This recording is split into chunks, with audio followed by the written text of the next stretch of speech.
You are watching the Vodka stream.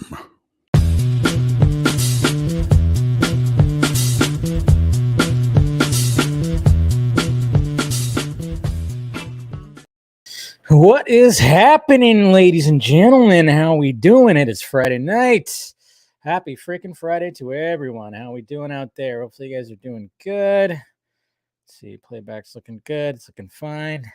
Let's see. Do I look a little darker? Nah, I think it's normal. Okay. Anyways, what's happening, guys? Welcome to the Vodka stream. Hopefully you guys survived another week. I did, and it was fun. It was great. Should be a fun one tonight. Got a couple gentlemen that had a much more fun week than I did. That's for damn sure. So, but cheers, guys. Appreciate you guys clicking in. Make sure you guys smash that like, thumbs up. Make sure you subscribe to the channel. All that stuff, all the sock mints, all the various things are down below. So cheers, guys. Welcome to Friday. All right, we'll get the gents in here in just a minute. Let's see who's out in the chat. Hey, MSGT, thank you for becoming a new YouTube member. Appreciate it. I know I wish I could do more with the YouTube membership. Sorry, I think I had a little bit of a mocha right there. Jeez. Yeah, but thank you, sir. Yeah, like I said, once a week, do a members-only stream, so it's always fun. You've graduated to my favorite YouTuber. Well, there you go. I'm honored. This is my first membership thing on YouTube. Great sarcasm when appropriate. Great calming voice of the nut jobs. Very enjoyable. Switch to Scotch. Switch to Scotch. I should get a little classy. The Scotch stream just doesn't sound as good, though. So, yeah. But, yeah, there you are in green. What's going on, Ryan? We got Joel right here. Oh, Comic-Con today was so much fun. Oh, okay. Comic-Con, where exactly was that? Somewhere, yeah. Robert Patrick, though, and Tara Strong. There you go. That's pretty cool. Nate, I got rid of Twitter. I'm so done with the ramped-up misinformation now. Came across someone that was officially Affleck, and then... yeah, I saw that post, too. But you got to, I mean, we you can't depend on the check mark. I mean, and maybe that's what Elon's trying to tell everybody. Don't depend on the check mark. The check mark doesn't mean anything. You always got to check, because I saw that too, and then I looked and I saw the name was not, or the actual Twitter handle was not Ben Affleck. So yeah, you got to be careful with that stuff. You do got to be careful with that. So It does it's going to happen though, but I think something's going to change when I don't know. That whole thing I haven't really looked into it. I don't plan on getting a check mark. I don't really give a shit too much, so that won't be me. What's going on? I'm a film junkie is here. Good to see you. Good to see you, Jason. Fear Jason. Tony Movie Chappie D9 Neil Blomkamp fan. What do you think of Westworld being canceled? Heart is broken. I know. I saw my tweet. I just was not. Yeah, that sucks because I got into the show this year. I got into it this year. I was like, all right, finally put it on, and I got hooked right away. Season 1, fantastic, the best season, of course. Season 2, obviously they had to take it somewhere, and it was a little bit of a. It wasn't as exciting, but it was a little more confusing because of the time jumps, for sure.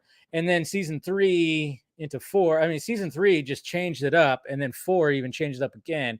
Batshit crazy bonkers. And then the way that season 4 ended, I went, cool, kind of like went back around, and then I was curious to see what they were going to do for season 5. But then now we're going to get a season 5. So yeah, it's disappointing. But then at the same time, I'm going, what the hell were they going to even do? I don't even know what the hell they were even going to do. I don't know. It's crazy. All right, we got Tet here. Good to see you. Alakazoo, what's up? Ahoy, ahoy, Mr. Jason McKenzie. Always good to see you, brother. Stephanie T, happy frickin' Friday. We got Rhea here also. Smash that. Yeah, do what she says. Do what she says. Society is fucked. So is humanity. Yeah, it's been like that for a bit, but we're still here. We're still here. We are still here. What's going on, Vic? All right, Neil. Yes. Yeah. So I actually got this shirt when I did the Warner Brothers tour. I saw it. It was on the discount rack, which was funny. I was like, and I just saw it. And I went, I gotta get this. Keep calm and Neil. Why not? I was like, hey, you don't see Zod shirts out in the wild too much. So what's going on? MFer, I guess you could say. MFer. I don't know. Good morning. Good morning to you. All right, who else we got? We got Johnny Mac right here. Look at me. I am Captain Boomerang now on release day haircut. Yep, that is happening tomorrow. Hey, start whenever. If you guys want to start right now, go start right now. Start tweeting out the hashtag. There's nothing wrong with starting early. Like I said, I don't believe in start times for when campaigns should start. Just start doing it, And again, it would be good to tag Mr. James Gunn. I'm just saying. What's going on, Jose? Happy Friday. Happy Friday. I didn't know what to do tonight, man. I was like, usually I have like a baseball game on or something, but no baseball, because of the rain delay. So there was supposed to be a game, but then of course it's not going to happen till tomorrow. So it's freaking Astros. Mota. No. What are you talking about? Making myself a Kentucky Mule or two. There you go. Nothing wrong with that. That's right. The open registration's happening. Are you calling me an old fart? How dare you? You're calling Jose that. Hey, we got Nikki Captain Gator Girl here. Good to see ya. Good to see ya. Who else we got? Anybody else? Venom Hernandez, how you doing? Yep, exactly. It's that day. So tweet it out. Tweet them out. Okay. Scrolling. We got Christopher right here. WB, what are you doing? They're trying to get the house back in order. That's for damn sure. What's going on, Christian?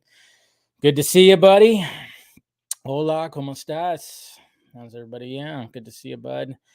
All right, Shane, it's going. It's definitely going. All right, we got Mr. William Powell. I love how he said, hello, David. Hello, David. What? As if it's like it's like Hal or something. Or what's his name? Zaslav, a businessman, and can't even do basic math. We're in good. Hey, it happens. It does happen. Hey, I mess up all the time. Come on, if you guys watch Film Junkie Live, I mess up all the time. Yeah, he messed up on the math a little bit. He did. But I just was like, hey, he's hyping Superman. That's all I'm all about right there. Thank you, Rhett Proctor, for the $10 super chat. Just finished the first 2 episodes of Titan season 4. Wow, won't ever be the same after what I just saw. Can't wait for Joseph Morgan fully become Brother Blood. Interesting. Yeah, I forget that is out now. And I've been so disappointed with the past 3 seasons that I'm not really in a hurry to do it. So Hashtagging at midnight. Do it. Do it. Do it. There you go. Release the Air Cut 2022. Got to make it big, folks. Got to make it big. We got Landon here too. Good to see ya. All right. Kevin Sujihara once called Zach Jack. Yeah. Well, that guy did a lot of things that he shouldn't have done. And that's why he is not there anymore. So we don't have to worry about him.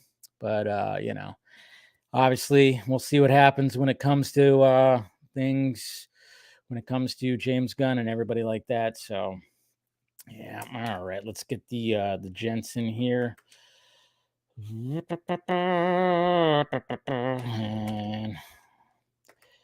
all right. So let's see we'll see how much information we can squeeze out of the two. When it comes to what they can actually say that they saw on the Rebel Moon set. Have joined the stream. Okay. I know there's always things you got to keep the things secretive, but what can you do? All right, let's get the gents in here. Let me get all this stuff ready to go. Whoop, I'm gonna put the watermark on. Background. All right, guys. They've been on the Vodka stream before, but now they're in here because they're going to talk about the adventure that they had earlier this week. We got Mr. Aaron Bailey. We got Mr. Dawson. What's up? How's it going, guys? Mess up your last name if I say it wrong.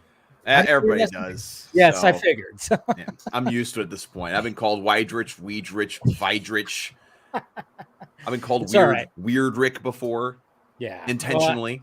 I'm sure for that. No, I mean I get it too because Pena, everybody's like Pena, it's always there's the Enye for a reason. Yeah, but that's what the little thing's for. Exactly, but some people don't realize it. They don't know what that is. But anyways, gentlemen, thank you for joining. Appreciate you coming on. I know it's like late there, but I appreciate you guys coming on. So cheers. Long time no see, Aaron. Yeah, right. Seriously, I know it's almost like you guys saw each other earlier this week. Yeah, it's funny because Dawson and I just figured out we're like 3 hours apart, like where we live. Really? Yeah, we had no idea like this whole time, so it was kind of weird. Yeah, we met for breakfast the morning after we got there, and we were like talking, and he's like, "Oh, I'm in North Carolina." I was like, well, "I'm in Virginia." I was like, "Wait, where at?" And they're like, "What the hell?" Google Maps it. I was like, "You're like 3 hours from me, man. Like this is crazy." Hey, that's it. It is funny how that can happen. I mean, obviously we're all spread out, but when you actually Google something, you'd be like, "Oh, wait a minute." Well, it was weird because like we were talking to the other contest winners, and like everybody else was from California area. Yeah, like somewhere in California, and then Dawson and I were like East Coast. Like all the other guys maybe drove like 2 hours, or maybe like had an Uber to get to the hotel. 5-hour flights for me. Yeah, and we were just like, man, we hate you all. Yeah, you had to go across country. My God, did they fly you out? Did they buy the plane ticket? They did all that. All expenses paid. They sent everything to us, and just good.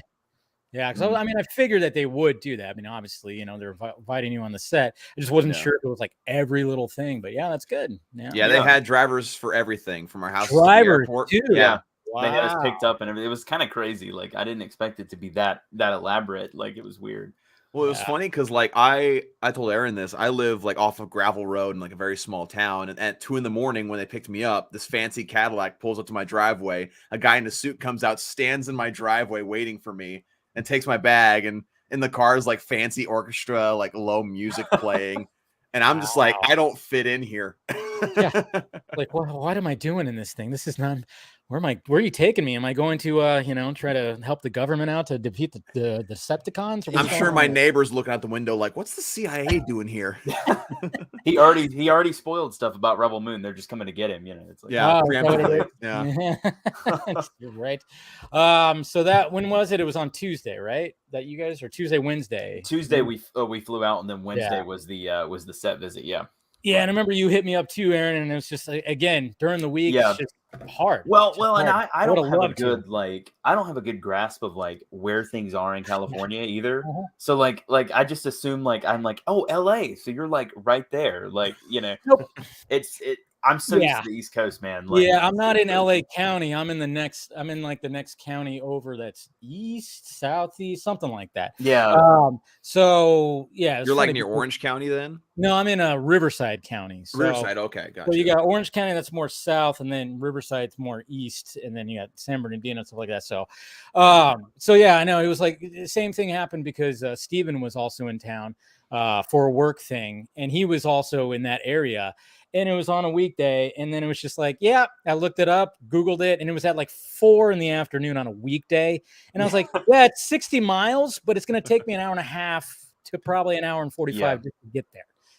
That's crazy, man. I had no idea that well, you know, Dawson was telling me, you know, he was like, we were walking, and like it was like pouring rain, and he was like, this is weird, and I was like.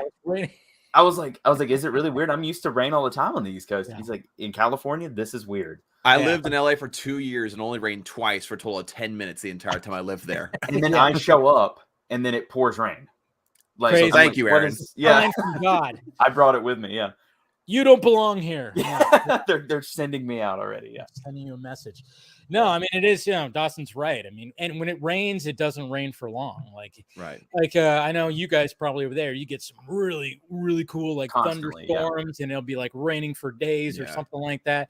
Here, it's just like when that, like, you know, over the summer, there was a couple of times it got really humid. So we would get some like monsoony type weather, but then it would only last for half hour, the longest. It wouldn't, it would just be like, you hear like, oh, this is cool. And then, you know, before you know it, it passes right through and it's gone. So it's like East Coast when it rains, it's like a shower, but on the West Coast when it rains, it's like you dump a bucket and it's over really quickly. Pretty much what it is. It's just it's a mist. It's a mist of rain that we get. But I see you guys wearing the Rebel Moon gear. Was that supplied to you? I was gonna say he copied my outfit. I know that's it. Yeah, you guys are rocking. What the heck? You're right in my closet, come on, man. They had like plan this swag bags with like Netflix stuff and Rebel Moon stuff. Jeez. Oh yeah, I got mine over there. Okay. Yeah, it was weird. I didn't expect to walk into like the studio and have my name on like a bag, and then we were both like, oh my God, like we now have Netflix purses. Yeah, you know, nothing wrong with that. But I was gonna pull up your guys' art right here, so just to kind of talk about what exactly, you know, obviously there was the art contest and you guys got chosen. So it was basically just everybody who was who Zack Snyder listed on Twitter was there, or who could make it. Minus one person. One person. I can't remember his name. Let me pull it up. I'll find out who it was. Yeah, he was out of the country during the time that they were doing this. So let's see. I'm surprised. Like other than just one person, we're able to show up with the notice because the window that we got wasn't actually that wide. Yeah, because the initial email that we were sent, like with the rules and conditions and stuff, it was like they're gonna announce the winners on November 23rd. So I was like, oh, they're announcing the winners on the 23rd. So I'll have plenty of time to like get everything in order. And then they were like, oh no, you're actually flying out on the 1st of November. Like 2 weeks before the trip. They're like, yeah, you're going, you won. Yeah, it was very, very quick. I'm like, dude, I don't have time to like prepare for this, man. It's interesting because I mean, I don't know how much you guys can say about it, but I mean, they should be wrapping pretty soon here, right? Because it said like the window for him shooting both parts was going to be April to November. So yeah, I believe I overheard Debbie talk about how like the amount of time they had left on the set, and I don't know. Like, I'm sorry, who's this Debbie you're talking about? So a friend of yours, or you know? You could say that. We're pretty tight, you know. By the way, one of the nicest people on the planet. She's a sweetheart. Like, oh my Debbie God. Snyder, of course, we're talking about. She literally was with us the entire day. She was one of the first people we like were brought to. Like they brought us into like the lot and brought us into this room, and all of a sudden Debbie was there, and we're just like, oh, hi. Debbie and Wesley both were there. Wesley also. That's Wesley. cool. He was there with us all day too. But what's funny is when we first saw Wesley, because Wesley like has similar facial hair to Zack, similar stature to Zack. For some reason, my brain was like, is this just like what Zack looks like in person? It looks a lot different. Yeah, he really just, And they start talking, it's like, no, this isn't Zack, but he's still a cool guy. That's funny. No, but that's Yeah. cool. But I was gonna bring up the art right here. So this is yours right here.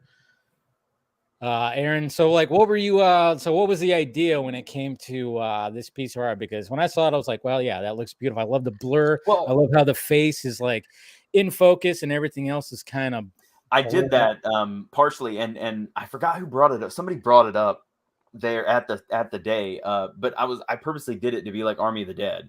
yeah. Yeah, that was me that brought it up. Because yeah, that's right. Yeah, that was you. Okay. That was you. Yeah, so like I did it to be kind of like Army of the Dead, and because at the I didn't know whether he was shooting Rebel Moon with the Dream Lens or not. So I was like, oh, this is gonna be cool if I can like kind of guess that this is on the Dream Lens, and I can kind of nail that like visual style that goes with it.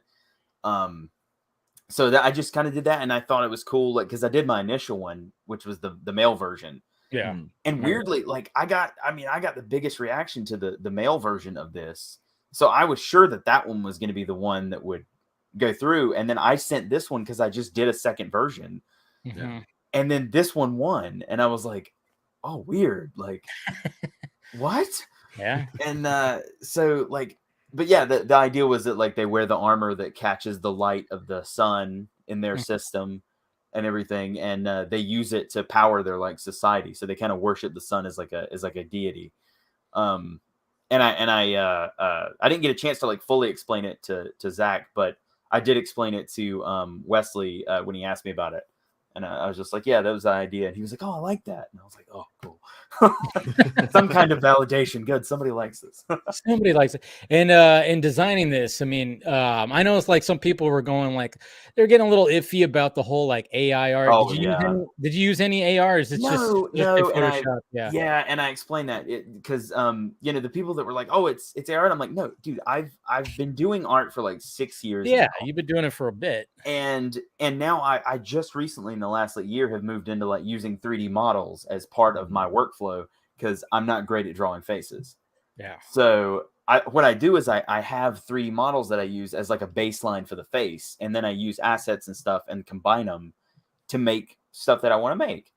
And as a matter of fact, I've got a thing with RT Aircut coming out tomorrow, a poster that I did. Nice. We kind of collabed on a thing. Yeah, I remember you teasing about that. Yeah, you kind of showed a blurred something. I know you. Yeah, it's pretty dope. We decided. Oh yeah, I did show him. We kind of decided it'd be best to release it on the actual day of the campaign to like kind of boost some stuff. But it's like I combine. I can do backgrounds really well. I can do environments, but just faces were always my issue. So instead of photoshopping real faces, I just use 3D models.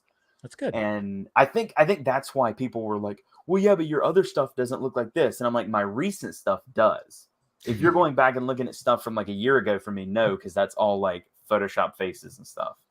Yeah. So, but yeah, that was like generally like, I wanted to combine those two things, and I wanted to kind of make it have that Dream Lens look. Yeah. And so yeah, that was generally like my idea for it. Yeah, I don't know. It's a really good design, and I just remember that day when people were like getting all huffy puffy about the whole AI thing and stuff, and I'm like, I mean, I get why people were kind of upset, but then at the same time, I mean, there were still some really cool designs that come out of that. And I get the frustration of it. Like, I get it too. And the thing is like, I don't fault anybody for being like upset about the AI thing.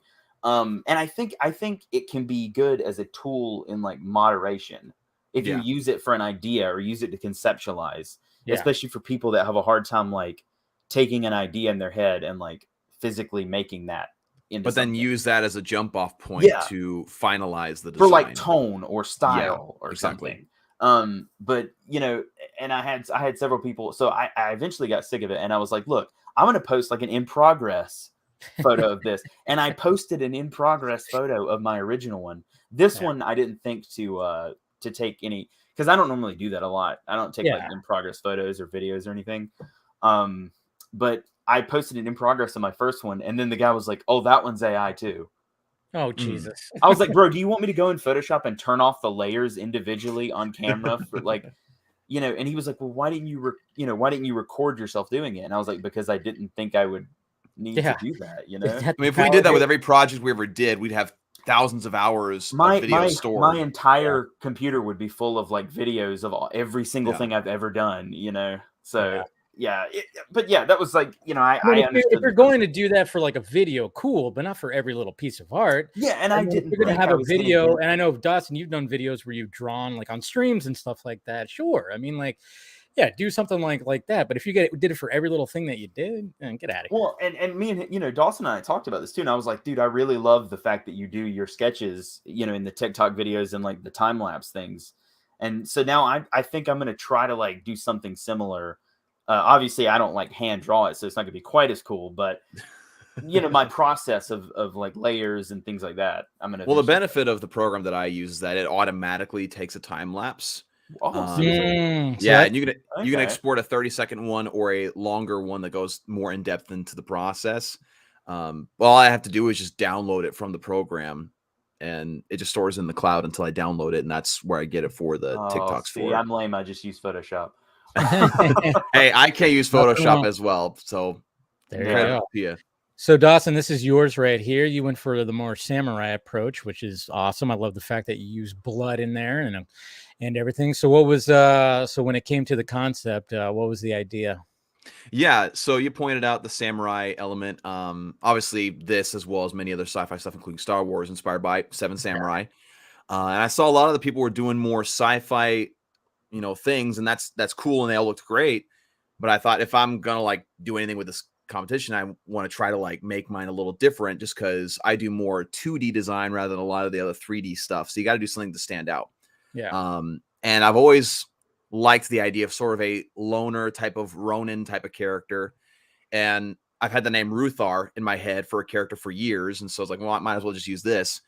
But I wanted to basically create a good combination of good sci-fi and Japanese samurai lore going on here. And I liked the idea of the little sort of mandible things coming down the side of his face and incorporate that into sort of like a little facial hair look. I liked the idea of the ponytail. I really wanted the straw hat to be more metallic and futuristic. And I wanted to really make it seem like he doesn't do a whole lot of upkeep with his metallic gear. So there's a lot of rust going on, especially where the arm connects to the metallic arm. And basically the whole idea about him is that he's a part of this ancient order of warriors. A lot of people make that immediate comparison to the Jedi, but there's nothing mystical about them. They're just very old-fashioned, kind of like the samurai in The Last Samurai movie. Yeah. Very similar to that concept. And my idea was that these warriors be trained from birth in one planet to basically harbor all these ideals, try to maintain peace. And basically what a samurai does, and what would happen is they'd be transported to a foreign planet to them, and they would have to learn the ways of the people and roam the planet to try to maintain peace, not necessarily as a soldier, but intervene where they can. And the idea is that they would slowly dwindle in number just because as technology advances, their ways become just obsolete. So it's not like they're wiped out or anything like that, but basically he becomes one of the last of these people. And Aaron and I were even talking when we were on set of Rebel Moon, just like trying to figure out like a sort of short film about this. Yeah, I was about to say you should make like a graphic novel or something with this. Definitely. I've had that idea. But one detail that many people don't notice because it's so small is if you zoom in on the arm where it connects to the robotic arm, is there's a tube with purple liquid.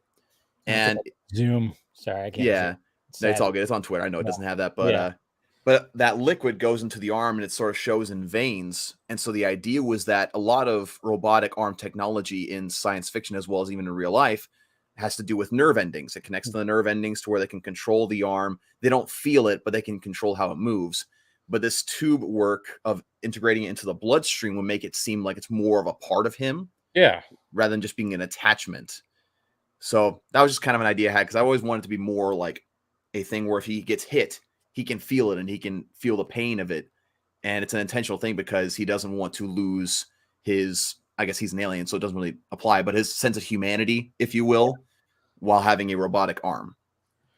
No, it's a cool little concept. I especially like the robotic arm aspect to it, just because, you know, everything else is kind of like, all right, yeah, it's got of course, the samurai look and everything. And just to add that vibe to it, just to add the arm It's good, but I like the backstory that you're giving right there. Did you explain this at all to anybody like on set or just I explained it briefly, very briefly to Sofia Boutella. Oh, so geez, name dropping, you guys. I want to hold on to that, but I figured, you know what? Bam. There it is. Woo. Yeah. Well, that's good. So, all right. So we got all that. Got it. Did they? And I saw you guys like you took a picture with the drawings. All they had them all printed out. Yeah. So what was crazy about that was we actually went to lunch and we went to like where they all eat at, and we walked in there and like Debbie was showing us where it was at and everything, and we walk in there and they had all our art up on these boards in the area with the food. And they were like, we just wanted to surprise you guys with this, like, and everything. And we were just like, oh my God. Like basically everybody on set got to see our art if they went to lunch that day. Yeah. And then we ended up going to lunch with Zack, and then they brought all the boards in there so that he could get a really close look at all of them and check them out and stuff. That's awesome. Yeah. So like run me through the day. Okay, so this was on Wednesday, right? This all took place. So you wake up. I mean, I'm sure the excitement was probably just like, probably hard to get to sleep the night before. I'm sure. What time did you guys have to like be up?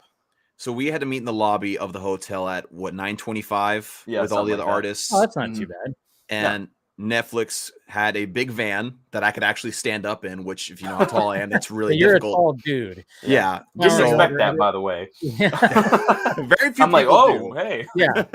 It's one of those things where it's like, it's either I'm 5'7", so I was like, see, you and I are the same height. Oh my God. Yeah, exactly. So I'm not a tall dude either. And when I saw you stand next to Zach, I'm like, oh, Aaron's like, because I've met Zach in person. We're like, same height. But then of course Dawson's like, I mean, you could have held Zach Dawson. Yeah. See, like that's half the comments. Half the comments that I got on my post about it were like, are you really tall or is he just really short? Is like, guys. Well, Zach is not as tall as I thought he was. Yeah. Because I thought he was taller. I thought he'd be way taller than me. I don't know. He just kind of looks tall. Yeah. Yeah. And he was like my height, and I was like, weird. It's just that energy that he gives. But he's about as tall as I expected. It's the presence. It's his presence that makes him presence taller. that he has. Yeah.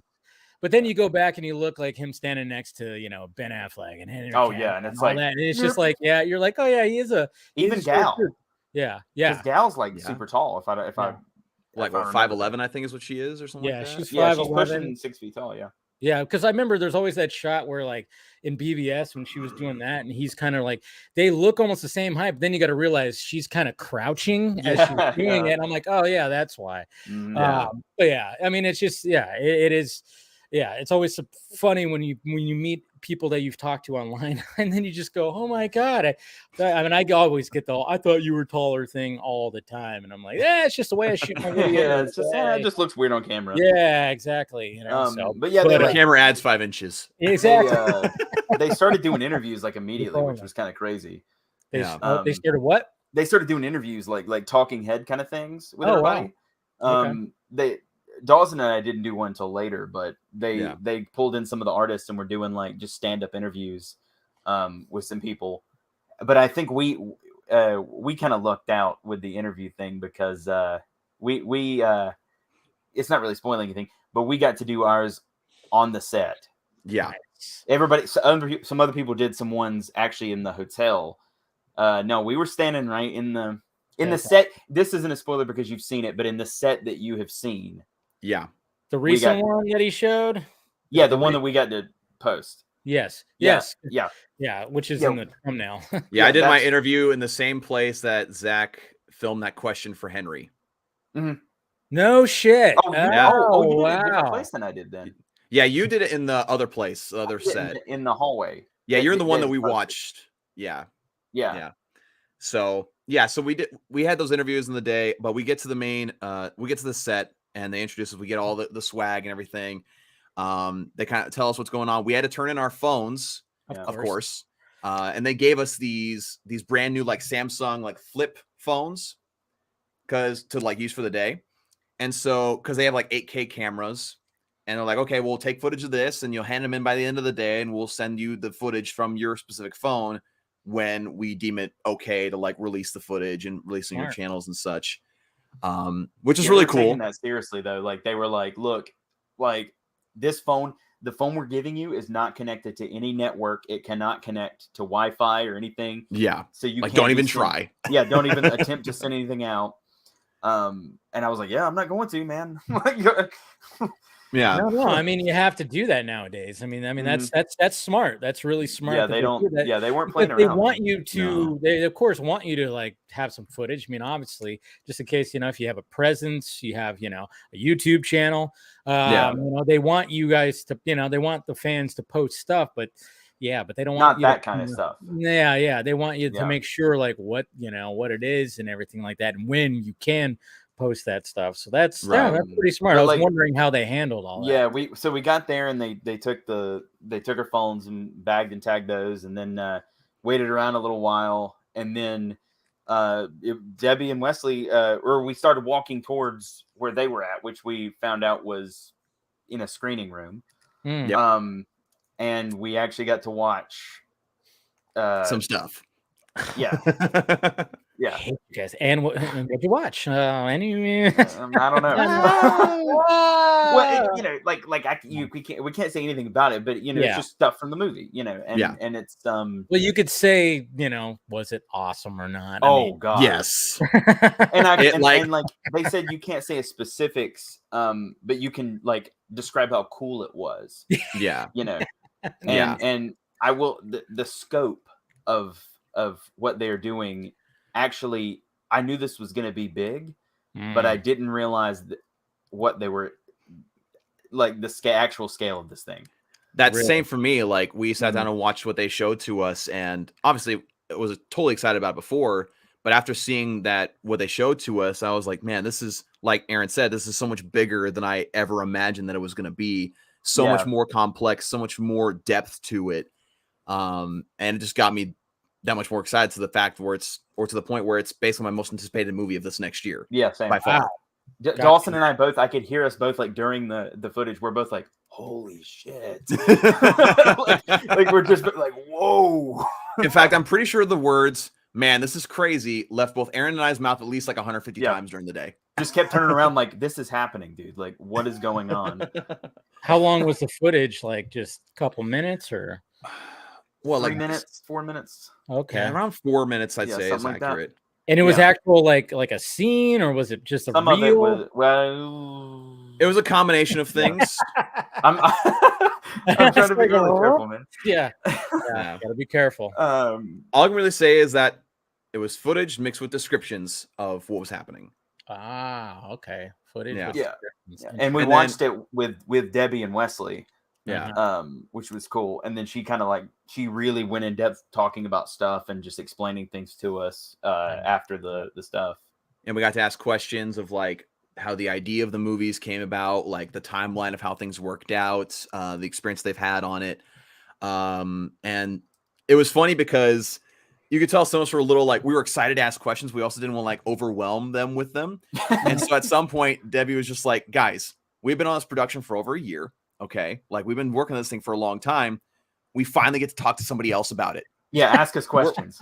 So we're going to tell you everything we can because we're excited about somebody else being able to know about it. But, funny enough, Debbie was amazing. Wesley was awesome.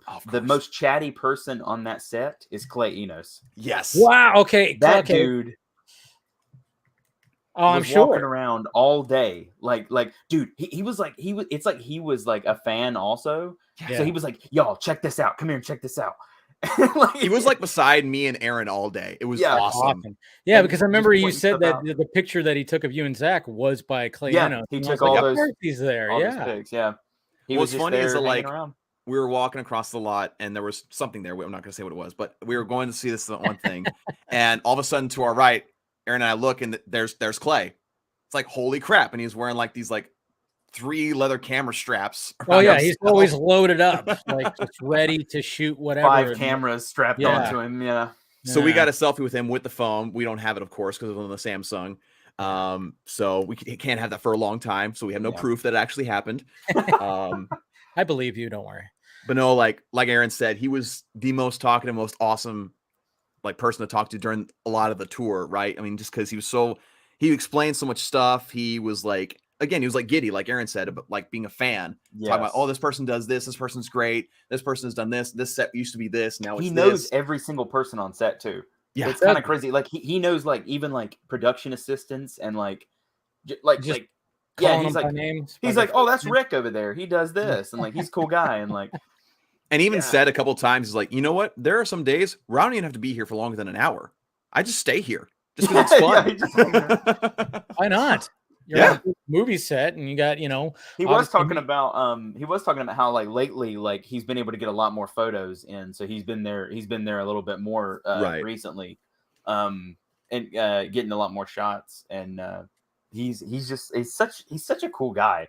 I mean, I knew he was going to be cool from how funny he can be on like social media and stuff, but I didn't expect him to just be like such a chill dude. He was so awesome to talk to. Yeah. And during the same time, we were walking from different set pieces to set pieces. And at this point, I wasn't sure how much time we'd have with Zach in the end of the day.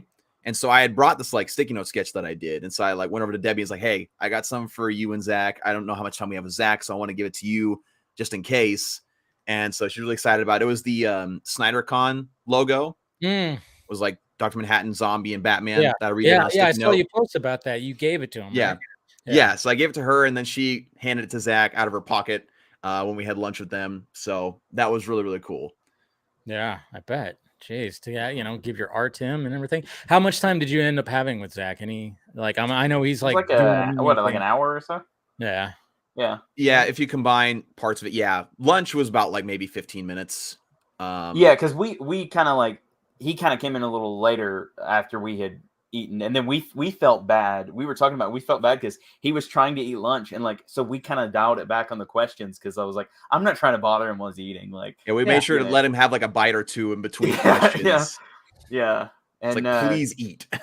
Dawson actually, he got to ask him a really cool question, not about Rebel Moon, but about BVS. Ooh. Yeah, that's something you can say that has nothing to do with the movie. That's awesome. Yeah, so it's a question I've always wanted to ask him because, again, BVS Ultimate Edition is my favorite movie of all time, and we're definitely skipping several hours. What happened? We'll definitely get back to that, but yeah, for sure. So we're sitting there, and I ask him. Of course, I say, "Hey, Debbie's got something for you." Handed it over. He looked at my sketch and was like, "That's awesome." And a couple different times during lunch, he looked back down, touched it, and was like, "That's cool." But my question was about the scene where Bruce dreams about visiting his parents' crypt, right? And in the crypt, there's a stained glass window of a knight in shining armor hovering above a burning city, right? And then a few moments later, you see the man-bat creature pop out of Martha's grave. And so I asked him about the interpretation of that because how I'd always seen it was that knight in shining armor represented what Bruce saw himself as Batman and what he used to be. But the man-bat then was also a manifestation of what he has become due to his bitterness and everything that's happened in his life. And Zach was like, well, that's interesting. How I always viewed it is that stained glass window represents Superman and how Bruce sees Superman as this shining knight above burning and chaos. And then, of course, the man-bat creature represents Bruce and what he's become. He's become this destructive monster. And so it was just really cool to get sort of like clarification of his perspective on that scene. It's always like, I mean, if it's music, if it's movies, it's whatever. It's like, when you have like a perspective on it and then you actually talk to the artist, it's always cool to get like their perspective. Cause sometimes they'll be like, nah, I don't even know what I was going for it. They'll say something like that, but they like the fact that people have other perspectives on it. Like he probably really appreciated what you thought, but then of course he gave his and what they were actually thinking when they did it. And that's what's cool about it. Did you guys ask any other DC stuff? A lot of us tended to avoid the DC subject, honestly. Yeah. Well, and of course, as soon as people found out we were going to be on set, there was like a million people like, ask him about like coming back to Justice League and ask him about. And I'm like, I'm not going to bother this dude. He's in the middle of working.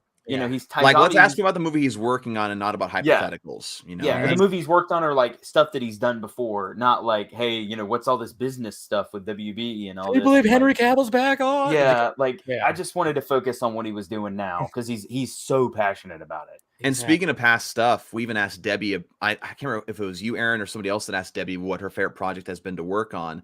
And she said one of her favorites was Watchmen. Oh, yeah.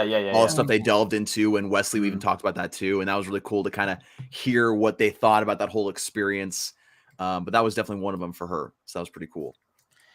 But jumping back to what you were talking about earlier in the day, I mean, we can't it's like we saw. We can say like generally, I guess we saw props. Yeah. Yep. We can't say what they were, but we got to see the props and take pictures with them. One question, and I know you won't be able to probably answer it, but did you see what his version of a lightsaber is? I saw a weapon. Yeah, a weapon. Yeah. We saw weapons. Several weapons, yeah. But I mean, you just got the general idea of like what he's going for. Yeah, the aesthetic of the universe of Rebel Moon, and I got a question from one of my friends about it afterwards. Like, do you look at and see Star Wars? And I told him, no, I don't see Star Wars. It's very much its own thing. Yeah, it's literally completely so original that like I don't see. Other than like thematically, because everybody knew, like Zack's even said that this has influences to Seven Samurai. He said that before, and you can see that kind of stuff. Yeah, but it's just like it's so unique and different than anything I've ever seen in sci-fi. Like how they operate blew me away. Like Aaron and I talked about how it all worked. Again, we can't go into specific details, but how unique it was. I had to ask Ben. Sorry, but I know that's Ben right there. Because, I mean, there's Garza's always talked about the lightsaber thing and everything but I'm curious too, because when Zack was on last, when we did the unboxing, we brought up that, but it was like, hey, what's your version of lightsaber? And of course, Zack didn't say anything, but he said there is something. There's something that's a version. The best way to say it is that there is exactly. something. Yes. These weapons operate in such a unique way, and again, we can't go into anything, but again, I was blown away. Yeah, careful. I was blown away by the creativity behind it. Yeah, and they explained it to you, like they showed you very in depth. The prop master was there, the guy that handles all of it, and Dawson got up close and personal with one of the props. I can't say what it was, but he got. Oh, jeez. Yeah. It was painful. Video of that on that Samsung phone. Yeah. And got to he explained like how everything works and like the general idea of like what they're going for, and it's so pulled together. That was the first thing I noticed. Like they are really going for. It feels like they're setting this up to be just like it's just a unique and like pulled together universe. Yeah. Like you can see where everything fits in with everything else. And I think that's cool. And it's so rich that you could easily not that I'm saying they're going to, but you could easily, assume that there's possibility to expand it further than just movies, right? You could easily do that. You could easily do that if you wanted to. Yeah. It's there's like a Netflix rep in here watching this right now. Like we're being very careful. We're being very careful. They're like watching, like, okay, keep going. They're like, oh yeah, okay, yeah. You came close. I bombed this thing. Well, what was funny is like I saw the chat not move for about 10 minutes, and I'm like, is everything okay? I mean, like they've shut down the stream. I kept on looking. I'm like, usually, like the chat's moving a little more frequent. They're just taking it in, and then all of a sudden, it just was like it stopped for like a good 10 minutes. And I was like, is it? Are we good? Oh my god! But they're just so encapsulated with our story. That's what it is. I think that's probably. I mean, hey, I don't doubt it, but no, continue. Like props, and then we got to go to Justin Raleigh's trailer and see some of his stuff that he's working on, which incredible stuff. Like they're the amount of effort they're putting into how everything looks is just insane. That's what I was saying. Like the scale and the scope of this is like insane. That's why Aaron and I keep saying on Twitter and Instagram that people aren't ready. They just aren't, because they don't know what to expect with this. Well, I mean, even the TPZ guys that visited Zack, they probably saw footage that you guys probably saw like a couple months ago, and they said the same stuff. And then it was just like, yeah, I know. As much as I'm just so jealous, I'm like, where's that first trailer? Was there any mention of when the first trailer? They didn't mention anything. Not at all. Okay. Not that I heard anyway. No, I doubt they'd tell us something like that anyway. Because I mean, they probably want us to be as excited, for that as everybody else. But but see, I want the inside track on when it drops, so I can be the first to react, right? Yeah. I gotta have my reaction to it. Exactly. You got to do that. We got somebody that's going to be joining right now. Scott, what's going on, Mr. McLeod? What's up, man? Scott? I don't know. You guys aren't really saying anything. I mean, why am I, Yeah. I mean, why should All I right. even? Why should was the hoping people to get listen to some you? Come on, get Exclusives, to the good really stuff. Exclusive. Come on. Did the Venmo not work? Yeah. Shit. Oh yeah, and here you go, Scott. Got these yesterday. Oh, I know, and I told Oh, you you about told my Absolute Edition because Yeah. you know the story behind that one, right? I'm reading it for the first time, so I kind of No. I mean the behind the scenes story. no. That was kind of like the quid pro quo when DC got Frank Miller over from Marvel, Mhm. and they were like, "What do you want?" And he said, "Okay, I want to do the Dark Knight Returns." And they're all right. He said, "But I want to do." It was like one for me, one for you. Dark Knight Yeah. Returns was for them. Ronin was for him. for me. And you Yeah. can tell Yeah. by the way the book goes. Yeah, for sure. need It's to a check really that great out. if you ever get the deluxe edition release of Jay Oliva's Dark Knight Returns Yeah. movie, on the deluxe edition, not on the individual parts, there is like this wonderful documentary that's got at the time new interviews with Frank Miller and a Yeah. lot of like the DC creative execs at the time that kind of go into it because like he was hot over at Marvel because he just finished doing all his Daredevil stuff. Yeah. And they were like, "We want you. Yeah. What do we have to give you to bring you over?" And Ronin was that. Okay, I'll do one for you.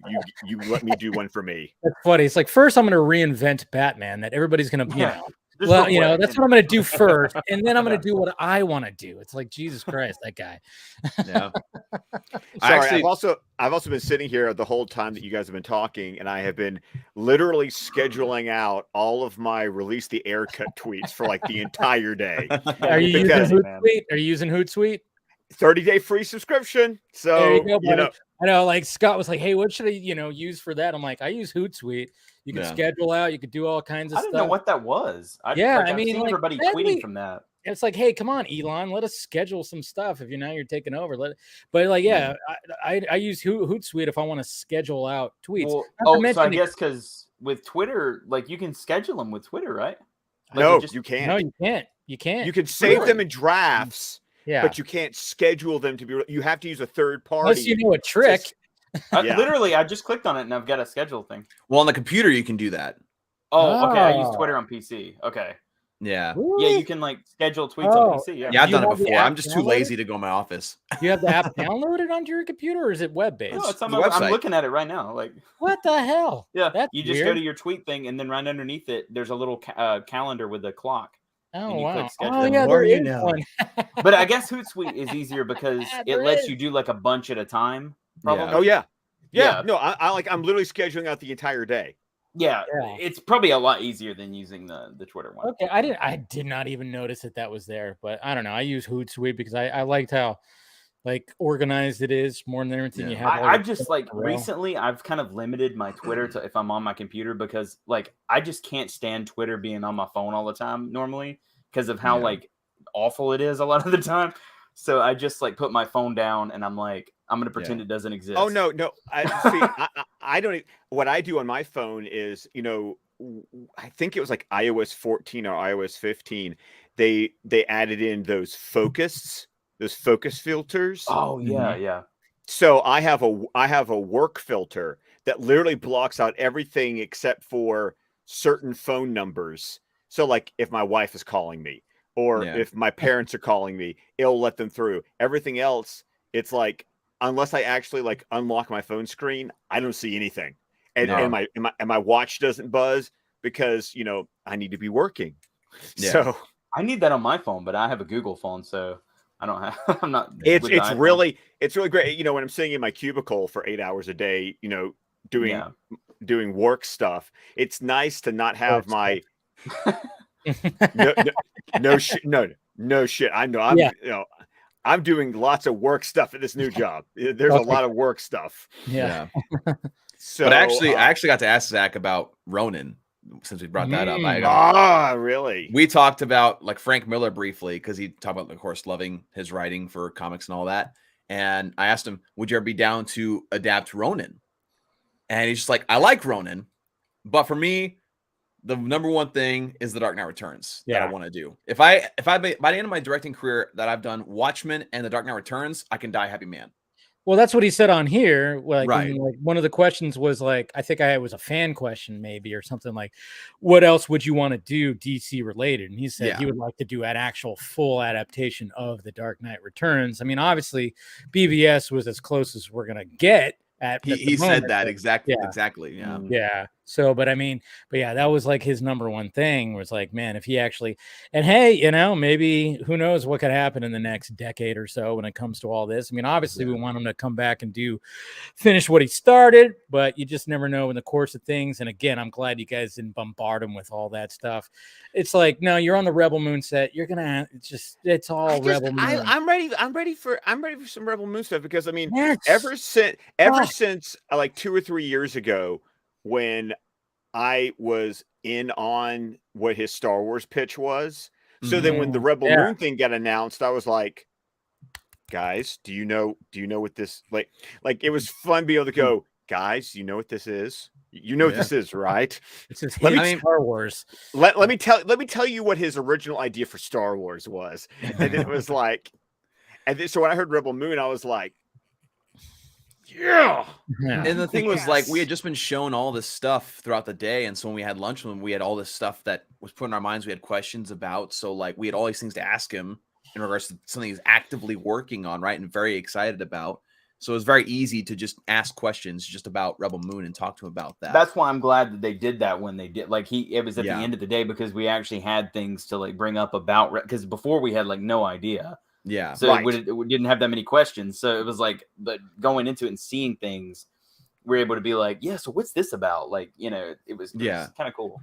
And we also, after the props, we ended up going to costumes, saw all that stuff, all the inner workings of that. And they look great. That's all I'm going to say. They all look just fantastic. Who is the costume designer on this one? Do we even know? Oh man. We met her. Oh, okay. Gosh, what was her name? We're I feel both bad. blank here. Yeah. Well, I don't remember. Like I that whole day is like a blur. Oh, I'm sure. Like in terms of like just walking out like I just saw the best things ever. I mean, we walked through like the whole department and saw like concept art. We saw all these different things about it, and we saw people at work working actively on these things, which was really, really cool. Did you get to see scenes directed at all? Well, Any I mean, not really. Oh, you can. That's a yes or no question. We're not saying what it was. Yeah, I was about to say we got to see. Did you hear Zach say action? Well, I tweeted about that. Remember? Yeah. Okay, you did. We saw Zach and Sophia work. Okay, that's what we'll say. Oh, okay, and Sophia, is she just gorgeous, just straight up like, oh my god, she's just amazing, of course. Yeah. Well, it was great because we watched all that stuff go down. We've watched them work, and then we go out to lunch and we eat. And Zach comes in, and after we're done eating, and we're kind of near the end of talking to Zach, Sophia just walks in, and just starts talking to us. And she took selfies with most of us. Man, don't bring Aaron it up. excluded. Yeah, don't bring it up. No, here's the thing. She came up and she was talking to everybody, and everybody was getting selfies with Sophia. And guess what I was doing while everybody was? I was over there talking to Zach. So I come back over, and they're like, and she's like leaving, and I was like, oh, missed your opportunity. Oh man. Well, see, the thing with that is that she came in, she talked to us very briefly. I shook her hand, and then there was two groups. There was one group that was surrounding Sophia, and I didn't want to like overburden her, so I went over to where Zach was because there was a couple guys surrounding him. Yeah, so I talked to him a little bit, and I was hoping that Sophia would stick around so I can go back over and talk to her. But by the time I was done talking to Zach, or with Zach with a couple other people, she had to go back to set. But it was just super cool to see her. She was super nice. She like looked at all the boards of the artwork and like asked questions. Yeah, pointed them out. She looked at my piece and saw the words written on it. She's like, oh, what does this say? And so I like told her what it was. And she looked at me and was like, interesting. That's pretty cool. Like, what does that mean?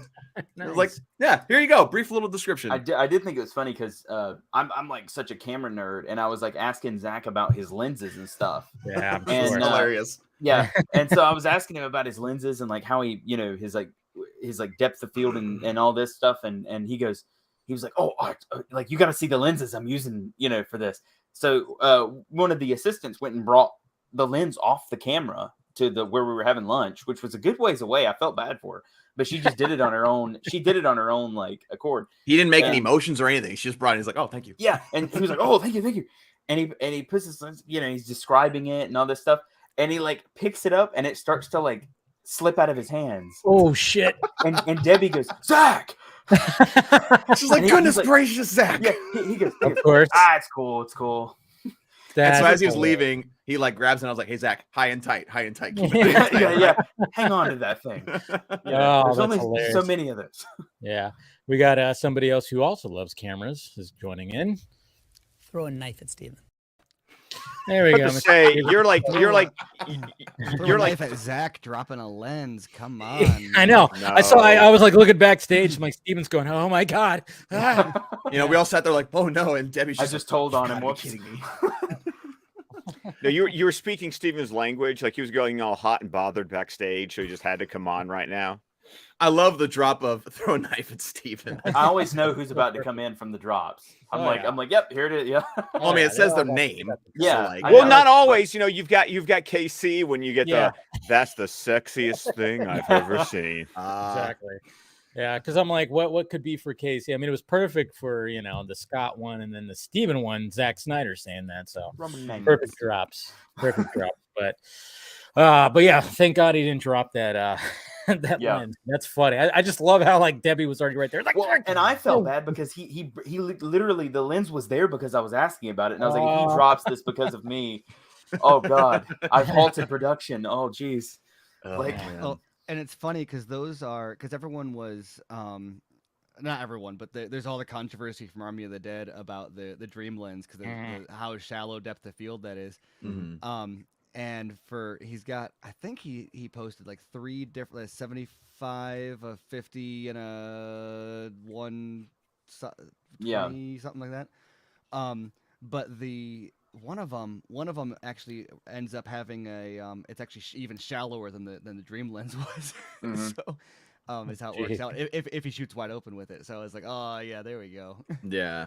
Keep that shallow. But like when we were watching like Zach work, basically Clay Enos was still with us during that time. He was like standing by us, like describing what was happening, all the different things surrounding like setting up all that stuff, and that was super cool. And Zach stood by us for a little bit and was still like working, like, and he talked with us every now and then when he came back. he'd come off the set they were filming on and just come and hang out for like 2 minutes and like talk. And then he'd go back and then come back. And you could just hear him in the background constantly, like, "Okay, let's move this over here. You go here. Okay, good, perfect." And then he'd go look at the monitors and like, and there was like, I can't really explain the joke because we don't know if it's going to apply later on, but like he kept on saying one thing over and over again. And Aaron and I were just cracking up. And we're just like, okay. Yeah, if that happens, yeah.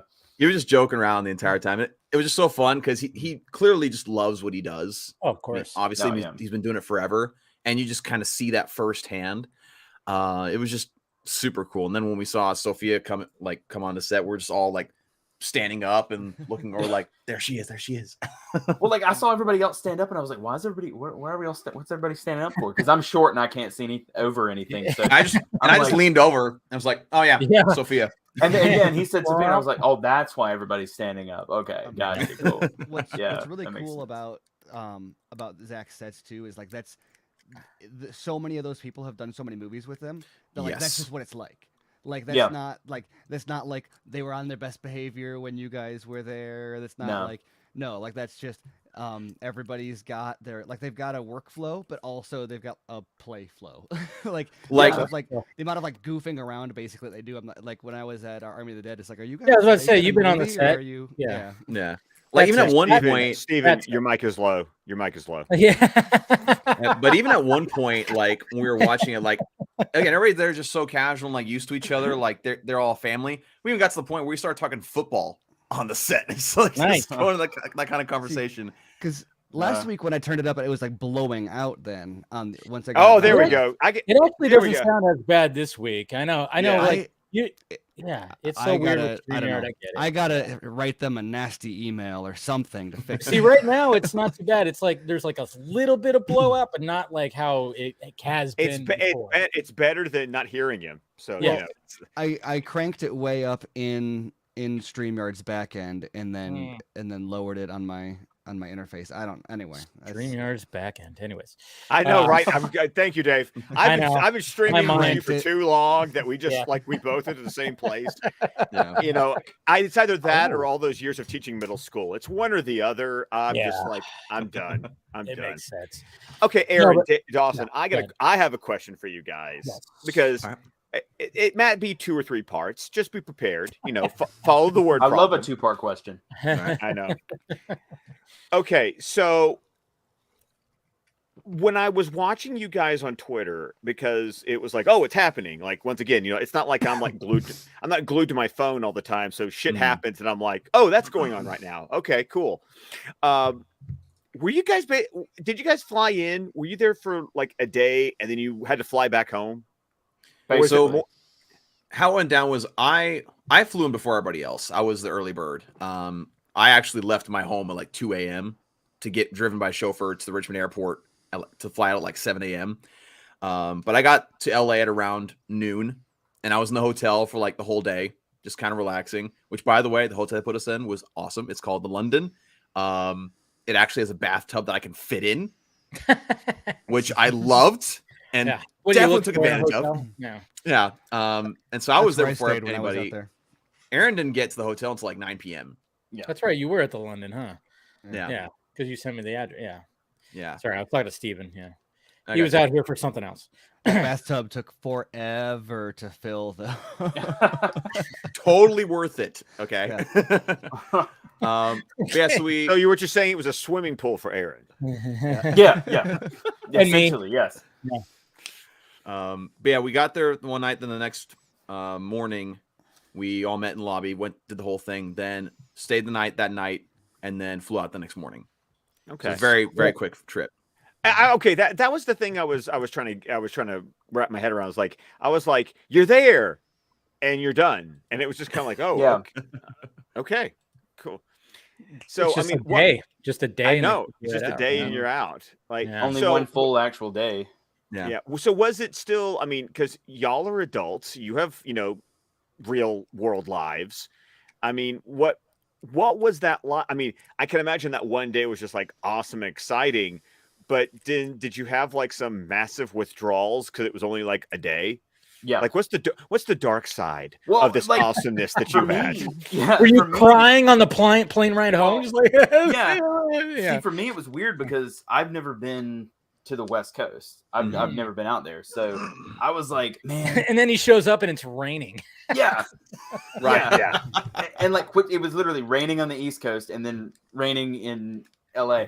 Well, like we walked to a general store the morning of the set visit and it was raining because like we needed stuff.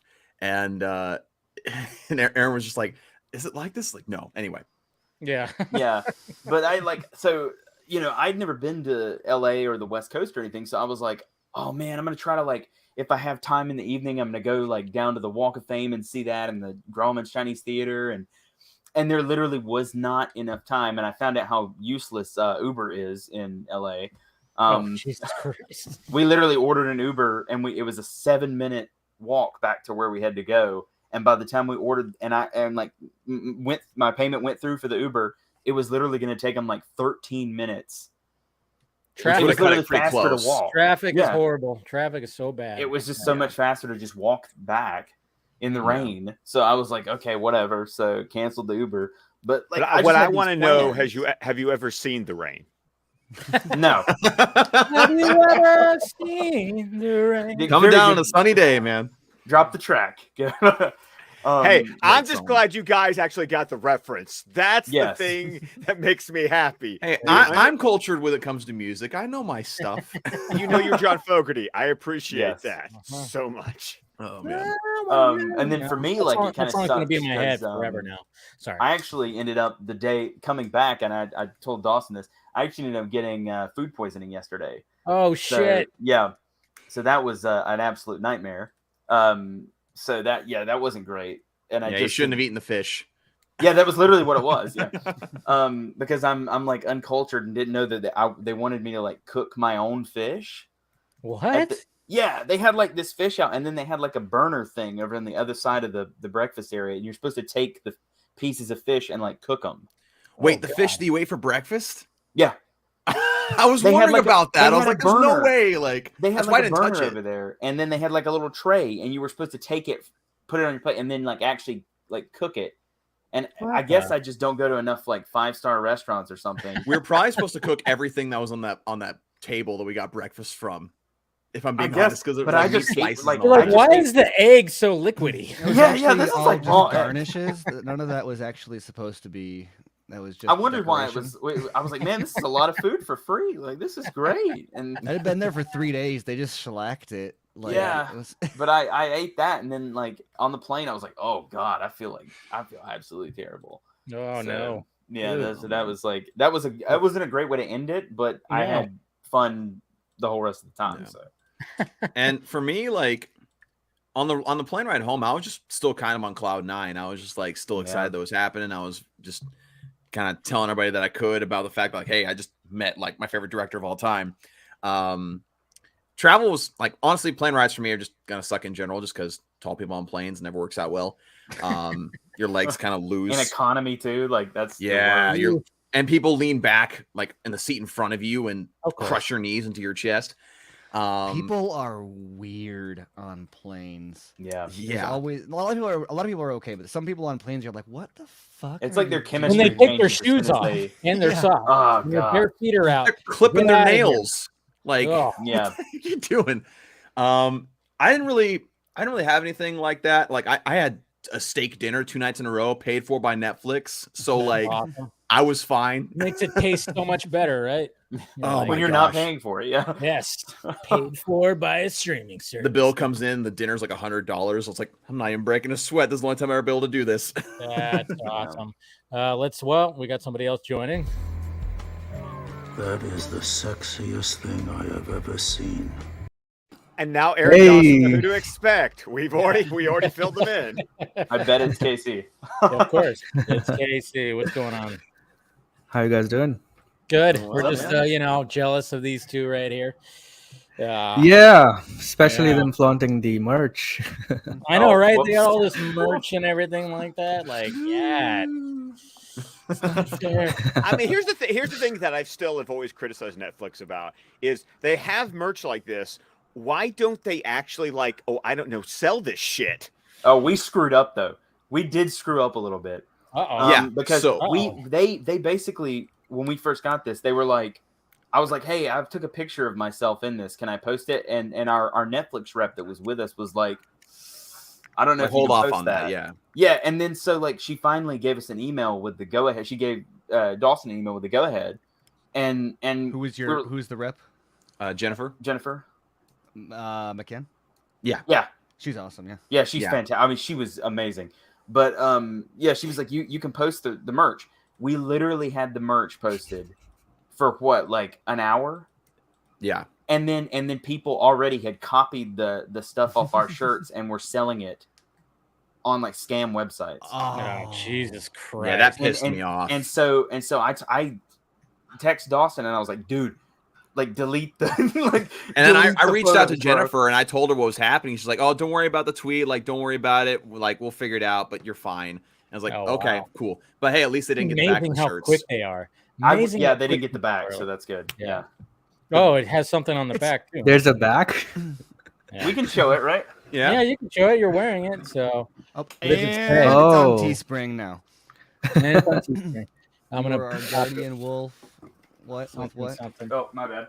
Yeah. I can't. You're our guardian wolf with bare teeth. You stand between us and annihilation. Nice. Oh, I was gonna make it big. I was too late on it. Right, it's all good.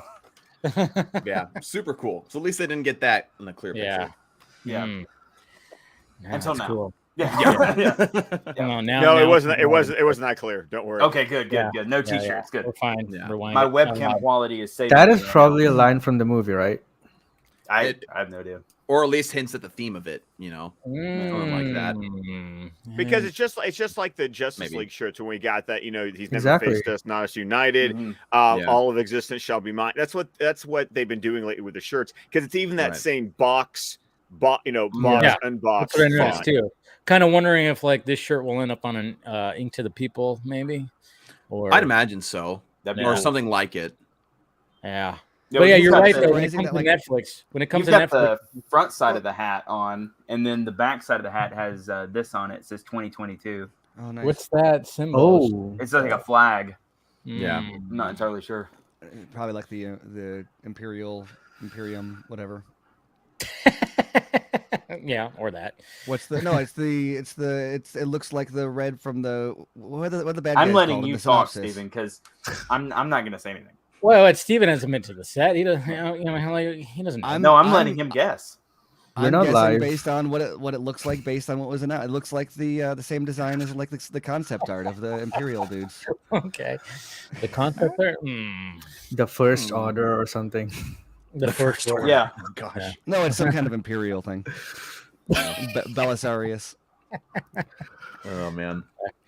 So all right, what else have we not covered? Was there any other actors on the set, or was it just Sophia that you saw? I mean, there was other actors, but that was the main one. Yeah, that was there. Nobody from the initial cast. No.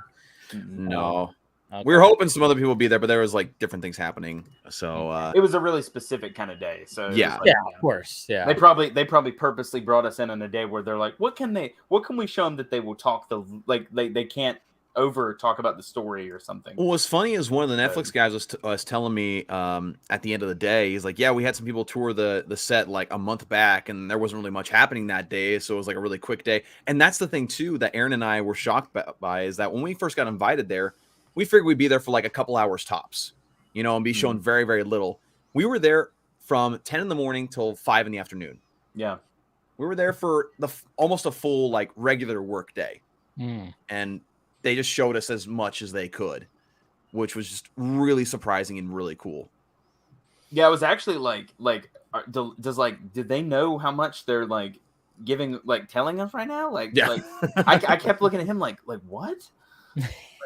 I mean, I'm assuming you when it guys comes out. signed NDAs and whatnot, right? I mean, obviously, you do all that. Yeah. Yeah. So, I mean, Yeah. I think, I don't know. I think like always the strategy is like when the time comes, it's like, have at it, just go. So talk about it. Here's your videos. Here's your pictures. Yeah, Here's everything. we'll at it. eventually get to share a lot of things that we took pictures of and got videos of.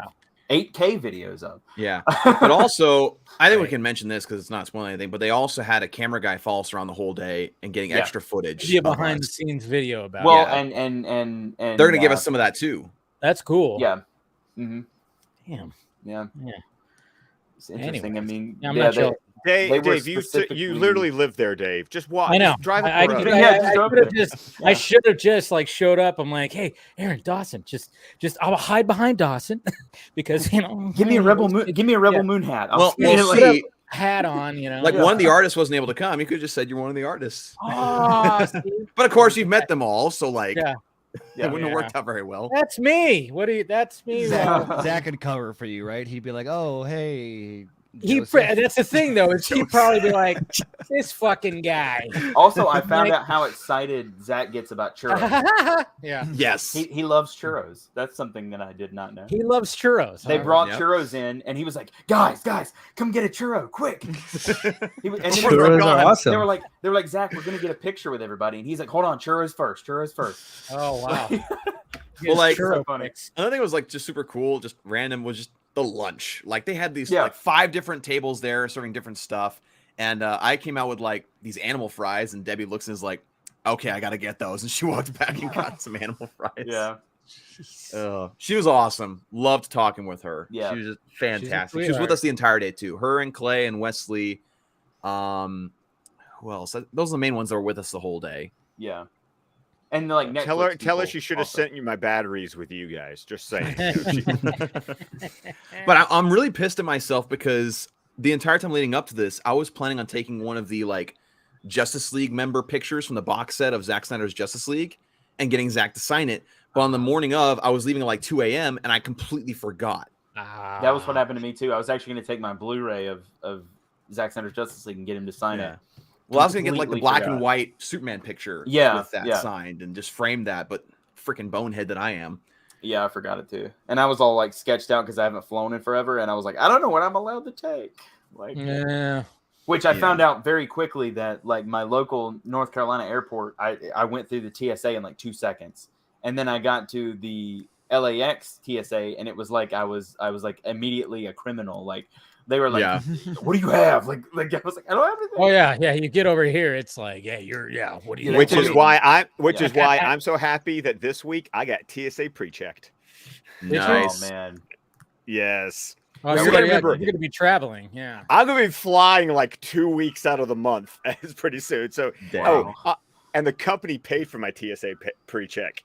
Of course Nice. they have to. Yeah, it's all for Like work. Richmond Airport at like 5 in the morning, they didn't care. Like, you don't take anything out of your bag. We don't Oh, care. it's like the Birmingham Airport. I did that on my honeymoon. Birmingham Airport, no problem. McCarran in Vegas, fuck me.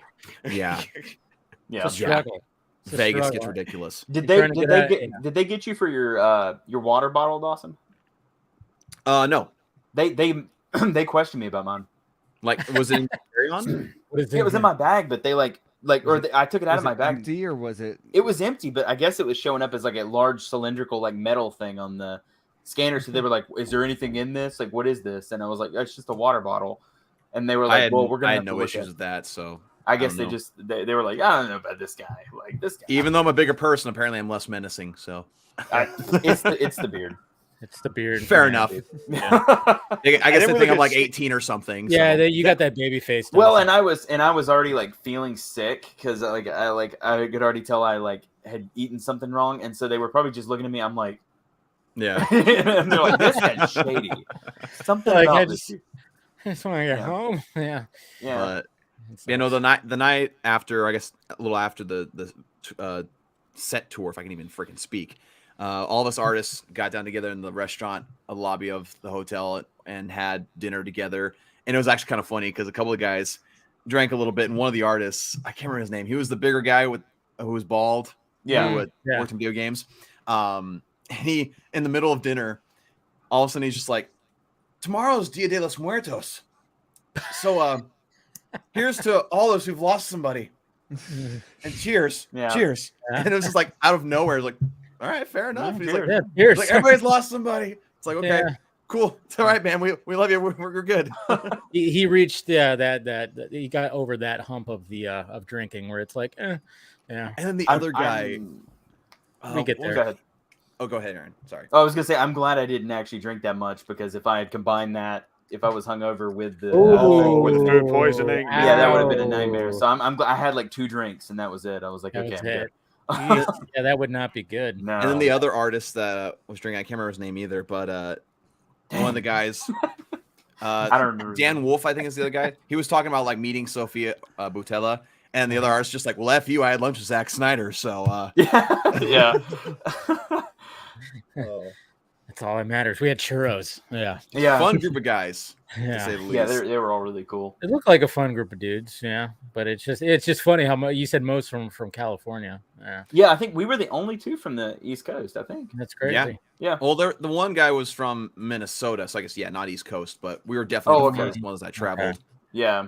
Yeah, we had the hardest time travel wise, definitely. Yeah. Kind of makes you wonder though if they're like, all right, we only have this much of the budget, so It can only be so many guys from California, yeah. let's see how many plane tickets can we afford? You know, Yeah. Yep. we can't Pretty do much. any international. They really did probably look at ours and go, "Oh God." Yeah, they're like, shit. Was it direct flights that you guys had, or do you have connecting flights? I picked a direct flight Nice. because I was like, I just want to get there and I don't want to stop. yeah. I don't think I had a direct flight option. I had to lay over in either Atlanta or Chicago, I think were the 2 options that I had. Oh wow. Please tell me you picked Chicago. I picked Atlanta. I I always fly through Atlanta. Well, I know, but on your way to hell, you're going to have a layover in Atlanta. I mean, Fair enough. Actually, Fair enough. Good quote. Everybody hates O'Hare and Atlanta, but like I kind of for some reason I prefer laying over there, and I think it's just because I know I'm familiar with them. I don't mind the Atlanta airport even actually. though they can be hell, like I know where I'm going. And so it's you know when you're going in hell, it's okay. Well, the worst thing ever is having a layover and having like an hour to get from like Terminal A to Terminal D and having no clue where it is, as opposed to like, I don't know. That I've never had any major delays, though. I guess if someone's going through either of those and gets delayed like 5 hours, it's probably a nightmare. Well, I had a connecting flight in Chicago, but it wasn't O'Hare. It was the other one, the one outside the. Yeah, that was the one, because we had Heather and I had that on our way back from Vegas, because we went Vegas. Yeah, Vegas goes through Midway. And, we did Vegas to Midway to Birmingham. So one of the dumbest connections my wife and I ever did with flying was this past summer. She has family in Utah, so we flew out to Utah, but we had to connect through New York City, like the Newark airport. So we literally made it from what would have been like a 4-hour, 3.5-hour flight to a 5.5-hour flight. And it was on United. So I'm just like, kill me now. those layovers like that are so weird to me. Like when planes are like, okay, yeah, you're going from like, in your case, like Virginia to LA. So we're going to stop in Atlanta, which is down. I know. That's what I was thinking. And then go across. Yeah. Like layover in the middle or something. I don't know. Although it makes that last flight very much bearable, because it's only like an hour and a half. Yeah.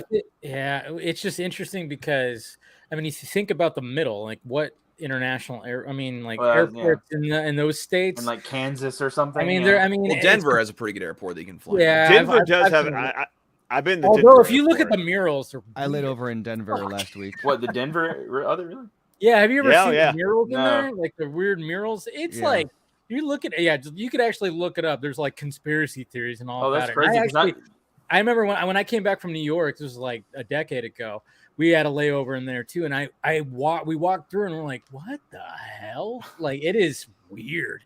It's a nice airport, but weird fucking murals, man. Well, I mean, there's a reason why the state of Colorado is one of the first to legalize marijuana. So, you know, I'm just you're talking about the murals, and all I can see is the painting from BVS. And you're just walking past it like, that should be upside down. Like, stuff like that. Yeah. Yeah.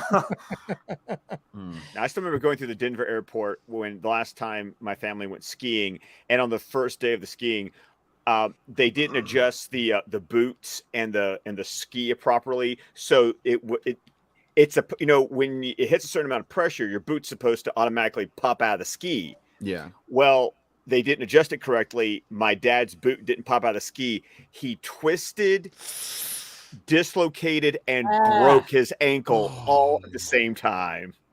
Ow. Ouchie. I can't do skiing. I can't do it. My dad now has permanent titanium in his leg from the trip. But imagine trying to roll him through the airport where his ankle is now setting off every metal detector. Oh god! And having to explain it, that's. I love skiing, but the number of freak accidents I've heard of with people in skiing is like always makes me. I tried skiing once 2 years ago. Yeah, for the first time 2 years ago, I tried skiing, and it just kills my knees. I have long legs, and it just doesn't work. I've been skiing since I was like 5 or 6. It was always like this sounds weird. That was our spring break vacation. Yeah. It was always going to like Colorado or Utah and go skiing. So I always used to say I always needed to fall over and face plant that first time to get over like that anxiety of the fear of falling. Of that fear. Because once you fall once, you're like, okay. Yeah. I've done that. I'm good. I like sledding. I want to sit down. Yeah. More control. I just can't. I just skiing, never got into or snowboarding. I just never got into it. No, I don't snowboard. I skateboarded like forever too. Same. Never got into it. But man, your legs hurt like shit. Oh, I'm sure. I always wanted to snowboard, but I knew how to ski. And like once you go out, like if you're gonna be in Colorado for like 3 days skiing, it's like, okay, I spend 1 day on my ass learning to snowboard, and then 1 day like maybe doing blues. And then if I survive that, then maybe I'll do something great the next day. Or I can just get on skis and have fun all 3 days. And it's like, let's just do that. I don't want to start from zero. Like, and it's the same reason I never do blacks. I only go blues because it's like I want to have fun skiing.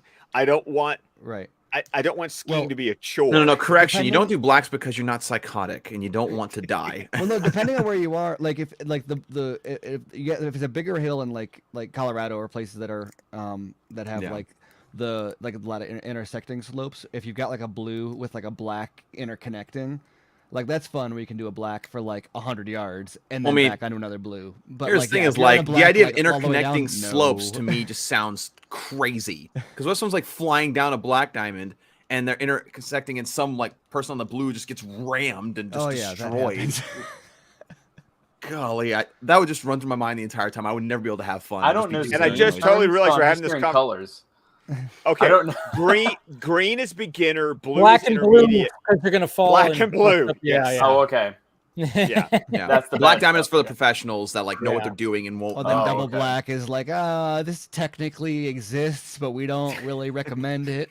Don't do it, but do it. But We've had people like, disappear. Like, we can't stop you. Like, technically, this is skiable, but like, there's trees everywhere, and you'll probably hit them more than likely. You might run into them. Please don't do that. But George of the Jungle style, you know. Oh yeah.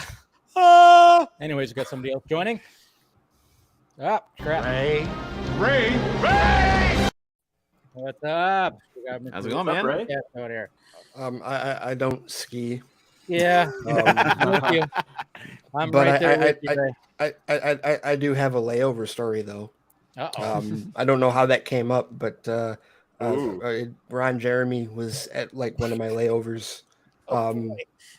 This is a true. Sit on a plane next to Ron Jeremy. Oh my god! I don't know where he was on the plane, but this was many years ago. It's the one time I've been in New York. I flew there for a one-day symposium at the New York Times when I was like co-editor in chief of my school paper at U of M Flint, and like that was already like my introduction to layovers because I'm in Michigan. But you know, because of the nonstop, it was like at the time there was like 14 nonstop flights from like Midway Airport to LaGuardia, so I had to take a Saab turboprop for like 55 minutes from like Bishop and Flint to Midway, hour and a half layover, and then get on the nonstop from Midway to LaGuardia. And the second time through, all of a sudden, Ron Jeremy's just in the lobby. He's just right there, and dude came up to me and was like, $100 you go shake his hand. I'm like, I don't need $100 that bad. I don't want to shake his hand. No, thank you. But yeah, no, he was just randomly sitting there, like minding his own business, you know, talking to people. I don't know who he was talking to, but that's my fun layover story. Dang. All this talk of travel kind of reminds me of the sorry, I didn't mean to interrupt you, but all this talk of travel kind of reminds me of one of the most unexpected fun parts of the trip was the chauffeurs. Because again, they drove us to the airport, then from the airport to the hotel, then from the hotel to the set and all that stuff. The guy that drove me to LAX from the hotel yesterday, I think it's all blur. He's actually this like 65-year-old guy, and I was like talking to him for a brief little bit, and I was like, "Oh, where are you from?" Because I heard a little bit of an accent. He's like, "I am from former Soviet Union." And I was like, "Oh, all right, cool." And so I'd like talking a little bit, figuring out more about him. He's like, "Yes, when I play, former." Yeah, it's like when I apply for this job, they saw on my resume that I speak 7 languages. Lady looks up at me and says, "Are you sure you're not former KGB?" Oh, and I'm just like, "Oh, I mean, I don't know if I'd ask that question," but he's like, "I assure you, I am not." And in my mind, I'm like, "That's exactly what a KGB." Thank you person for would say. introducing the idea to me and then dismissing it. I appreciate it. But he had lived in like Hungary, Ukraine, Russia, and like just like a spy would have. I mean, right? When I was could have been one of my drivers in Jersey, Atlantic City, when I went to Army of the Dead, was just this huge bald dude, and he had like, you could see tattoos coming out from under the back of his shirt, like very like hitman mafia-esque, driving an Escalade in a suit, and I was like, this is a little bit too like. But at the same time, if shit goes down, you want these drivers because feel the they're gun probably taped under springing the into seat, you're action. like, Yeah. Zach only hires drivers that have like sketchy pasts. You know, like, I'm thinking, did he actually hire KG Beast? Yeah, the real KG. What the hell? seriously. Oh man, but no, that was really funny because just like talking to all these different people. It was just fascinating. But what was I gonna say? Oh yeah, when I talk about the drivers and the fact that I like get in this fancy car with like orchestra music playing, and then I'm sitting there in like shirt and jeans, like a flat bill Batman hat and a backpack, and I was like, yeah, I totally blend in here. Here's a fancy water, thank you. Okay, I'm gonna pretend that this is normal. Yeah, but you gotta remember though, I mean, like Zach, he's always just in the same thing like all the time. Yeah. He's never, the only time that he was like, I think when he was on the Justice League set, that's when he was like, you know what, I'm gonna dress up for this stuff, and he wore. Yeah, that's funny about that too, because you can always tell when it's filming from that movie. People are like if you see behind the scenes photo of Zach and he's in a suit, oh, that's from Justice League. Yeah, I know when he was all dressed.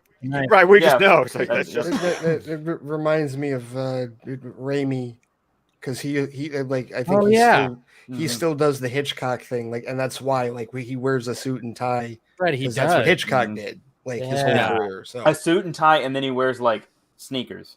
Like, right, Well, you have to. You couldn't wear. You have to. You're standing all day for like 12 hours. Yeah, there's no way. It's just so like it's and all the photos of him filming Spider-Man. It's just such a Raimi thing. You just see him standing there, and then he's in a suit, and then he's got his sneakers on. Yeah, he's just so energetic walking around. Like, but what's funny also is that like when the chauffeurs like dropped us off at the hotel the first day, they like opened the door for you, or at least they did for me, and they were like, Mr. Wiedrich, welcome to the London Hotel. We're excited to have you staying with us. And I was like, in my mind, I'm like, Mr. Wiedrich is my father. Okay, that's who that is. Oh well, see, okay, I got like I guess they didn't know where we were at, because I just ended up. Like, here's your very own cheese pizza. Sorry, Home Alone 2 reference. Sorry. Yeah, no, that's literally. I was there, Dave. You have to say pizza like Tim Curry does. You have to go pizza. Yeah, like Tim Curry does. Yeah, right. Yeah, very on pizza. No, but like, yeah, I mean, it's crazy like how professional it is, and yeah, like anytime. I mean, I haven't been many things when it comes to like something like this, but I mean, it's crazy like when you visit, especially a studio. I mean, I just went to the Warner Brothers studio, just how fucking nice and professional everybody is. I mean, obviously there's a standard that they want to keep, and I mean they keep it. I mean, I always like it was just kind of funny because me and the lady that we when we came back, we're like, God, everybody's so nice there. Everybody was just like starting conversations and all this kind of stuff. And it's just like, well, yeah, you're working for this. They want top notch. I mean, obviously, when you go to like, your local McDonald's, you just, what do you want? But you go to a Chick-fil-A, they're like, hey, welcome to Chick-fil-A. My pleasure. Like, that's what we were talking about that. How like we were just walking through, people were so nice and just would like talk to us out of nowhere. And I'm like, this is weird. Like this is like so strange. We were legitimately treated like VIPs, which was really awesome. Well, you were in a sense because it was a big thing, and that's great. I mean, and now you guys, we'll turn the cameras. I'll end the stream right now. Click, and now you can tell us everything that you can tell us. Yeah, I think it's off. Maybe no, I get that though, and it's I don't know. It just hearing what you guys had to say about it, and just hearing what everybody else has said about it too. It's just like this thing's gonna be crazy, and I mean, there's no way that they don't. We lost Scott. There's no way that this doesn't hit the big screen, right? I would love to see it hit the big screen. I would be first in line to get tickets for that. But I do have a quick question for Aaron, though. I don't think I asked him this while we were there. Because it's something I thought about. Oh boy. After going to the set, would you personally have changed anything? Of course, not going into details about your design. After seeing what was on the set, is there anything about your good design that you question. would change? That's a good question. Honestly, yeah. Yeah, finding out things about the movie, I would have. There's slight tweaks I would make because I think I was going in like a bit of a different direction. Yeah, same for me. They're not like drastic. I think you're on the same page. They're like not drastic, but just some subtle things some things, would have made it blend more. Because I mean, obviously, doing the pieces, we had literally no idea. Right. You have little crumbs of things. Yeah, we just had what Zach has shown and like some set photos and stuff, but. That's all I was going off of. So now seeing things, there's things that would change. Like walking through like props and costumes, like, okay, I was just taking mental notes, like, okay, I would have changed this. I can't change it now, though. I can't change it to be more like the movie because then people are going to be like, oh, so that's what it's like. Exactly. Okay. You got to be careful. You got to wait. How does the sweepstakes work? You guys got had your art chosen to be on the set, and they said that has a chance of ending up in the movie, or they are including everyone's art? It's not. None of the stuff that we did is in the movie. None of it's gonna be. No, because and I was telling this to him too. We would have had to sign some kind of like sign our rights away from the thing, but like we're still allowed to like sell like prints of it and stuff like that, and that would not happen if they were gonna use that. Right. Certainly, So I don't think it's gonna be in the movie, which is fine with me. I thought that was something they announced. I thought that was something they said at first for the. So did I actually. I thought. Well, they talked about integrating it into the universe somehow. No, whether that means actually in the movies or like in behind the scenes stuff. They phrased it was like design something that you think would fit in the Rebel Moon universe, and I took that as like get like inspiration from what you know about Rebel Moon and like make something. Okay. But I and it's fine with me that it's not gonna be in the movie because I honestly, if I was gonna make something for the movie, I would want to do something much more in line with what I now know that the universe is like. Yeah. The most that I'd expect is if they come out with like an art of the movie book that our stuff's like featured in it. That's the most that I would expect from it. For the both of you, let me ask you both this question. When you were designing what your drawings, like how much of your past knowledge of his films influenced your, because that's what you've got to draw upon, right? Like what you've seen, he's already done visually in like the DC stuff or Sucker Punch or anything like that. Like how much of that like impacted your designs going into it? For me, a lot actually. Of course, I try to incorporate like the Seven Samurai thing. Gosh, I'm like tripping on my words tonight. But a lot of my like fabric that my character wears very much inspired by the textures of the suits in Zack's DC movies and all this other stuff. A lot of the ideas behind like the body of my character kind of came a little bit from Sucker Punch to an extent, like just kind of the vibe of how the body moves and looks and kind of the powerful presence that it has, like the dream sequences or like the hallucinations in Sucker Punch. So definitely a lot of that went into it. But of course, the metal stuff in my piece was definitely more me just trying to like do something as comic metal as possible with the harsh blacks and all of that. But definitely a lot of it was inspired by what Zack had done before. Well, see, weirdly for me, it was kind of the opposite, really. I was like, the only thing I incorporated that was like specifically related to Zack was I wanted it to have really shallow focus, which but that's because I also, when I do photography and that's how I shoot most of the time.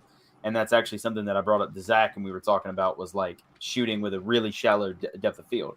And that was, I wanted to incorporate that. And then I wanted to incorporate, I wrote up that whole thing that I posted with the initial one that I did, because I know that Zack really appreciates like a good backstory on something and like descriptive stuff. But other than that, I kind of took the opposite approach. I wanted to do something that didn't look like anything sort of, I didn't want it to be familiar or anything, because I was like, maybe he'll look at it and be like, hey, I didn't think of that. Like, but like that's a cool, and plus I'm really bad about like, if I try to base it on something that I know exists, I tend to like be my worst critic on it. And I'll be like, oh no, this isn't this doesn't live up to like, when I'm looking at or the inspiration. So I kind of just was like, you know what? I'm going to make something that is like my style, something that I like. Yeah. And then hopefully he likes it. And hopefully, people vote for it.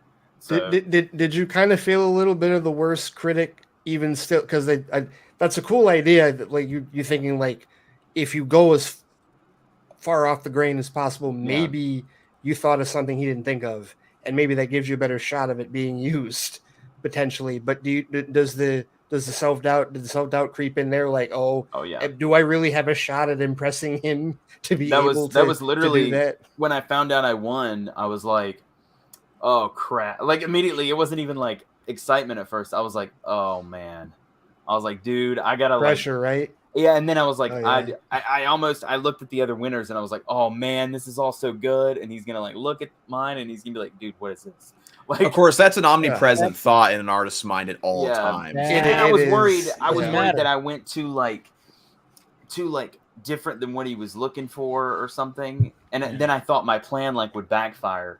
That it was like it was way too different because everybody seemed to like get the idea of like the Seven Samurai thing, and there was like a lot of like blades and that Kurosawa influence and stuff. And with mine, I was like, aliens that live on a sun planet and they have golden armor and like, which is just as valid, right? Yeah. Like, I mean, you don't have to go to Seven. I mean, I get why everybody goes to the Seven Samurai idea, but it is still aliens on other planets. Like, it's just as valid an idea.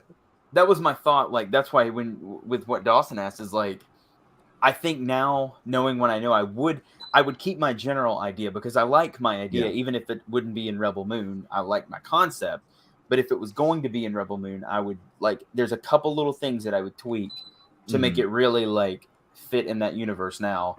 Yeah. So if they were to, I mean, they're not going to, but if they were to like come back and contact me, be like, hey, we'd love to use your design in the movie. Is there anything you need to change? I'd be like, yeah, let me tweak a couple because otherwise it's going to stand out. Like at the appropriate time, I would love to hear what those things are that you guys would have changed.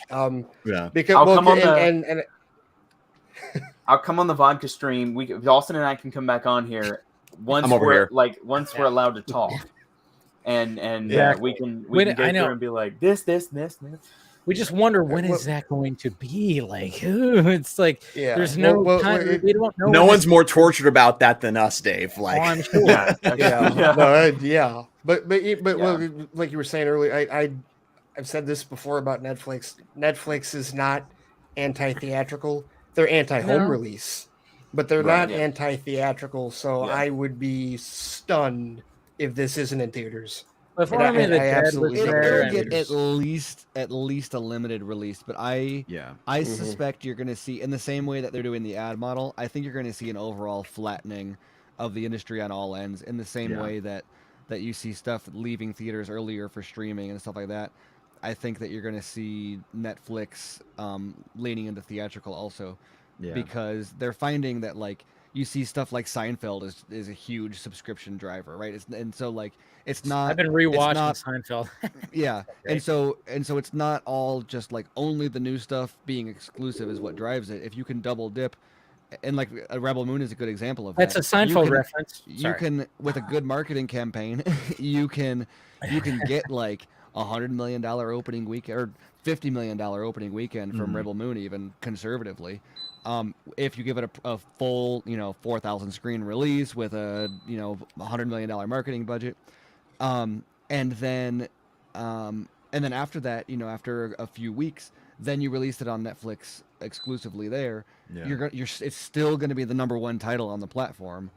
And that's not even because it's like, oh, Zack Snyder's so great. It's just because that's the way the viewership patterns on this stuff works. It's like two different audiences, really. And you're serving both of them.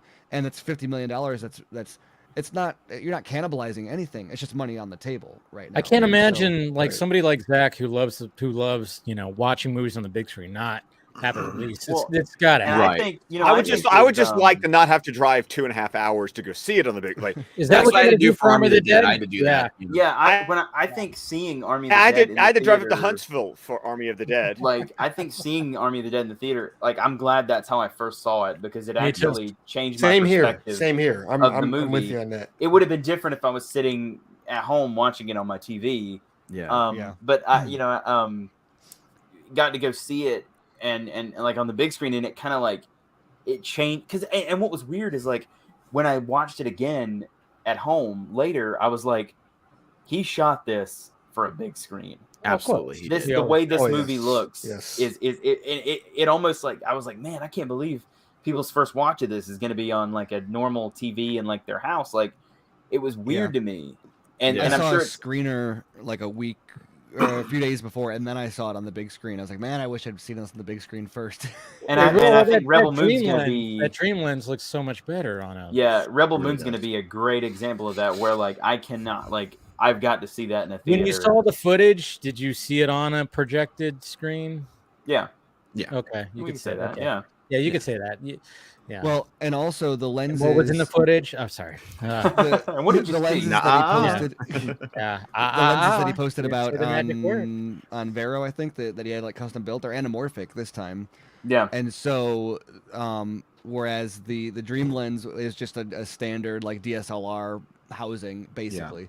And so the fact that it's an anamorphic lens gives it a much more cinematic kind of warping. These lenses are so cool. Like he actually has like Japanese inscription on them that he is custom made, and he like painted them and stuff. They are really, really cool lenses. Yeah, really follow for sure.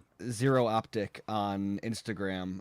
It's the company that made them, and they post all sorts of like they do custom lenses or rehousing old like vintage glass in a new. It's like if anybody who's like remotely into lenses, it's like not only educational but like also lots of really, really, really cool stuff. And these are the same thing. They're not the exact same lenses as the Dream lenses, but what's cool about it is they're also older lenses that he's like had, made into something that works for today, which is cool because which makes it difficult though because like they're not like mass produced like these old lenses. Well, that's why when he was like, "Oh," like I was like, Zach, yeah, it's my fault. It's here. Oh God, like, because that was the first question I asked him was like, "Hey man, like, what's the situation with like the way you're filming and like the cameras and stuff?" Because he's the DP on this one, so it's like.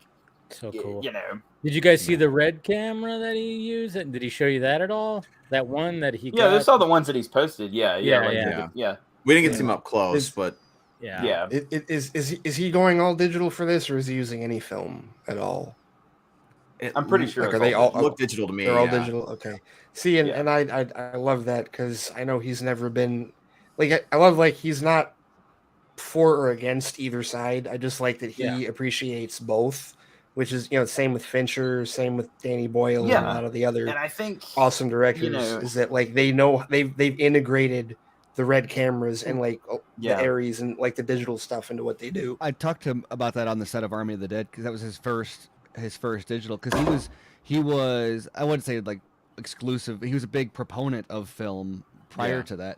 But I think what happened after Justice League, he was doing prep for Horse Latitudes.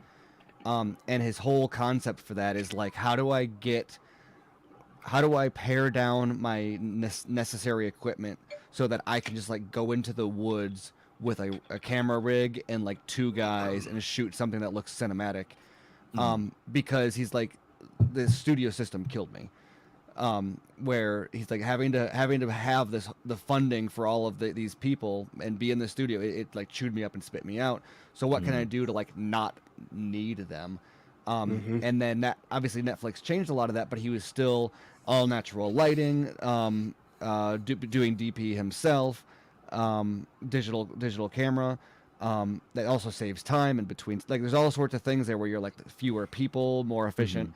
He said there were other things that didn't make it as much more efficient. But when you think about like the lensing and the lighting and like all these things, you're like, oh wow, that's like the crew and like set footprint shrinkage that happens when you like do natural. I don't know if he's doing. I don't know if you guys was there lighting there or not. He hasn't mentioned that on social media at least for Rebel Moon. But for Army of the Dead, there was like no like lighting text or anything. It was just all natural. Keep walking, Steven. KC is just taking it all in right there. He's like injected into my veins. Yeah. Look at that. He's frozen right now. This has happened before on the Vodka stream where he freezes up and it's always in his eyes are closed as if he's just taking it all in. He's meditating. Taking a little nap. Again, somebody take a screenshot. Memes all around for KC right there. Yes. Yes. This is totally off topic, but Scott, what is on your shirt? Oh, it's yeah. I kind of like looking down. I'm like, I see a unicorn. I see drink what's on your shirt? Okay, so this was a Kickstarter for a office comedy comic strip, and it's called The Una Accountant. Oh, he froze. Unicorn accountant. Drink the rainbow. Drink the rainbow. Okay. Drink the rainbow. Okay, these guys coffee mug. Yeah, I get it. Right. I see it. So that's cool.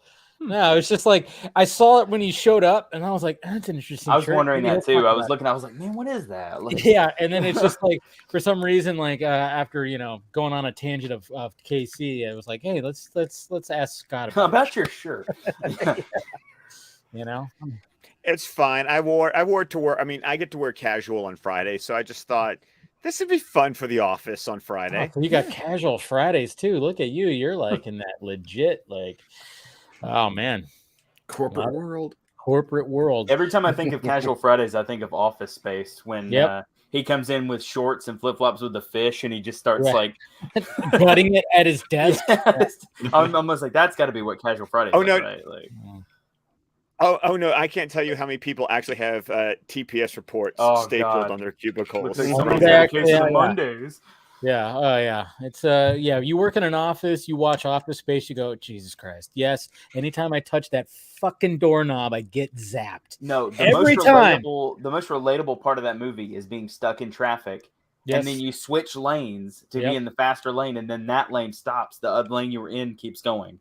Yep. And there's literally people walking faster than you. That's God, that is the most relatable part. And for me, it's still the fax machine / printer because we all have one of those that we just want to absolutely. I work at home. And mine sucks. I can't. Doesn't even print. It scans, doesn't print. You got to take it out in a field and bust it up with a bat, man. That's what I said. I might do that.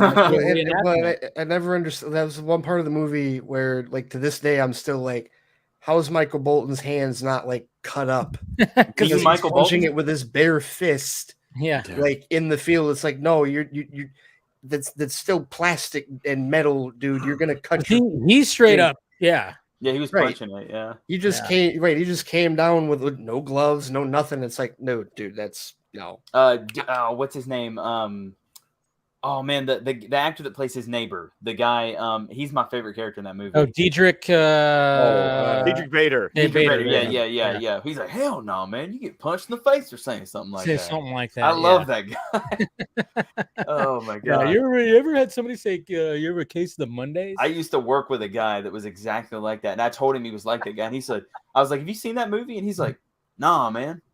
I never seen that movie, and I was like, "You need to watch it." I watch some garbage like that. You get punched in the face for watching a movie like that. Yeah, I was like, "You need to check that out, dude, because you're literally in the movie." Oh, that's great. So, is there anything? I had a guy who was. I worked with a guy one time who was totally the red stapler guy. No, my stapler. Burn the building down. Milton. Yeah. I'm gonna just need you to move into the basement. Here's a can of Raid. Yeah. Haven't received my paychecks. There's a lot of Miltons out there. They don't all sound like that, but they're out Every there. office has one. They just show up and they're not getting paid for like 6 months, and they just still show up. Yeah. Sad. But back to Rebel Moon. Is there anything else that you guys want to share? That we can share? No. I don't care. Just share. Just share. There's so much I want to say, but I won't get in trouble. You will. Yeah. This is an you didn't sign anything. Yeah. Am I the only one that doesn't want spoilers? Well, that was the part for me. You mentioned that, Ray, is like we were walking through it, and the entire time we were seeing everything, I was kind of like, shit. Like, right? Isn't there that part of you where it's like, like I was excited to see stuff, but at the same time, so you saw stuff that was like, oh. Well, see, I was kind of the opposite though for me, because all the different things we saw, whether it be like costumes or props or whatever, and they talked about developing them and the history behind them, and I'm just like, okay, well, now I have this like in-depth knowledge of things that probably won't be talked about. Some of that stuff was cool, yeah. And so, like, but I'll know it. And it kind of enriches the story for me. So, like, and plus, like, we did see footage, and we know, like, generals of how the story goes, but at the same time, like, it's still going to be very much an unknown when it comes out as far as, like, details. I'm interested to see what the runtime is. Yeah. That's something that but with the amount of stuff, I'm like, this has got to be, like...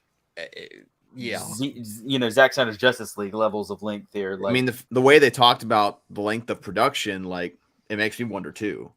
Yeah. Well, it's 2 movies, right? So. Right. Yeah. Well, I mean, is it 2 3-hour movies? I would love that. Please. If it were any other studio, we could confidently say no, but 2 it's hours. Netflix. Yeah. So we can say, and I don't. That's not just because of. I mean, they allowed Scorsese to make The Irishman like over 3 hours. Yeah. And plus, like Debbie reinforced it again. Like Netflix, we come to them with an idea. They're like, okay, go do it. She was literally like, yeah, Zach was just like telling him what he wanted to do, and Netflix were like, let's do it. Like, and I was like, that's cool, man. Great. Like, and that's one of the things I mentioned to Zach. I was like, that's cool to be able to like. That's why when people are like, why would you? I know WB is. I'm not even saying like he shouldn't do Justice League or anything like that, but like even with the new regime and all of those changes, like literally you've got the exact opposite situation here. Why would you leave that to go? That's like being like, oh, my ex. He's just getting carte blanche. So now I'm going to go back with my ex now. Yeah. It's like, well, no, like, and the thing is, Steven, you don't even need to use him. Like, you can use like Scorsese and these other directors as examples. Like Martin Scorsese was told no by multiple studios, and then was told yes by Netflix. Like that. That's it right there. Like seriously, that's all. They're very open to just creators creating. Yeah, and I'm talking about. I just watched Enola Holmes 2. Enola Holmes 2 is over 2 hours. Really? It's 2 hours and 10 minutes. The first one wasn't that long. No, the first one was shorter than that, right? Yeah, pretty. No, yeah. But the first one was actually shot to be a Warner Brothers movie, and then Warner Brothers sold it to Netflix. I didn't know that. They did. This one is yes. What they got to do. Well, speaking of Warner Brothers, I wanted to ask you guys. So and the Warner sister. So what? Say that again.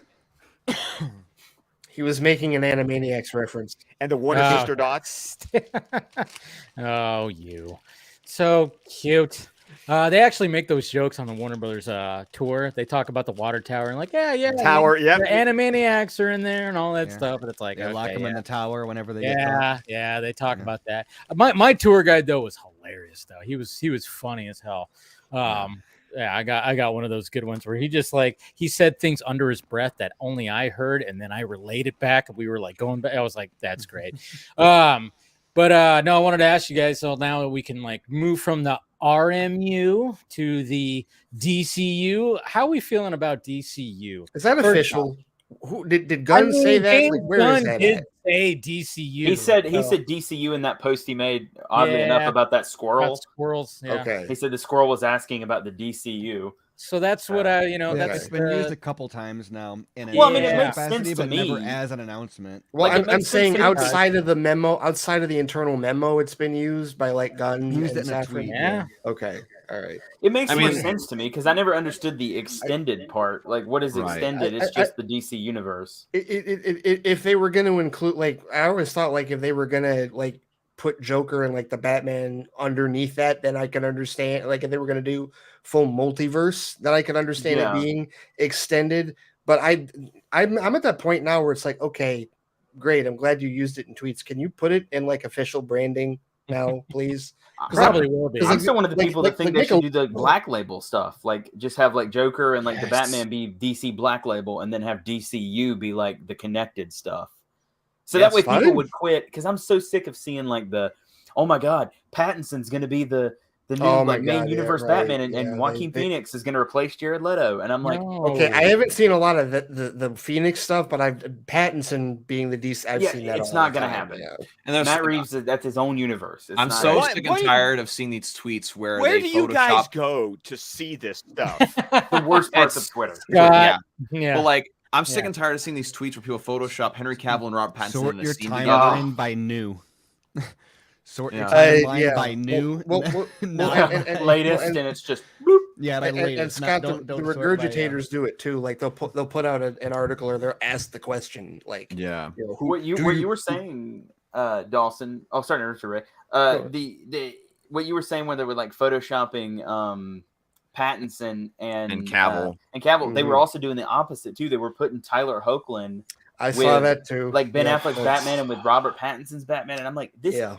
Like DC, Warner Brothers needs to come out with something now, like what Marvel does. Which I'm not saying they should copy Marvel, don't.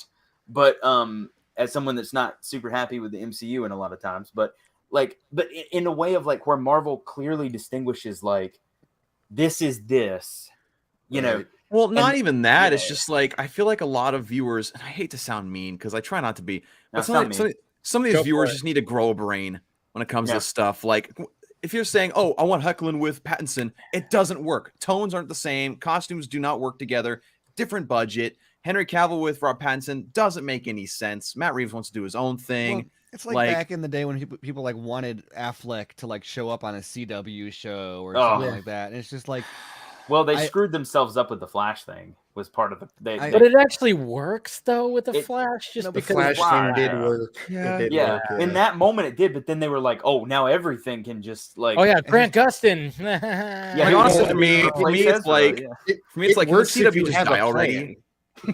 Like I just want the CW to just die completely already. I'm so sick of it. Dawson, for all the CW haters, I can confidently tell you it's dead.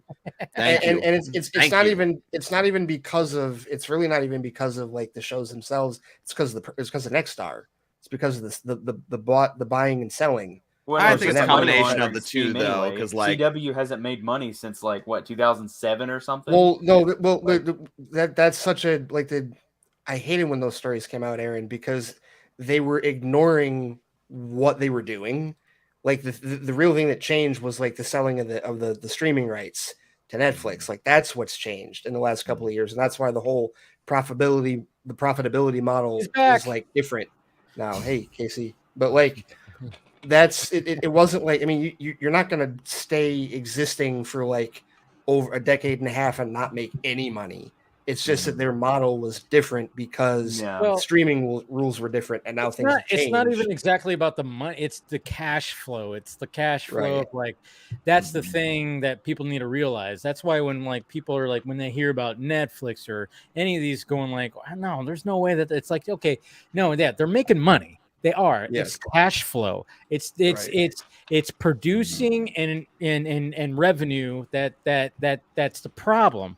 When it comes to the streaming stuff, which I think a lot of the studios were not ready for, and the pandemic just put it up to the front of the fucking gate, front of the line, where it's like, oh shit, now we got to do this, and they weren't exactly ready for it. So it's like, it's not that they're not making money, it's just the cash flow that's the problem, because now that's what Zaslav and crew are trying to like fix.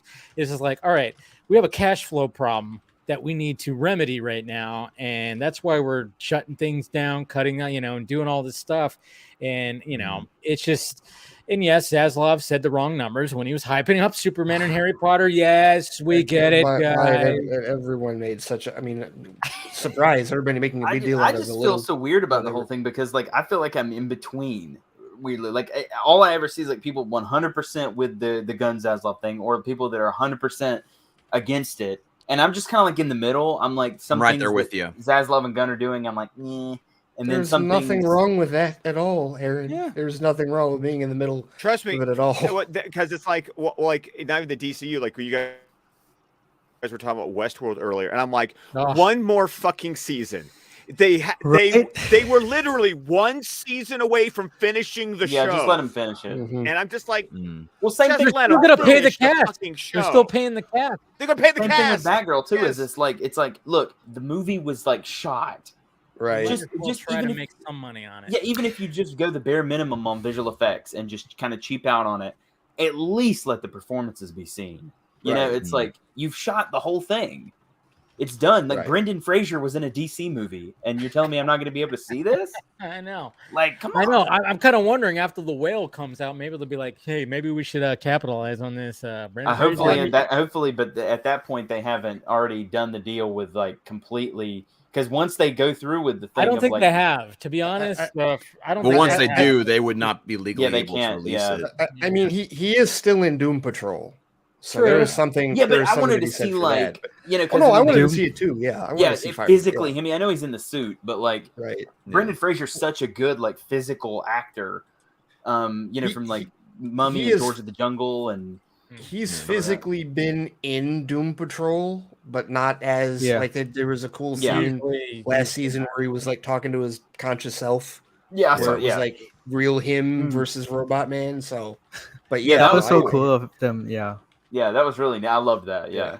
I love Brendan Fraser. So when I hear that, he's in a Batgirl movie with Michael Keaton, and he's like the villain, I'm like, oh my god. See, my whole thing with that, the reason I'm not like that, I'm not disappointed that the movie isn't coming out. Like obviously, like I'd like for the actors to have the performances seen and all of that. It was the whole Michael Keaton thing, him with J.K. Simmons as Jim Gordon. That whole thing, I'm just sitting there watching it, the whole thing develop, and I'm like, what the hell is this? And it seems pretty clear, Dawson, that's probably if it's not the number one reason. It's a one of the main letter ones. reason Yeah. that they decided to scrap it because it doesn't make the old sense. regime was probably like Hamada. Hamada. These people were like They were oh, all I in don't on know. the Put idea. It was Kieran in there. I don't know. Hamada that was trying to squeeze it into like a certain spot directly after Right. Flash. Because you realize this weekend the Flash was supposed to come out. It was. This weekend. Originally, we should be doing a spoiler talk on the Flash right now, but we're not. We have to wait another 7 months or whatever the hell it is. And it's like, and then Batgirl was supposed to come out next month, so it was supposed to fit right there. And since things, kind of little, I like that rearranging post stuff. that Flash Film News put out where it was like, here's all the different times that the movie almost came out. Right.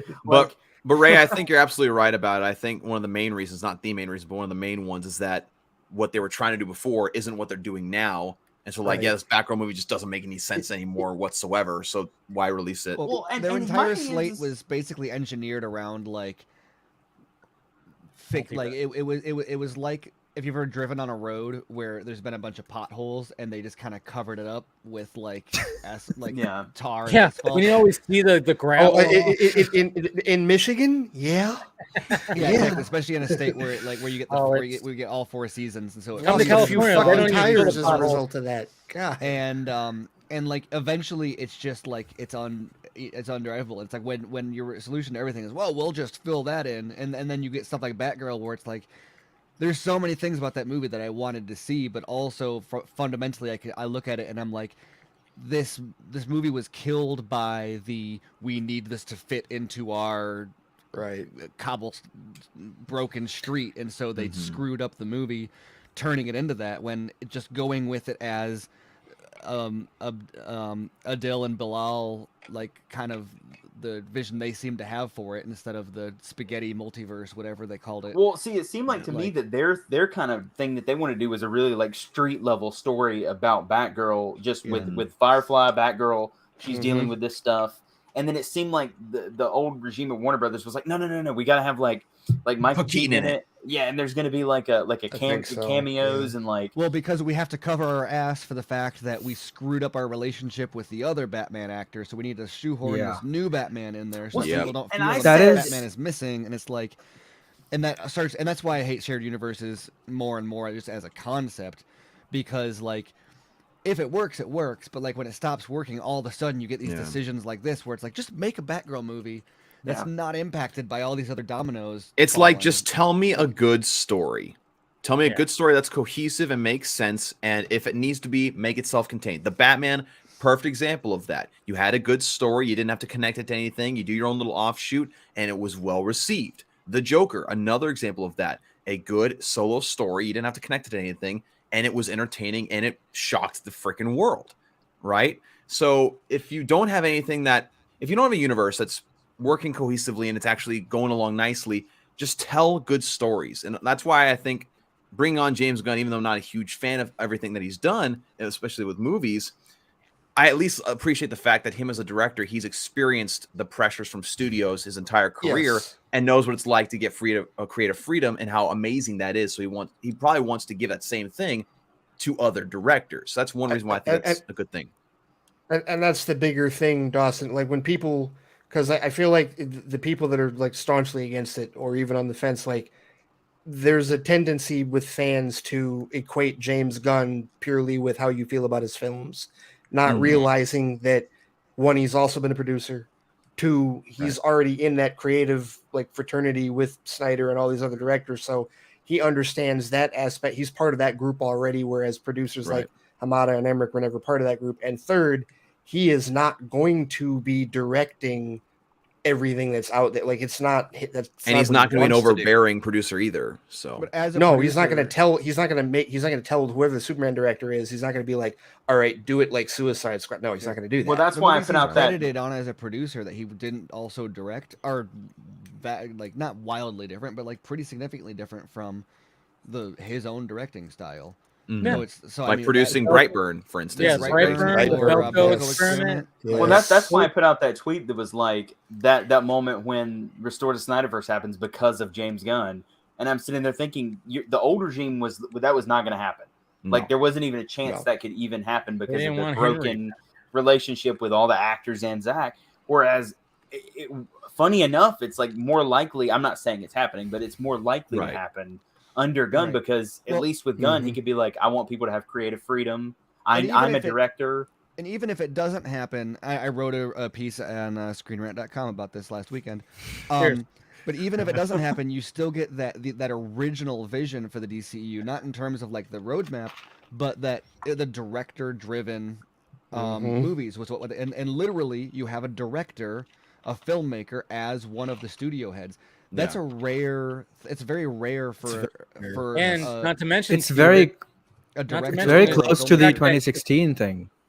Well, well, also think about it too. Is like Zaslav wanted a Kevin Feige. He couldn't get Kevin Feige, so we got somebody who worked with Kevin Feige. But that's what's crazy because Kevin Feige. You look at what the MCU is, because Kevin Feige is a career producer.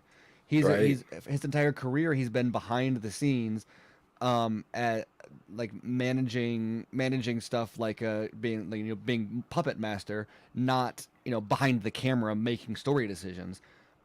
Whereas that's what James Gunn. Let's not get carried away now. That's what James Gunn has done, and so obviously he's paired with Safran, but the perspective, like, there's a reason that directors don't usually become movie executives. And one of the reasons is because they prefer to direct movies. They don't want to become an executive, but also is because they're kind of held out of it. There's a little bit of gatekeeping there because the executives want to be the ones that push the directors around. Like, there is a hierarchy there that is kind of enforced. And so to bring him in, for him to step up and take that position, but also for them to ask him into that position, is a huge show of faith about what their intentions are. And the statement from Gunn and from the studio by making that decision is, we want directors to have a voice in the room, in the studio chief's office. Like, that's a huge So what you're deal. saying is that's what The Rock was talking about with the hierarchy and not Black That's Adam. pretty much what's been Ironically, the The Rock would have been the opposite approach. The hierarchy power has What the changed. DCU has right now is potentially twice as good as the MCU has, because Thank you. I was just they about not to only thank you. they don't only have a producer, they also has a creator, and the better thing is he worked in that other universe, and he has the experience there, and he knows what not to do and what to do. But also, Imagine wasn't if Favreau and Feige had equal leverage going into the Avengers, right?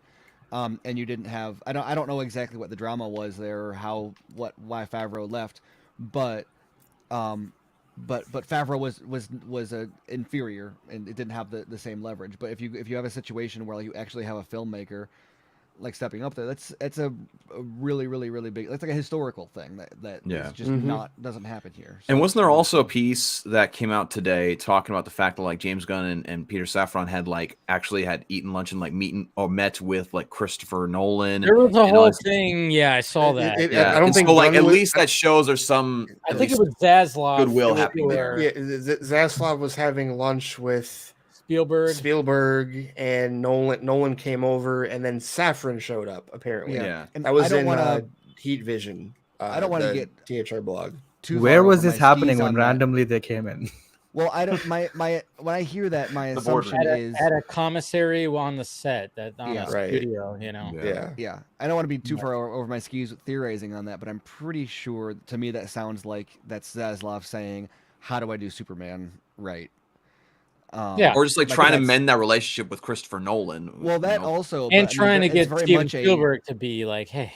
Yeah, but that's a Right. big like consultation kind of.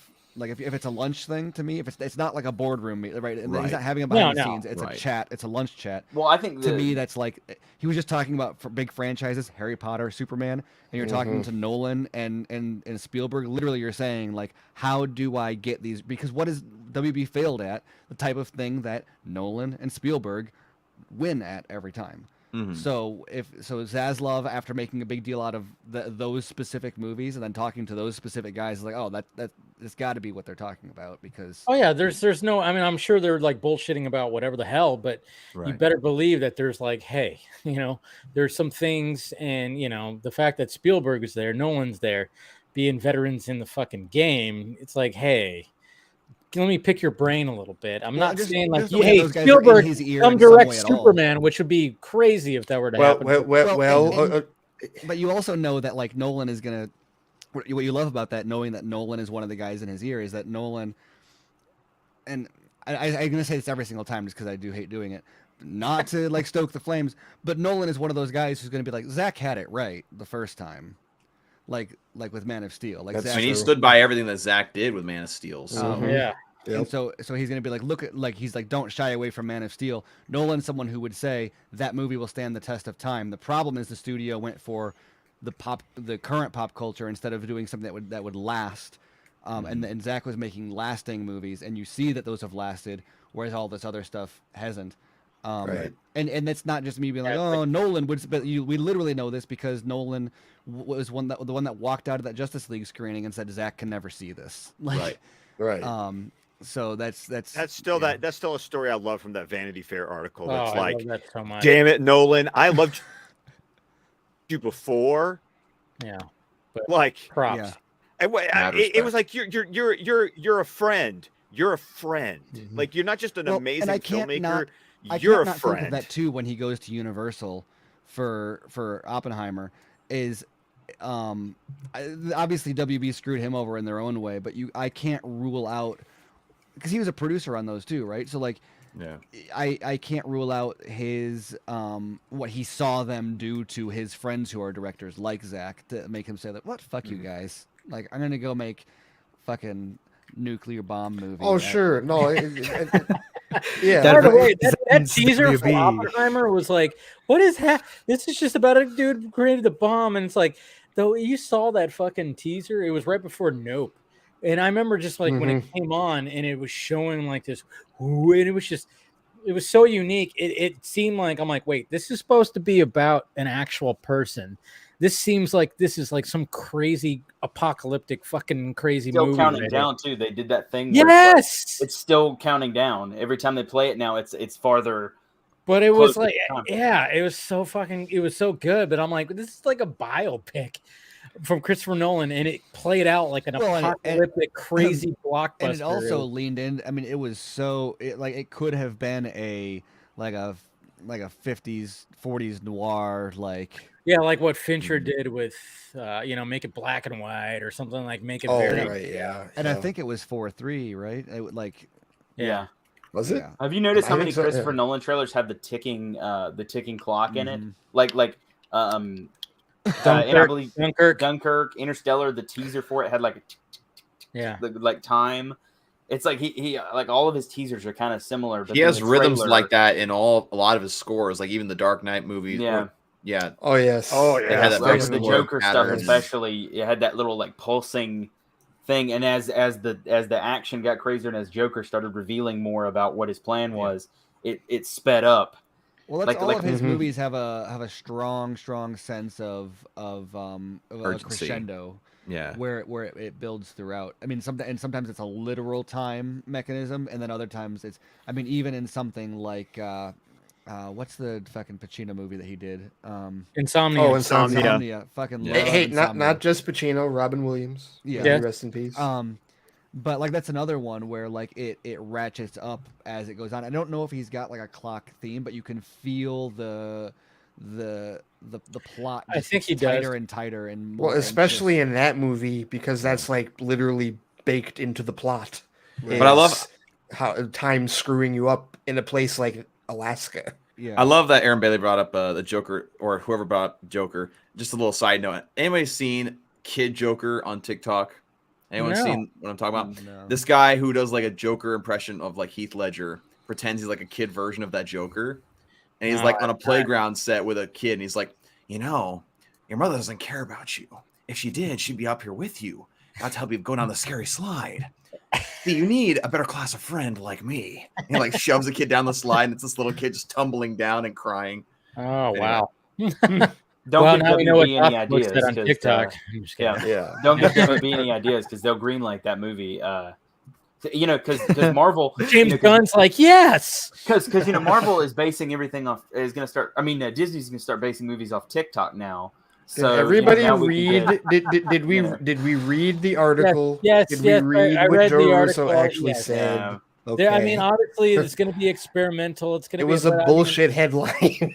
Yeah, Really it's just, they chose they chose that, yes, because I even talked about it too. They And, wanted the you know, rage that's- clicks.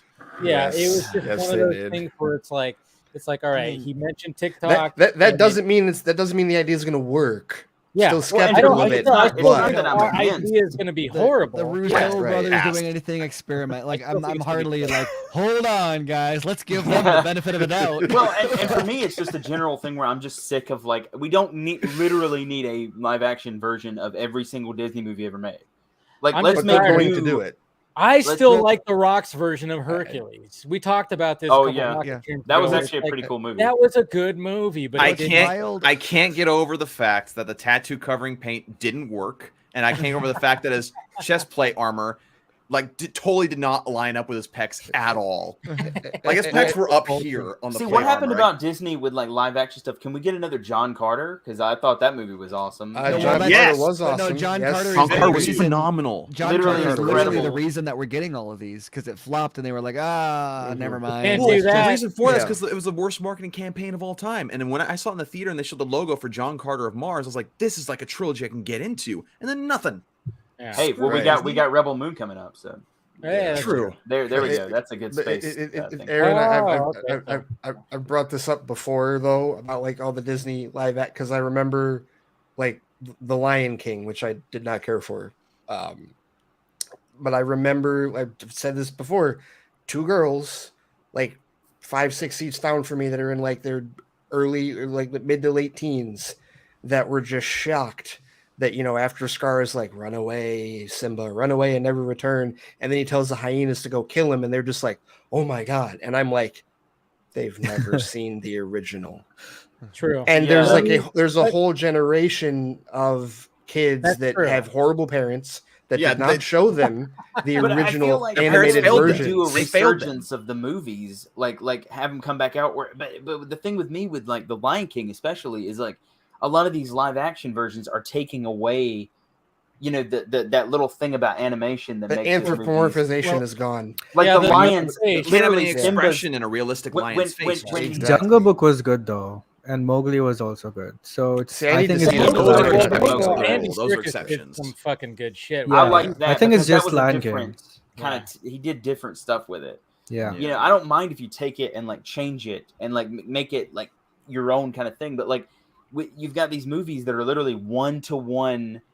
Like the Pinocchio movie was literally a 1-to-1 remake. I of didn't even the- watch it. I was like, I haven't refuse. seen it. I was didn't like, bother. I started watching it and I was like, dude, this is literally just the I watched animated the Del movie. Toro This is one. where I was gonna say, I go wanna watch back the Del to Toro Dumbo. one. I go back to Dumbo because I'm like, Tim Burton, you felt like it was a Tim Burton movie. Yeah. He had to extend a very short animated feature that came out decades ago and had to make it into something. Well, And I and you felt heard what he sad said. and happy and He so said many he'll feelings never work about with that Disney little again. goddamn Yeah. elephant, you know? Well, look at Mhm. Maleficent. I actually liked the Maleficent movies because it That was a wasn't different take. it wasn't a remake of Sleeping Beauty. It was like you're seeing the story of Sleeping Beauty, but from the perspective of Maleficent. Although and you that's know who another did all problem that I the, have. you That's know another who problem did I the- have is that they take all these villains, these old school villains, and they make them all relatable.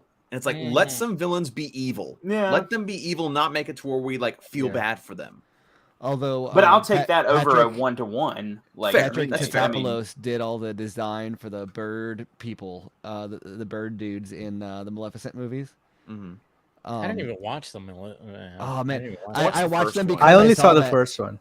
I didn't and watch it's- either it's- one. I think the How many have second they one is the one made? that- no, 2 of them, but I think Oh, the second okay. one was one that Tatopoulos was on, and it's funny because once you go to their layer, it's so.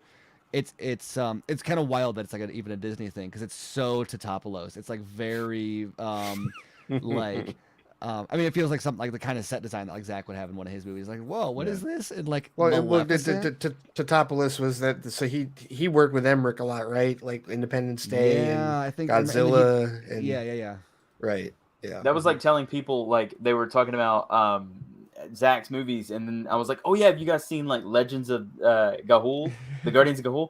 And they're like, what are you talking about? And I'm like, oh, Zach's like 3D animated A great kids movie. And they're like, what? With Is The 300 guy? the other And I'm like, artists. the 300 guy? Yeah, that's literally what I had a friend that said that, the 300 guy, and I was like, Yeah. And he went and watched it and came back to me and was like, I don't think I've ever heard anybody refer to him as the 300 guy. well, you know, like I have a couple friends that like But they're that's not where he big made into, his like, mark. That's where they're he not It made big is, into like yeah. movies and stuff, so they just remember like This Is Sparta and like oh yeah. stuff, Yeah. and they were like, what, he did that? And they went back and watched it, and they were like, dude, that was really good. And I'm like, Well, that's what's funny about That movie video is essay one of that- my all-time favorites. It's It's really, so really underrated. good. Yeah. that video essay that came out like last week or whenever about I don't want to say who it was, but that did it. It was like an hour of Patrick I know what you're Williams. talking about. Oh. and it was funny because it was this always happens where they'll spend like an hour, and this guy actually has some really interesting insights. It was like everything that you can say about a Zack Snyder movie, you could say about the Owls and Gahul, and I was like, that's a really good point, and I thought it was really, and he broke down some of this consistent themes and some of the invert, like he was like, there seems to be a contradiction. It's like, maybe that's intentional. No, I guess he wouldn't consider that. But so after like an hour of like clearly establishing, ooh, there's themes, then there's subversions of these themes. And then he's like, I have to come to the conclusion that Zach doesn't really have anything to say. And I'm like, it took you an hour to decide. I think if it takes you an hour to decide that, then maybe question the intentionality behind that. Yeah. Crazy. It's crazy. But Aaron, you got to hop off in a sec. Yeah. I know it's late for you guys. Dawson, are you still? You probably maybe too. I don't know. Like it's up to you. My wife probably wants me to clean up the house tomorrow morning, so I probably should. Hey, say I really want to clean up the house tomorrow. No, I've got the girlfriend. See, I'm not gonna lie to my wife, Steven. You want to say it? I let her know. Howdy. Girlfriend. Hey, hello. Hey. I How's can't it hear going? y'all, but it's okay. I love Aaron doing told it. me everything about you, all good things. Yeah, all good things. Yeah. No, but I appreciate you guys, coming on. I mean, I know Yeah, it's man, last yeah. minute, but I was like, oh yeah, let me see if I'm you sorry I guys wanna can't talk about anything, but I know. We'll get. We're We're gonna get to that tight-lipped. point next year where we can fully just have nerd out and just talk Exactly. about. And you can talk. You guys come back on, of course, and we'll talk about all kinds of things when it comes to this. So yeah, no, but I appreciate you guys, coming on and Yeah, man. and talking about the experience, because I was, even though I'm just green with jealousy, of course, I should have just showed up. I should have just been, hey, I'm part of the crew. tour. Yeah. I got over my jealousy real quick because I can't draw.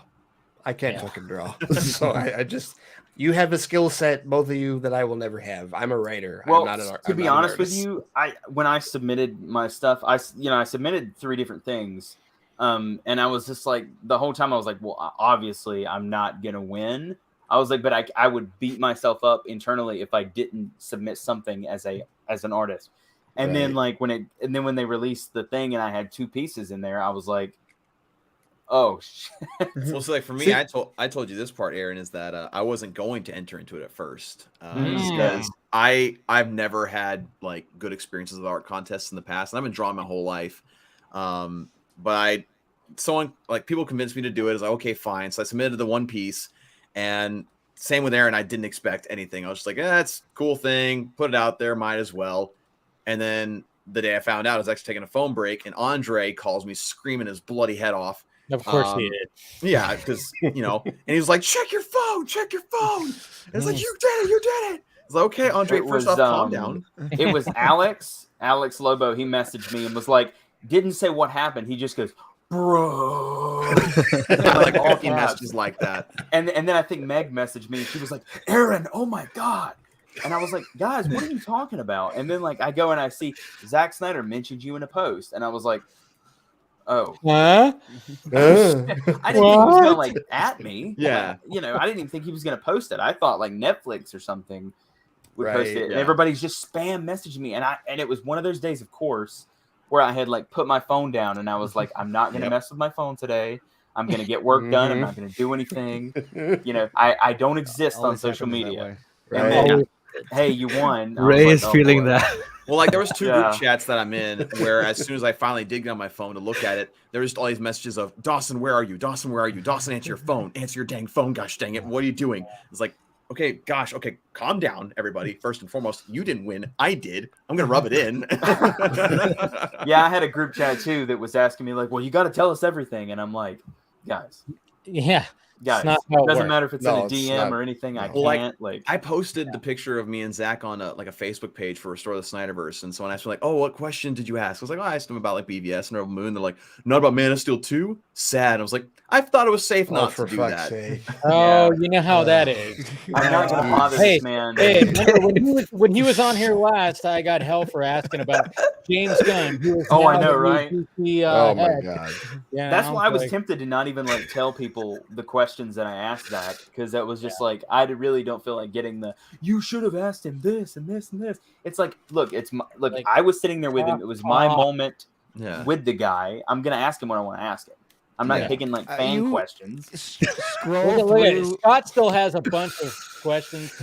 Scroll through his Vero comments after any post, and I'm like, I never want to ask him any questions ever. Just be like, after the Charlie Hunnam thing, I was like, right? Nah. Yeah, no. He's like, bro, did Scott say he had more questions? That's the funniest story because he like got asked was about like, Charlie Hunnam, and he was like, finally he got him in the movie, and now he's like injured for 2 years. Yeah. Well, Scott, if you need to, I can probably stay down for a little bit longer and answer some questions that you have. So. Hey, why you put me off? I'm offering to stay. Now he's got questions for Zach, particularly all this stuff. I see. That's what it is. Yeah, we probably don't know that. No, like Scott's had those questions. Like when I first had Zach on, and I was trying to get everybody involved with it, and I was like, hey, you come in, and then you come in. I was trying to coordinate it, but I was like, wow, fuck. But Zach is only going to be on for like an hour and a half. He was on for 2 hours, which is great, but it was just hard to fit all of it in there. It was, and then of course the other times too, but Scott, I think, don't worry. I was always so bummed because I'd be like, I'm usually pretty busy on Fridays, and then I'd go on and I'd be like, oh my god, freaking Zach's on the stream. Damn. Oh god, I was always so that was the last time it was on. That was such a fluke thing because I was like, all right, so we had the idea of the Dark Side unboxing. I was like, perfect. That'd be a fun, stream. Then I was like, I'm gonna ask Ray, and I let it be known within the group. I was like, hey, get Ray on here. That'd be sweet.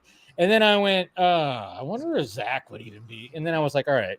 So I sent Zach Scott's picture of the box outside his house. And I'm like, hey, we're gonna be Scott's gonna be unboxing this tonight. And, if you want to drop by. And then he just went, wow, like with a bunch of exclamation points, like, yeah, because of how big the box was.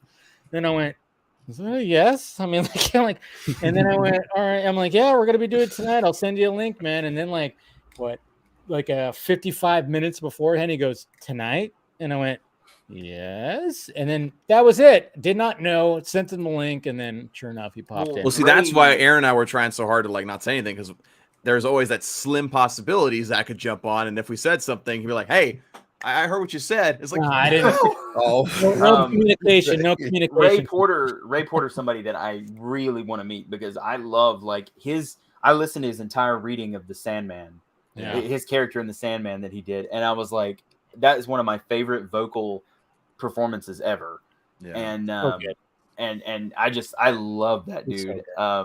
So I hope I can meet him one day. He's awesome. That was a cool Christmas vodka stream. I actually got to geek out with him over his Frasier appearance because Frasier's like my favorite sitcom of all time, and the fact that he was in an episode, and I'm like, holy shit, really? And that's what's so great about Ray is he just talks. He wants to talk about it all with everybody who wants to listen. I mean, he didn't hesitate to say yes when I hit him up to join that night.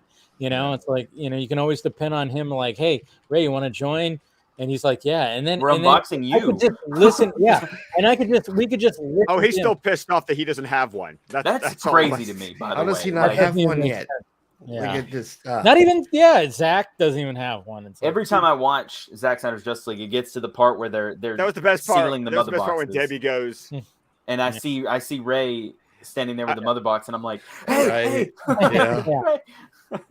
What were you gonna say, Scott? I was just saying it was also fun with David going, "Why don't we have one of those?" And I'm just Exactly.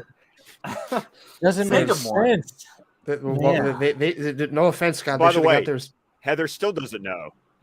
Of course she does. Okay. So the plan is working like perfectly. We're gonna get to like a couple years before she even and oh, honey, it's always been here. Yeah. I've had this for however. That's wow. Is your plan to keep it from her until the movie comes out? All you have to do is be like, honey, and then show when Zach showed up to watch you. And he'd be like, the director and his wife, look, the producer. No, trust me. That weekend I showed my dad. My dad watched 5 years ago. We can let it go by now, I'm surely. Exactly. You have it all there. It's fine. It's perfectly fine, which is good. No, but like, yeah. Callum could have sat on the throne, honey, when I got there. I really wish you would have done.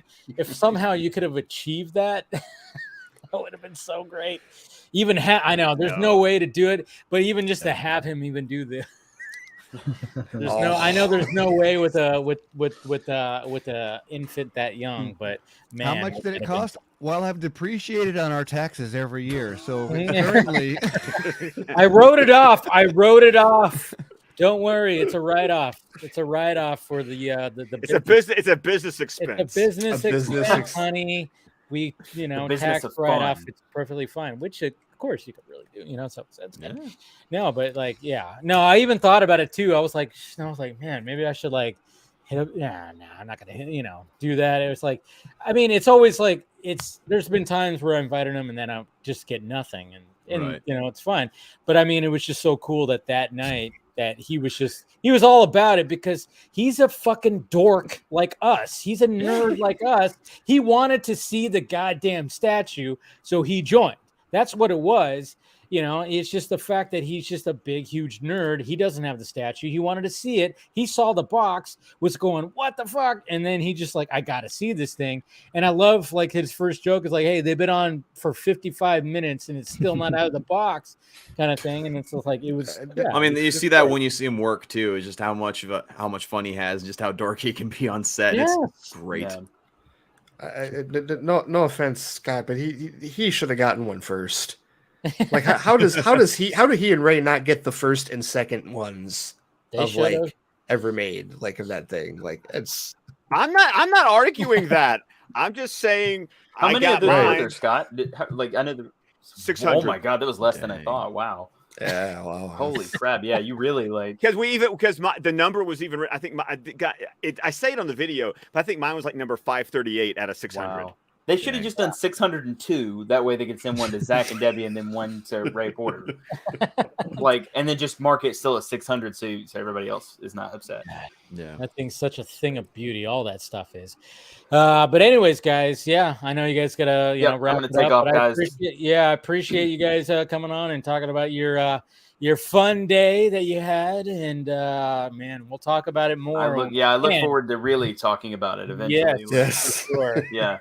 No, for sure. But go ahead and promote yourselves and keep up the good work. I got nothing going on right now. Well, I have a poster dropping tomorrow with RC Haircut. We collab with them, so I got a thing dropping tomorrow for the event. And then and Dawson and I are throwing some ideas around about a little short film that we're thinking about working on. So nice. That's something. You guys are 3 hours apart. Eyes and ears out about. Yeah. So just rumblings right now, but may turn into something. So the rumblings and grumblings. Yeah. It'll grow. It'll grow. But I appreciate you having me on, Dave. It was good to talk to you guys, and I'll try to be on more often if I can. Yeah. You always got a door open. Dawson, got anything? So I mean, 4 Nerds every Thursday. Somehow that show's still going on. But no, all great guys. And I'm actually finalizing with the colors of my upcoming comic, Savage Volume 3. We're shooting for a February release date. We're going to line that up with a convention that I'm going to be having a table at in Roanoke, Virginia. So keep an eye on that. There's going to be digital copies available as well as Amazon physical copies. So wrapping on that as much as I can. And just keep an eye out on the website and the different prints that we got available. So we just added the my design for Rebel Moon on the website today, the one that won or was in the top 10. So you guys want to check that out? Linktree, all that good stuff. So yeah, Nice. appreciate having me on, and it's fun nerding out with you guys. Always fun. Always See fun. you guys. Doors always open for you guys. All right. Yeah. Thanks, man. All right. Appreciate it, guys. Talk to you later. Sounds good. Take it easy. All right. see Okay, ya. so I got to talk to you guys because as I've been sitting here, what? I don't know. No, go ahead. And you got to talk to us. I feel like I'm cool. No, because tomorrow, because I'm still getting people like longtime followers who are like, I'm talking about the Aircut trending event tomorrow. That are like, What? something's going on tomorrow, and I'm like, Yes, I know. It's weird. It's weird, but yeah, go ahead. Sorry. So I've already talked with Dave. So like we're gonna get the brain trust together going on right now, and people in the comments, even though I'm not looking at the comments, you can join in. I've got tweets scheduled out in half-hour increments right now, starting at 8 a.m. because that's when the RT Aircut site suggested to get started, and then I've got it scheduled out through 6 o'clock tomorrow night. Should I just kind of go for 6:30? Like, I'm trying to figure out, like, how long do I need to keep scheduling out tweets? Because they're each unique in different ways. The real question is, do we tag James Gunn or not? I've tagged him in 2. You have to. I think You at should. this point, You yeah, should. that You they should. will, because that heightens the event now, Yes. Casey. The Yeah. fact that and it's not even just that it's James Gunn who has publicly expressed his support for it in the past. It's that co-head of the now officially taken another victory lap DC Studios that exists. Yes, and the fact that he's shown support to David Ayer and stuff like that on social media, it's like I said this on Film Junkie Live, this week. It was the fact that it's like you don't have to spam them with every Don't little spam him. fucking don't spam them. No. But every now and again, like every couple of hours, I know people are gonna fucking spam him. I know he's gonna. That was my question. Like, if you say yes, then of course that would be on every single tweet. Yeah, of course. I mean that's going to happen with people because people don't know, they don't have the the courtesy of boundaries. I'm going to, when I tweet some tomorrow, I'm going to tag them on some. A very small portion, not all anything that ever I tweet or retweet. I do appreciate though that he understand, like he said this before. Like one of the other things he said in tweets is he understands the delineation between different segments of the fan base. Yes. He does know that. He is aware of those who have no filter and those who are rational. He's at least aware of that. So when he gets spammed, he'll know where it's coming from. That's why he got the job and Dan Lin didn't. Maybe. Maybe. Yeah. But that honestly, Casey, that's one of the things we've talked about with and you know what? Like I talked a little bit about this on the Flightcast Patreon that I have. I talked about, we were debating, well, not really debating, but discussing how active his social media presence is going to be once he takes this job. And he kind of gave an indication that he's not going to slow down maybe potentially as much as we might have thought he was. He's going to get worse now. He posted 2 different characters now. Okay. Yeah. My only thing right now is I don't know if he's going to be as, when he pushes back on, certain people, the Scoopy types. I really hope that he doesn't. I want him to debunk anything that he can, but I'm not sure if he's going to go hard on that. But I do love the fact that on Halloween, he posted Dead Man image and it was like, cool. Well, look at this. Well, the DC just head, after, I had just been talking about Scott Derrickson, Dead Man, on yes, the Vodka stream the week before. We did. And it's just like, so you want to talk about bringing a filmmaker in, that guy, bring that guy in for sure. And then the first day that he takes his new job, he posts an old Clark Kent, panel from, an old comic book. And it's just like, there we go. This is the kind of shit that I hope he does, because again, we talked about this, last week before, whatever the fuck. He has that edge that Kevin Feige does not have. Kevin Feige does not have a social media presence because he doesn't need it. So when it comes to DC, it's like, all right, we need some hype here. So James Gunn has the presence. He needs to utilize it. Yes. Maybe not like how he did before, but he needs just posting on Halloween, the Dead Man image. Perfect. Posting the first day of work with the old Clark Kent panel, perfect. Now keep on doing shit like that. Yes. Please. Absolutely. Yeah. Yes. I could be wrong, but I kind of suspect also. Hey, I mean, just entertain the idea, just humor me. He, I suspect he's going to be kind of. The amount that he's tweeting is probably an indication, can be taken knowing a little bit about him. I don't think he's going to overextend or like overcommit his kind of social, like he's not going to be teasing characters and like hyping up stuff that's like DC related just to tweet, like, you know, to like maintain his like usual presence if he doesn't have something in the works or a commitment of budget or something like that to be able to back it up with.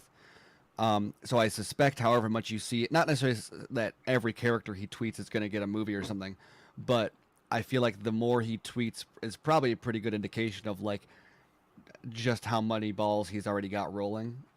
Like I feel like it seems a little bit weird to me that he would be putting a bunch of stuff out there if he doesn't have at least a commitment for budgets for a bunch of different stuff in the works already. At least he now knows who his Superman is. Right.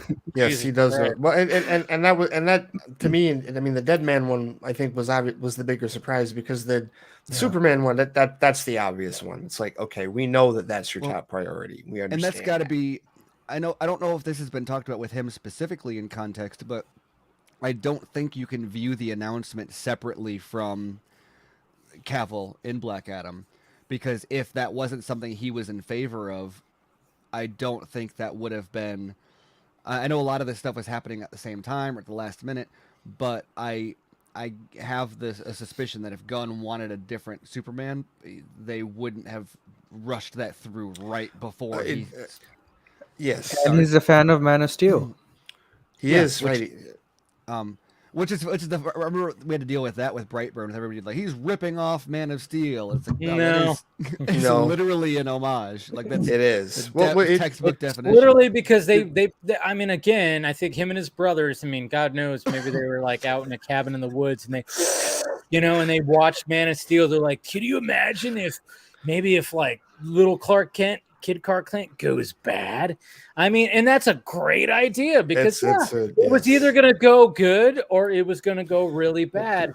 And they were like, hey, let's show it when it goes really bad.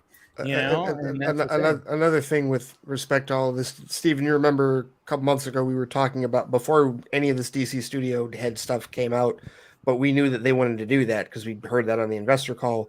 The speculation originally, you remember, was like it was going to be 18 months before they named a head because they needed to get the slate of everything that's on the docket for 2023 out of the way. Well, now that you have brought Gunn and Safran aboard, that is pretty ironclad that those two are perfectly willing and accepting of whatever happens with Black Adam and whatever happens with the 2023 slate on their watch. But they are both already core creative contributors to what has come out and what is on the way out. Right. So it's not like they're bringing in someone fresh. Gunn's got a Peacemaker sequel and another show in the works and another movie, a Suicide Squad sequel or something else in the works.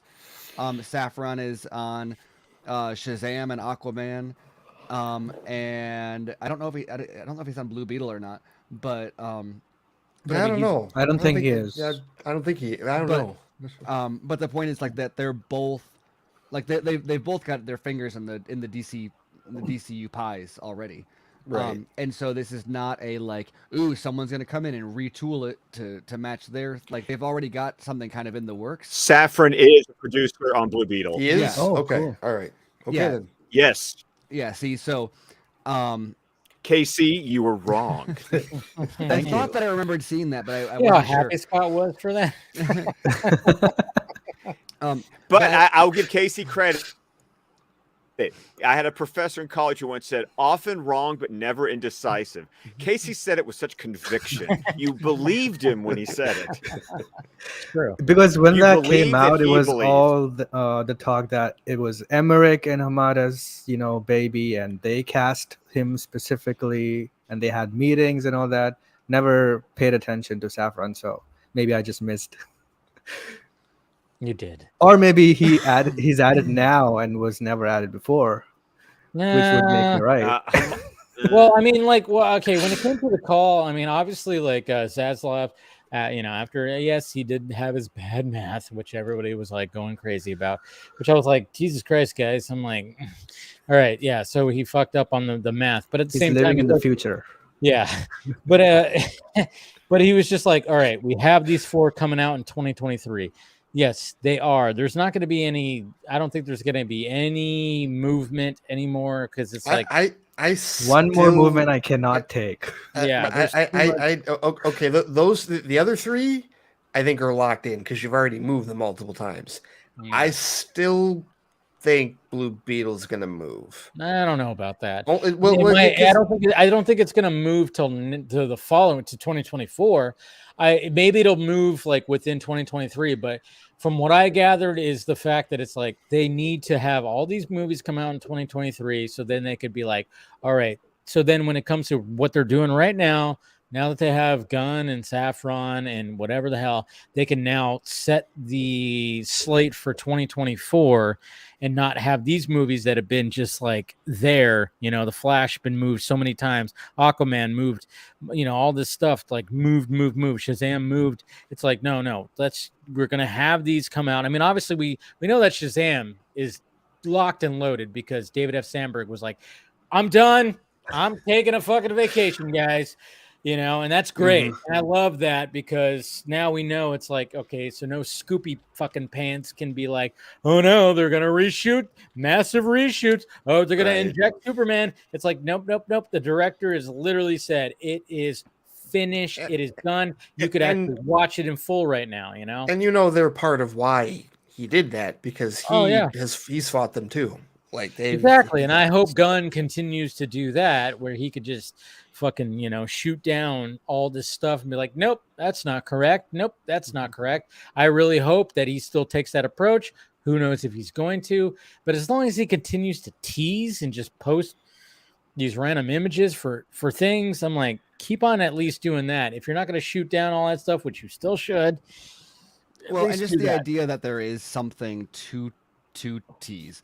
Like with the slate that they've had, like that's just the funny thing about like what's been coming out. Not that that's like no insult to like Juan or Sandberg or any of those guys, because like I like what they've put out, but as a universe as like a whole, there's so little to like to if you're like, let's say Walter Hamada was on a social media, what's he gonna do? Like be like dropping like Flash hints or like it's.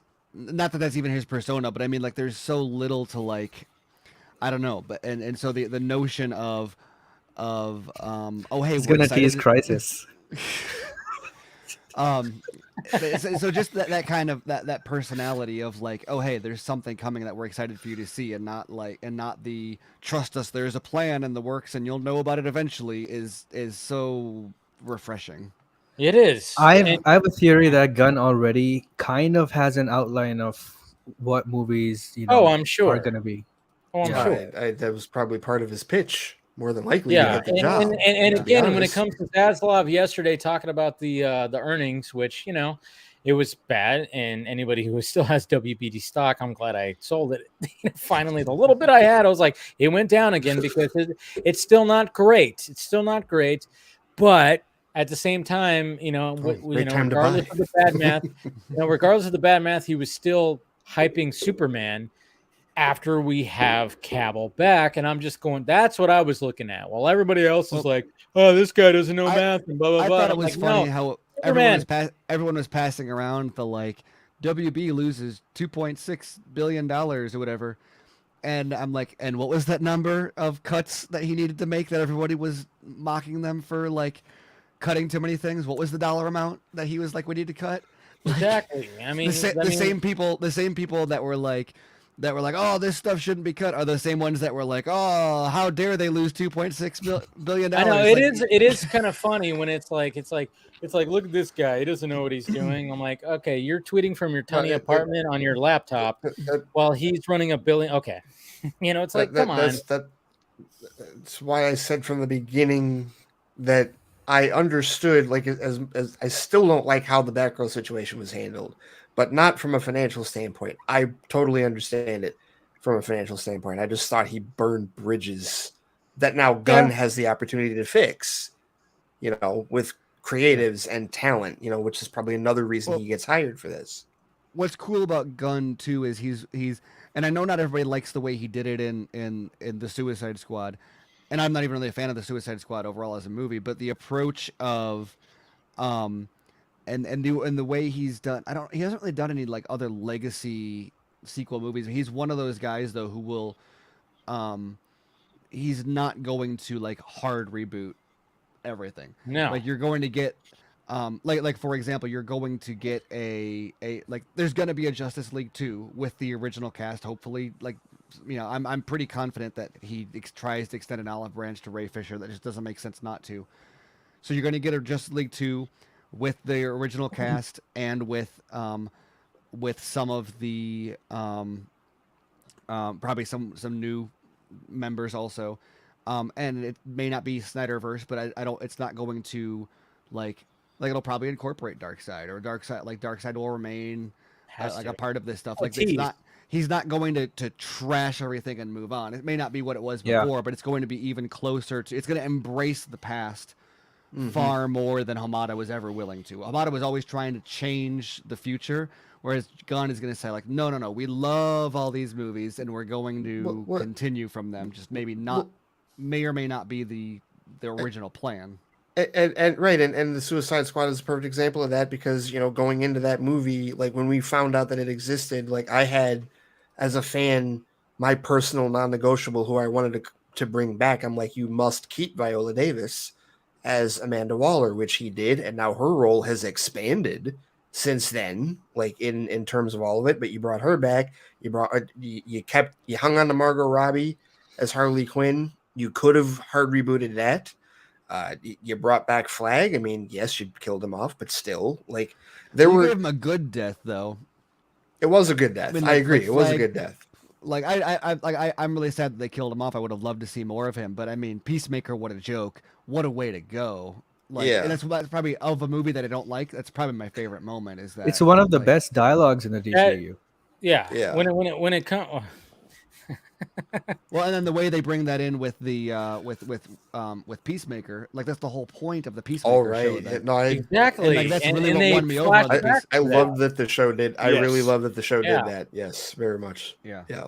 But even though I didn't like the Suicide Squad, that made me really, really appreciate Peacemaker. Was the way they used that line. But that's exactly what you're talking about. It wasn't exactly what a lot of us were necessarily looking for in a second Suicide Squad film, but it didn't trash the first one. It didn't trash everything out of the first one. It brought important parts back and told a new story with them. Well, so I mean, one of the things that, too, is like, these are comic book movies. Do they have to be directly, I mean, obviously when it comes to the Marvel Factory, they're like, oh, we got to keep it all, and like you got Kevin Feige just keeping the yarn going, like, hey, we got, but it's like, when you go through and, you're reading some of these, these books weekly and you're trying to keep up with the story, it's like, the things just change. You have a different writer, you have a different illustrator, you have all this stuff. It's like, it's going to be different. Same character, same concept, but it's different, and I've always thought, hey, that's fine. There's nothing wrong with you have a director, which of course tomorrow we want to help push the first director and get his original vision realized. But then it's like, okay, yeah, Gunn had his vision of the Suicide Squad, which unmute Steven. Yeah. Unmute. Oh. Did I see something that Zaslav said something along the lines of there's some unreleased projects that we could make some money from? Yeah, he did say that. He did say that, which gives hope to what might help. Let's talk about what it could be if it's not the air cut, because I want to eliminate that first. It would be Batgirl. It would have to be. I And mean, what what else Scoob. could it be? And Scoob. Oh, yeah, Scoob. right. Yeah. See, it's funny too because when it comes to Batgirl, I mean, yes, hopefully that what he was referring to is a haircut because hopefully when they look at, especially with James Gunn and everything like that, it's like hopefully with the campaign tomorrow, and if David Ayer is in fact pitching to those guys, and now he has an ace in the hole, which is James Gunn, it's like hopefully he can be like, hey, I got it down to the fucking penny of how much I need. It's this much. It's a fraction of what the Snyder cut was. And I just need this. I don't need any additional photography, no reshoots, no nothing. Just need some polishing. And it's probably mainly the third act because I think the third act got mainly dicked with and all the Joker stuff too. So it's like I just need that and then the score reinstated, And here's the thing about James Gunn too is the campaign's tomorrow. Yeah. He is I not setting him up for disappointment. He is liable to towards the end of the day, just quote tweet someone and be like, all right, fine. You know what? Sure. That maybe not. Who knows? But I would not be shocked for that to be a thing. Someone even brought up the Schumacher cut too. I'm like, maybe Zaslav was even referring to that. See, Steven, as you said that, and I'm with you. Don't want to set up for disappointment, but now there's at least 5% of me that will be disappointed if that doesn't happen. Don't apologize. It's a fucking amazing idea, and it's exactly in line with what we were talking about in terms of his social media presence. It'd be a perfect fucking way to do that. Well, and think about how much that would, and he because he knows just how much that would fucking explode. Yes. Or what will happen probably is he'll have Ayer be like, hey, James Gunn, what do you think? And then he'll quote tweet that and be like, yeah, sure, what the hell? Yeah. Or he just puts a winky face fucking emoji. Or he'll do a Harley Quinn, it's bad guys is what we do, or something like that. Yeah. I don't know. And Ayer didn't hype, a lot of his cut all these years, but one thing he did well was keep his relationship with Gunn, and it paid off really well. Yeah. I mean, after James Gunn did the whole and it's funny because look at all it's so funny too because all these fans, Gunn's a sellout and he's he doesn't know how to make the hard. He's not going to get this movie by kissing ass.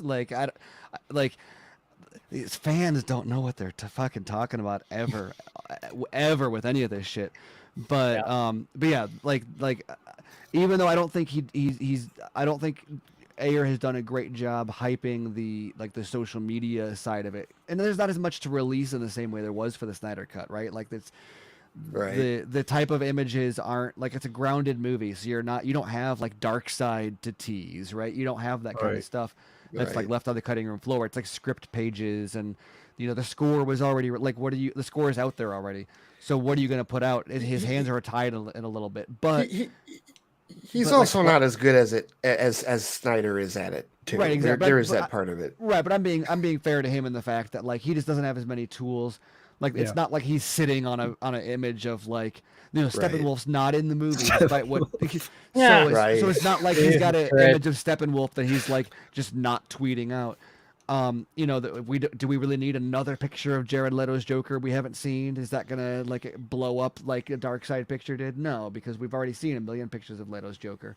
But yeah, I think the way that he's handled his relationship with the studio has been great. While still asserting, he put out that letter where he's like, look, they ruined this, they took it away from me, and it was terrible, and I'd like to see it, but I'm not going to talk about it anymore. So we'll see. I mean, I'm fairly hopeful for it. I'm not oh, it's happening, guys, but it's one of those things where the stars, there's enough stars aligned on this that I'm like, oh, I would not be shocked if there is some sort of a Gunn reaction to the campaign tomorrow. That sounded funny. Especially on his, it's his first week on the job. Right. How do you kick things off with a bang to be like, oh, here's what's going on at DC Studios? Right.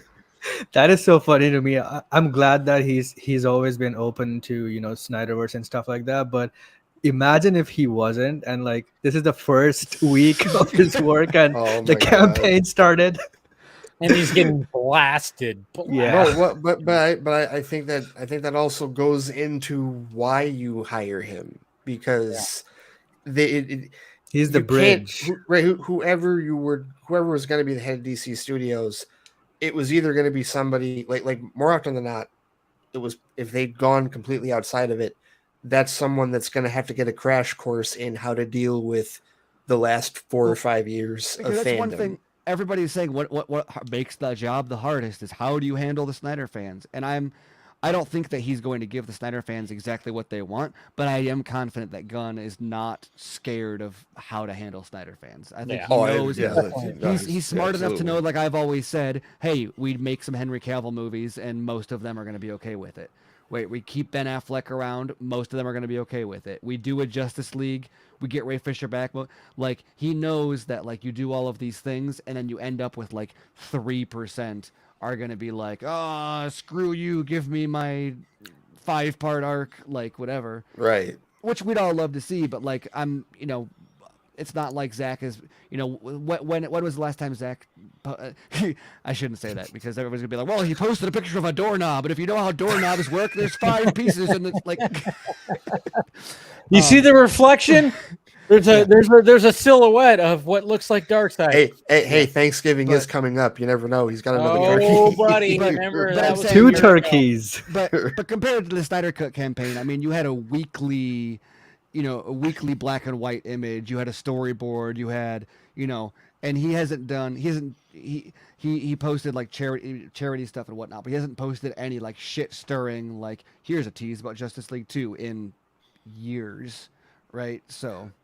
Didn't you see the Tom and Jerry post? Oh yeah, the Tom and Jerry post was like, that was one of those things, and there was literal fans that were like, oh my god, this didn't go That's anywhere. clearly Justice League 2. Zack always has a double meaning, guys. There's always a double meaning, and the second meaning is always Justice League 2 and never anything else. I know, right? I know. That's one of the things I brought up too. Is like, it's like, guys, did you ever think like the double meaning might just mean other fucking things than cape shit?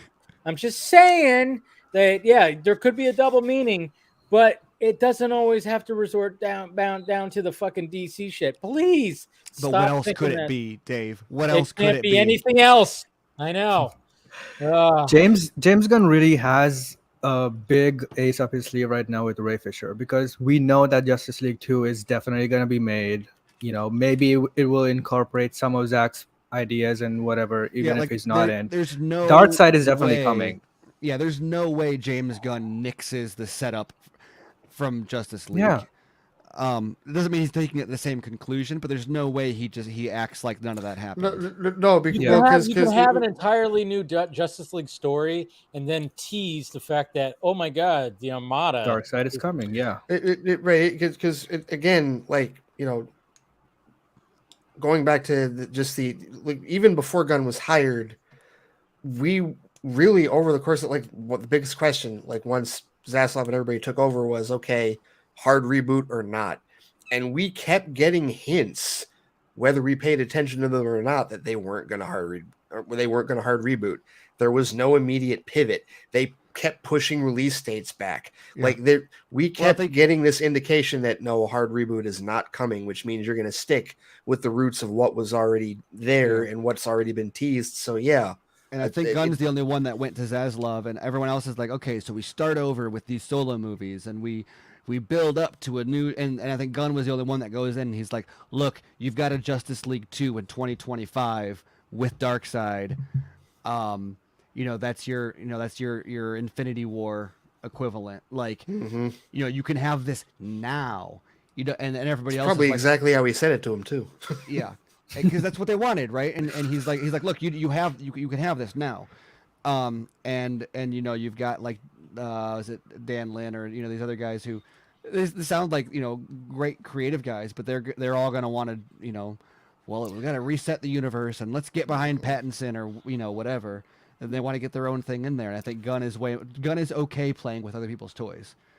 The others were probably also not that confident on questions being asked about certain stuff in the universe, and Gunn was like, I know how to handle this part. I know how to handle that part. Just leave it up to me. I have a plan, and I put fucking Polka Dot Man in a movie. Yeah. Well, hey, that that's what I wanted to. Scott, you were kind of quiet, and I'm like, you liked the Suicide Squad probably more than all of us. No, Scott and I are equal on this. Okay, we both really enjoyed that movie. Okay, yeah. Okay. Well, but for me, I put it in my DCEU rankings. 5. It's number 5. It's 6 for me now because I actually put Black Adam ahead of it, but yes, for specific reasons. But it wasn't my top 5. Like, yeah, it absolutely was. Yeah. Yeah. No, I'd probably put Black Adam in front of it too. But but for just because I just was like, I've watched it twice, and I was like, it's. Well, but you gotta remember, Dave, I was the one. I think I said this on here. I said it on the Squad cast review. Like I was more shocked than anybody that when I went to go see the movie, that was like, I done that. Mm-hmm. Like I was more shocked than anybody going, I did not come into this movie expecting to enjoy it. And I was like, think about it. I mean, it's like, it's James Gunn. He understood the source material of like, all right, I'm going to have not one, but 2 different teams of this because it's the Suicide Squad. And what am I going to do? I'm going to kill one of the people that people, obviously Boomerang. I'm going to kill him off in the beginning because that's going to get people to be like, what the fuck? And I'm like, yes, nobody is safe. It's called the Suicide Squad. When I see orchestrated that so brilliantly. About that, I'm like, it's the Suicide and even Squad. the comic book structure of the entire movie with the chapter titles and stuff. That was also God, yes. Oh, those are beautiful. Yes, I loved what Ayer did with his titles, and he totally was like, I love that Deadshot fucking, me too. Full on mass and the bullets falling, so fucking beautiful. That was you had 2 different directors. Aren't those all part of the trailer park edit though? That's part of the trailer park edit. Yeah, right. Yeah, I don't. But I love those. I love those. Well, see. That's gonna be that's gonna be part of the questions that we're gonna like if and when we do get the Ayer cut, which I still maintain that eventually we will. Maybe we'll get it sooner. Who knows? But like that then we're gonna have the conversations of okay, what do we hope they left in, and what do we hope wasn't there? Like for same that we did with the Snyder cut, right? Like I think most of us are happy that I Bought the Bank was still there, right? So yes. My thing with that movie, what's going to be the equivalent of that with this? My thing with that movie is that I liked the theatrical version still. Like I did not hate it like I hated Justice League. So even if Ayer doesn't have those scenes, we still have that movie. We can watch both. Well, I mean, we got to realize the Flash cameo not going to be there. It's gone. We already heard it will be in the other movie that we can still watch. I'm willing to bet that the dude that's selling the Superman shirts probably not there either. Yeah, he's probably not there either. Yeah. Oh no, I know. I can guarantee you he's not going to be there because, as I've always said, that restaurant she goes to at the beginning of the theatrical version is a different one. That's a reshoot. Yeah. Why is the Flash cameo not there? Because it was a Jeff Johns scene. It was a Johns like, hey, we got to connect this. So yeah, apparently, according to RT Ayer cut, who had one of them seen it. Oh, interesting. The Flash scene's not there. Yeah. Okay. Oh, you didn't know about that? I did not know that because I knew Zack shot it, so I didn't know. Yeah, I think it was just one of those things where they were How like, dare he? I think he just wants to. They are going to cut something that Zack shot out. Well, even Zack cut things that Zack shot. Zack shoot a scene for Jeff Johns to put in Ayer's movie. Shame. He did it already with Justice League. He cut his own scenes. That's the thing. It was one of those things where in the middle of shooting Justice League, the studio and all those guys were like, "Hey, we need to have, if we're gonna have a Captain Boomerang little tiny backstory, we have to have the Flash to have some more connective tissue." Which I get, and I don't mind even if the scene was still in there. It was one of those things where it's like, yeah, if the scene was still in there, I wouldn't mind. But I get why it won't be because that was something that was not originally supposed to be there. Sure, I get it. Right. So it's like that Gordon scene with Batman in Justice League. I'm glad you. I miss. It's nice to see you playing well with others. I miss that line. I really do. I like. Maybe I like the line. Yeah. Well, even that I can deal with that. I just like Gordon. I don't need the Batman reaction to it. Yeah. But I like Gordon saying that to Batman. Yeah. Because I like J.K. Simmons Gordon. Yep. Yeah. No, Well, right. I- Well, that was the other thing about Batgirl, where it was just like, wrong Batman, but right Gordon. I know. You know? It's like you want to see more of that Gordon, man, which is just like I still love his line when he's talking to Crispus Allen in Zack Snyder's Justice League, and he's like, "How you gonna talk to him, Jim? How do you think?" Yeah. I love the fact that when he like gets something handed to him, he just throws it right in the trash. Throws it around the track. You got messages, Commissioner. he's just like, You got messages, Commissioner. whatever. Okay. You know, it's like I got bigger fish to fry. I got a vigilante I'm friends with, guys. Come on. Well, You know? like you could feel, you could feel the 20 years in Gotham on Oh, his yeah. Gordon, right? You could You totally really feel that. could. In that one reaction where the Flash and all came in, Yes. and he looks for like 1 second, and he was like, "Yeah, Yes, whatever." and then continues to be professional. I love that. I love that when he's just like, and then he's just Yeah. like, he goes, "What the fuck?" And then he goes, "All right, back to business." I've seen And he- worse. Yes, yes, and he's just, I love that. And then even when like, everybody leaves, and then he's just like, But even before then, when he goes like, "How many of there are you?" yeah, Right. exactly. It's just it begged for more of his Gordon.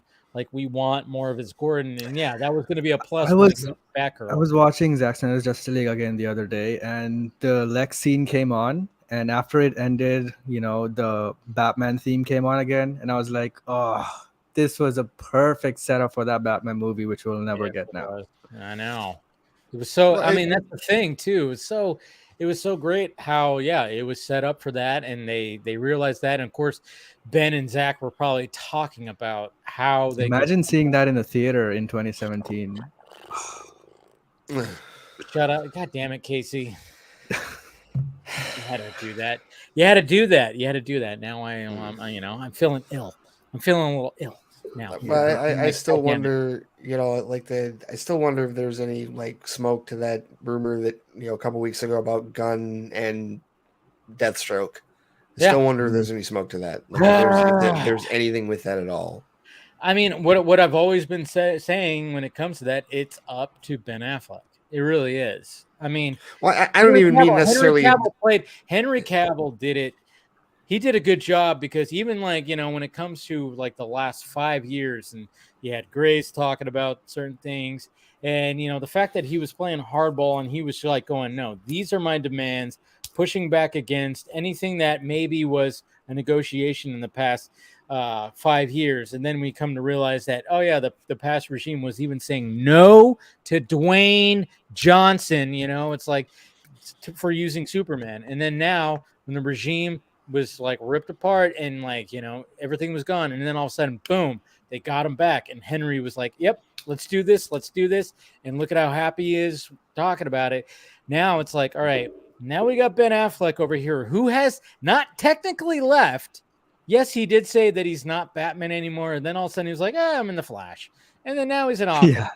And then it's like, all right, dude. Like now, I mean, you have this script that you wrote. Yeah, of course, it might have been with people maybe that we don't like that was written with. But, but it's just like you have this Deathstroke script that was teased.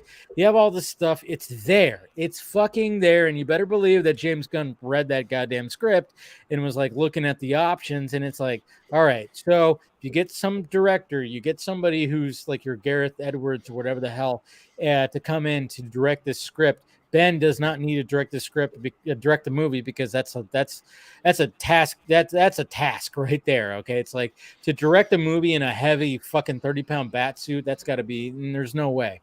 But it's like get somebody else in there that could really achieve this, and then go out with a bang. I mean, obviously there's stupid reports that he's got a trilogy. It's like, here we go again with the fucking stupid scoops. Remember when there were scoops like 2 years ago saying that, oh yeah, they're scouting his locations. Yeah, they're scouting Batfleck movie locations. Like, and I'm not even suggesting that there's smoke behind the Batfleck movie. I'm just saying that the idea of Deathstroke, Joe Manganiello's Deathstroke, coming back into the fold, like whether it's with, James Gunn and Joe Manganiello have played Dungeons and Dragons together, right? No, James Gunn's part of Manganiello's Dungeons and Dragons crew.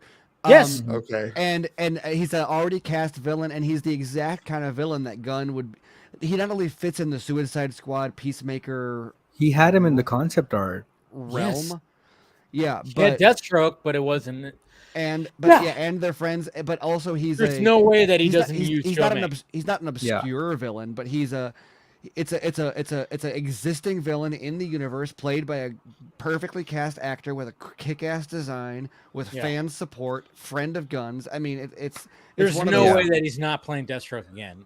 If they're gonna use Deathstroke again, it's Joe May. I'm just saying that right now. There's no way. There's no way with the relationship that they have and everything, and like what Steven just said right now. Not only is there no chance of it being recast, I'm saying like I can't see that him not being worked into projects actively. Oh sure, yeah. I think that there's something going on with Steven tonight in Deathstroke, but I hope so. Well, but that's the other fun part about it, right? Because you mentioned Derrickson earlier, and like I go back to the day of the announcement, all of the directors and creatives that were like tweeted excitement about this. Sandberg excited, Ayer excited, Derrickson excited, like all this trust and all this. Yay! One of ours. They're happy that they don't have to talk to a suit anymore that doesn't understand any of this shit. All the existing directors, it's to be expected because you kind of have to an extent. It's like your job almost to like, we're all in this together. But the ones who are not existing DC directors expressing enthusiasm, not just the enthusiasm is good, but also there's a level of like, they are supportive and or really kind of want to get in on this somehow. Yeah. That's. I think that's definitely the case with Derrickson for sure. But I think Sandberg's. I hear what you're saying about like the company line thing, but I think Sandberg's tweet was genuine because he's not a disingenuous tweeter. I'm not saying it's not genuine, but you can't. There's a association that like you can't separate it from like he's going to do it either way. Even if it wasn't genuine, he was going to do it. Right. Like no, I get you. I get what you're saying. Whereas like Derrickson could have said nothing and it would have been no big deal. Derrickson tweeting nobody would have been like Scott Derrickson didn't tweet at him because Derrickson tweeting is a bigger deal. Yes, absolutely. No question. Yeah. So. And we want more original content from Derrickson because the Black Phone. I mean, it wasn't super original, but it was based on a Stephen King story, right? Yeah.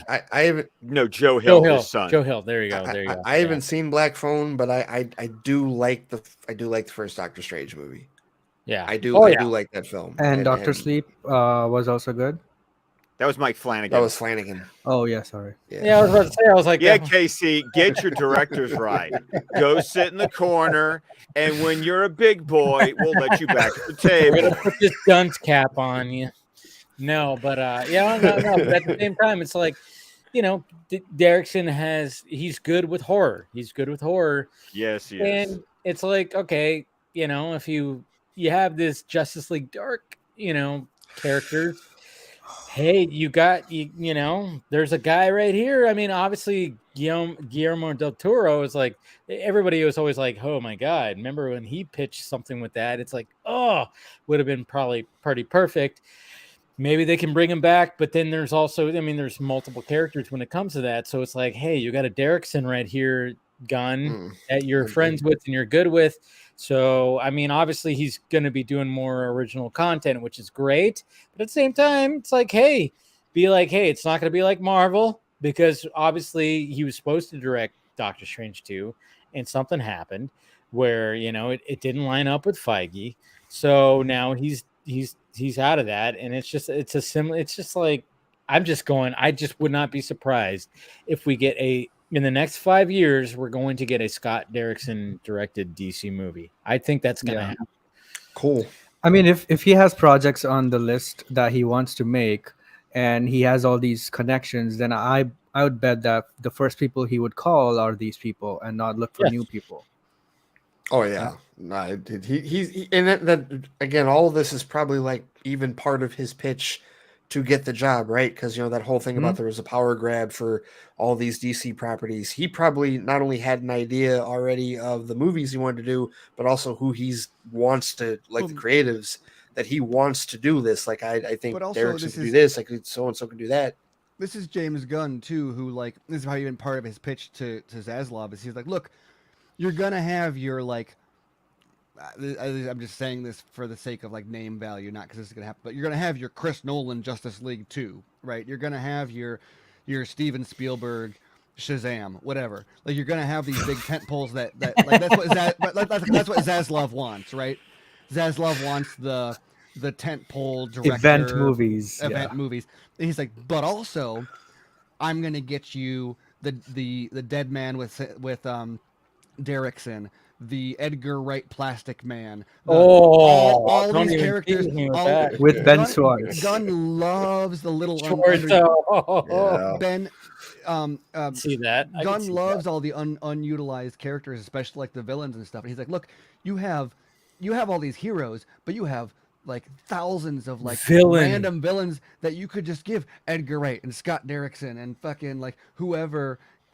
Who's the like Josh Trank, like give all these guys like these little like, and sure it's a street level villain, make a Kite Man, Condiment Man, like whatever. Give these all. Thank you. I want a Nick Cage Condiment Man series on HBO Max. And right and make it and that would fit in a way with like from Ghost Rider to Condiment Man. Right, but like you could throw all of this into that same umbrella, and you could match it with that's the thing is filmmakers. That's exactly James Gunn's style to this kind of stuff. Yes, and you can have in this world, you can have these crazy villains who are just ridiculous. You could have a Mystery Men type movie. Anybody watch Mystery Men? I'm telling you, if you haven't watched it, watch it. It's great. You could have something like where it's just like you have this ridiculous. I mean, obviously it's about they're about people that are trying to be superheroes, but if you had something in that concept of people trying to be villains and they're so ridiculous, I mean, I don't know. Look at Guardians of the Galaxy and then look at all the characters that Gunn chose for the Suicide Squad. Like he is all about let's pull a character from obscurity and let's do something interesting with it. Yeah, do a fucking Polka Dot Man movie, like or whatever. And that's I'm really excited to kind of see how he incorporates that in there, because once you start doing that, also those kinds of movies, that's even something the MCU has failed to do properly. Is you have the tent poles and then you've got the solos, but there's also all these little ones that you can pepper in there. Like that's what like the Plastic Man movie is not $100 million like a solo movie leading up to Justice League 2. It's the Plastic Man movie is like a $50 million, just kind of happens and exists in the universe, but make it a simple movie that's like a $50 million budget. I mean, that's the thing. It's like, look at Deadpool. I mean, how much did Deadpool cost? It didn't. I don't even know how much it cost, but I mean, at the same time, it was like when you watch that first Deadpool movie, it's nothing. I mean, is it a game changer? Yes, but at the same time, when you look at the story, it's like, okay, it's a story that has this, and this, and they utilize those pieces perfectly. $58 million. $58 million budget for Deadpool. There you go. And that movie did gang fucking busters. $782 million. Thank you, Scott, for the numbers. I mean, look at that. Do the math on look at that. Yeah, for Fox. Give for Fox. Give Josh Trank the question. Yes. Give him. I mean, Josh Trank. I mean, what was his last movie he did? He did the Capone movie. Fantastic Four. No. The Capone. I actually saw that movie. I actually saw that. I loved it. I saw that movie too. It was what was it called that I watched? Capone. It was called, I think, Capone. It was called Capone, right? It was called Capone. It was supposed to be called whatever his like nickname. Yeah. Oh, but they were like, no, call it something else. Scarface. Yeah, because that was his nickname. No, it wasn't supposed to be that, because Scarface is just too much on the nose of. Yeah, it was supposed to be called something else. You're right, Steven. I remember reading about that. Fonzo. That's right. What it was. But then, Fonzo, but then people weren't going to know, like, what the fuck is this? So it's like you name it Capone, right. You know what it's about. But then at the same time, it still didn't get a lot of eyes.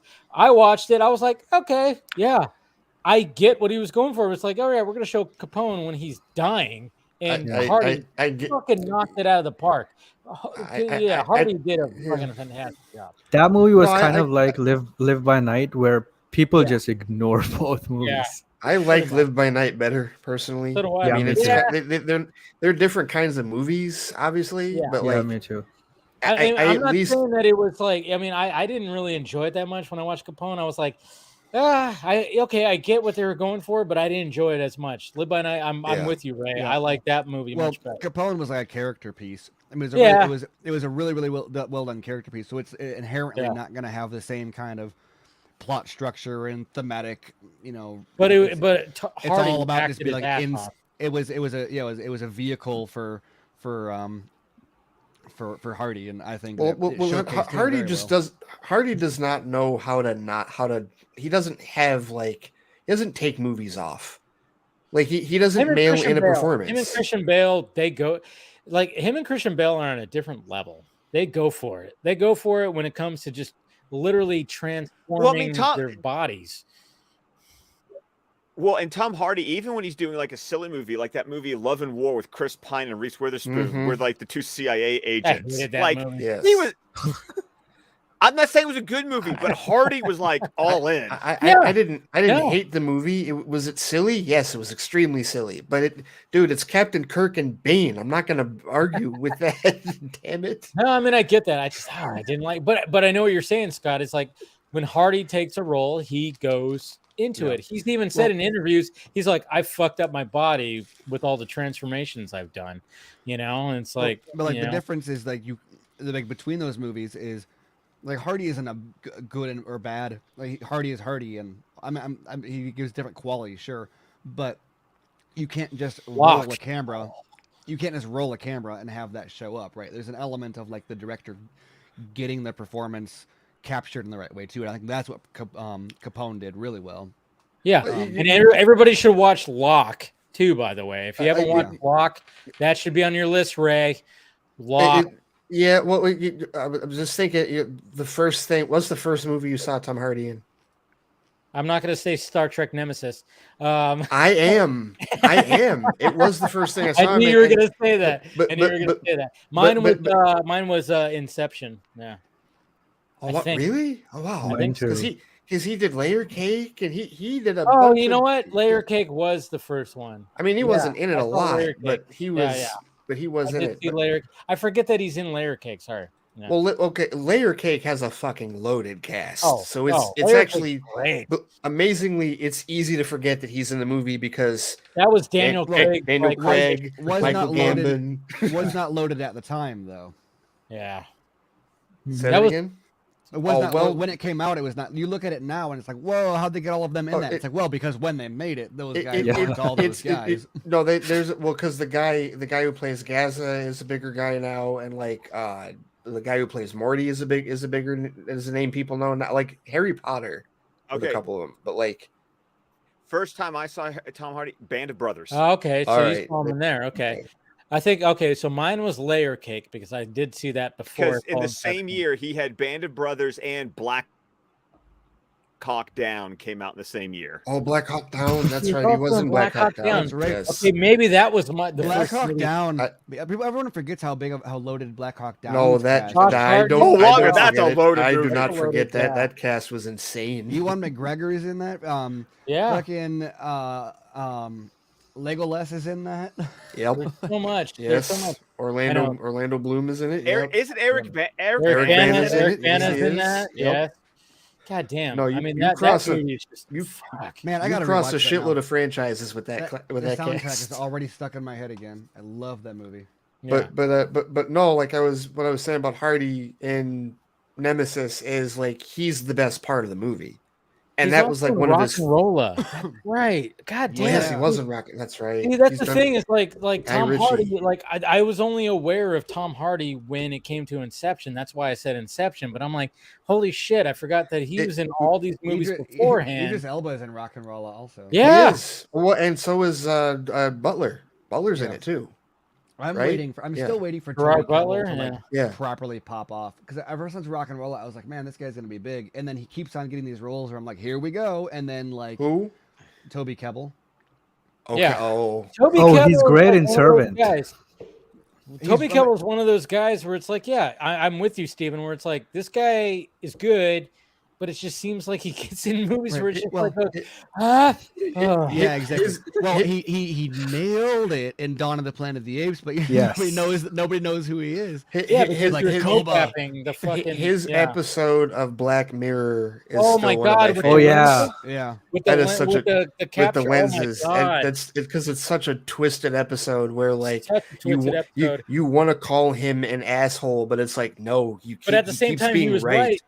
He keeps being right Where- every time. Yeah. Where is You're more right. Black Mirror? It's been a while. Oh, it's been a little bit. Well, the creator was like, and I think this was like a little bit of a cop out because I remember the creator said like, hey, it was during the pandemic when they asked him, where's more Black Mirror? He's like, I think everything's a little too real right now. And it's like, no, dude, you're just running it. You ran out of ideas. I think They only do like 3 episodes per season anyway. Well, that's the thing. but It's like, Black Mirror is and one of they those things too, though, where like I'd rather have too little of it than too much. Like, Well, Exactly. the second you jump the shark with that, it's like because and usually, Casey- like every episode, it's always been like something that's like, holy shit. And they were already doing more, like they were already expanding how many episodes they were doing a season. Like they were doing more Oh. than 3 a season. Yeah. Like for the later years. So yeah, Yeah, it's like you were can worried go about crazy. oversaturation. You can go crazy on anthology and do every little thing, but it's like when it comes to Black Mirror, you want it to hit close to home because how many times have you watched one of those episodes and went, well, that's not far off. Jesus Every Christ. time, Holy shit. time I see the stupid Boston Dynamics dog, I think of Metalhead, Fucking and A, I'm like, you think of stop that one making episode, robots. right? Stop Yes. making robots. I mean, that's Stop the thing. that. It's like the episodes that hit the hardest are the ones you go, wow, we're like almost there. What the Mhm. shit? We're like Mhm. almost there.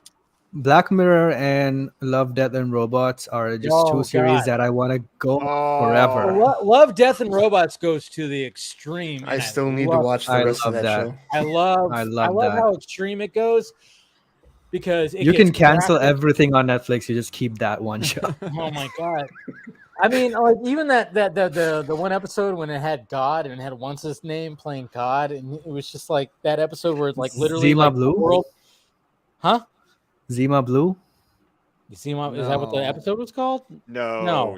I was like, no. no. Remember where there was like the God episode, and it was what's his name who's played Doctor fucking Who, right? What's his name? Which actor that played Doctor Who? Christopher Eccleston, David Tennant, I know Matt David Smith? Tennant, right? I think it's David Tennant. He was in that episode, right? Where he Peter plays God? Capaldi? No, was it Tennant? I don't know, but Love, Death, and Robots with God. What did God do? come on, guys. I haven't seen it. I haven't seen the show, so Steven, I'm so disappointed because you love this series where he's the God, and it was just like he has a butler and he has like pretty much the world like on a fucking table, like it's a model, like in Beetlejuice. Oh, these.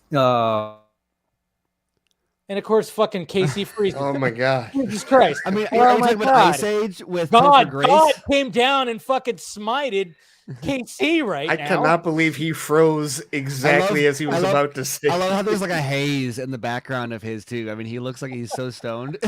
Oh my god. You didn't You see could- this episode, Steven? Come on. You couldn't have timed that better. God man. episode? Come on, we're like he like had like literally is like a model and he's like creating havoc going on in this city and it's crazy. It's like insane. And he's got a butler. God has a butler. You don't remember this episode, Steven? What the okay. Somebody look it up. I'm gonna have to watch Of this. Love, This, Death, this and Robots. I'm definitely Yeah. gonna have to watch this show. You I'm said it's definitely- Eccleston? yeah.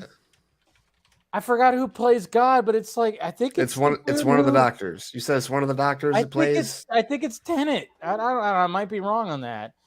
Jesus Christ. I don't even know what to type. Love, Death, Robots, God. Because the only thing I'm coming up is the Cthulhu episode. And Okay, I just literally like it it said God episode. Yes, the God episode. Come on. You don't remember this? Is it that one? Maybe. I don't know. It's the one where like Casey's back. is he really though?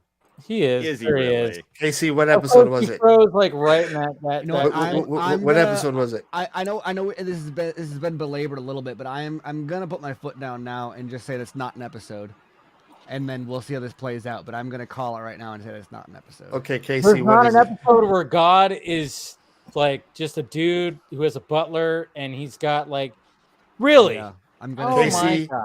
Casey, what were you gonna say before you froze? Hurry up before you freeze again. I thought he was talking about that 3D type of thing that was built, where it starts with the Night of the Living Dead zombies and stuff like that, and it keeps going. No, that was the tilt shift zombie one. It was all done with tilt shift photography. That one was directed by Miller. Okay, if this didn't exist, I must have had like the most. Because that one was called Night of the Mini Right, Dead. Night of the Mini Dead.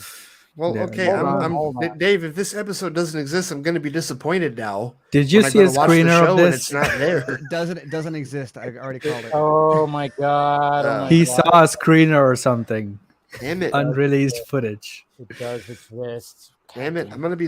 See, I'm gonna go through Sunny's Edge. That's the one with the monster. Don't spoil episodes I fighting. haven't No, seen. that's What season does the one. butler look like? 3 Yes! robots. What does the butler look like? Is that it? No, he's asking you what the butler looks like. Oh Jesus Christ! Which one is it? There's Suits, then there's Sucker of Souls. There's When the Yogurt Took Over. That one's hilarious. That's Yes. hilarious. Tequila Rift. That one messes me hold up on. every time. Are you guys gonna put? Am I gonna end up watching the show like tonight? Sounds good though. What Dave don't is know. suggesting. You don't. Oh my God! Okay. It does sound good. That's what I'm saying. When I sit down to watch this show finally. Okay. and I Okay. don't see Hold that on. episode- Hold on. Maybe it wasn't Love, Robots, Death. It wasn't.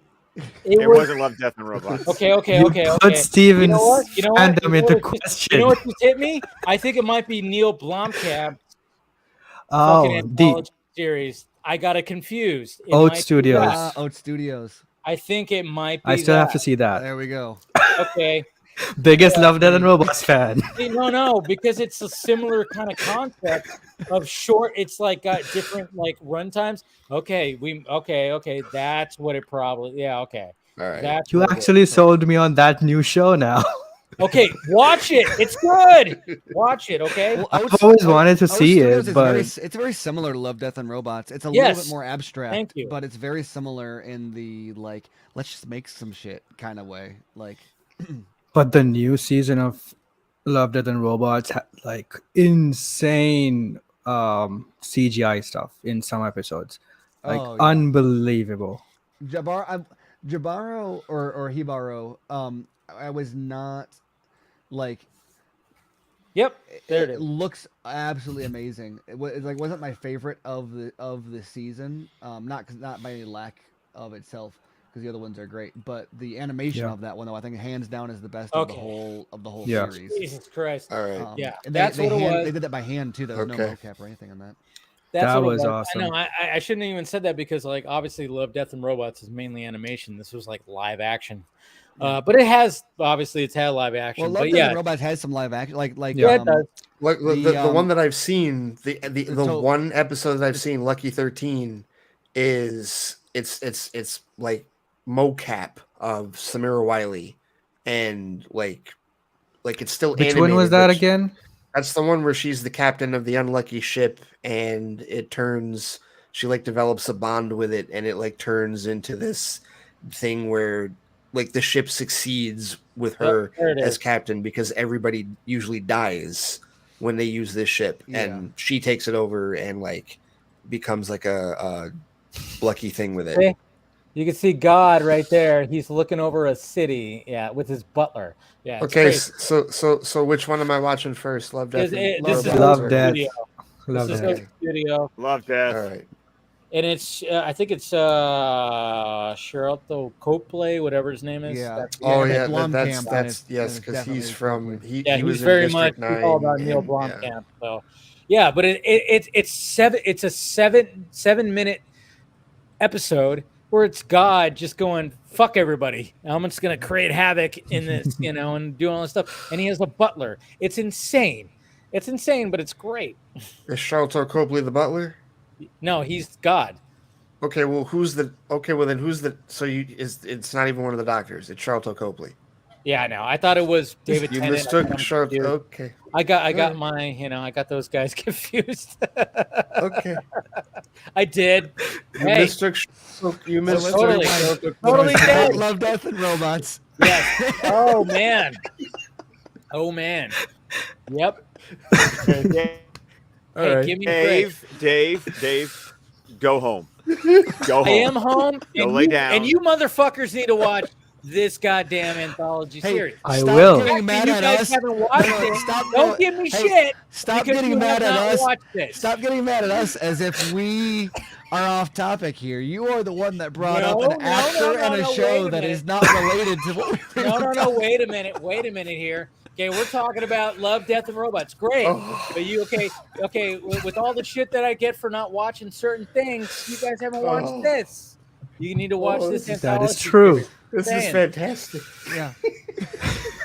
Ray, you can't even talk. You have a list longer than Scott's fucking underdeveloped list. Okay, come on. This could have been. This could have been prevented like 5 minutes ago. No.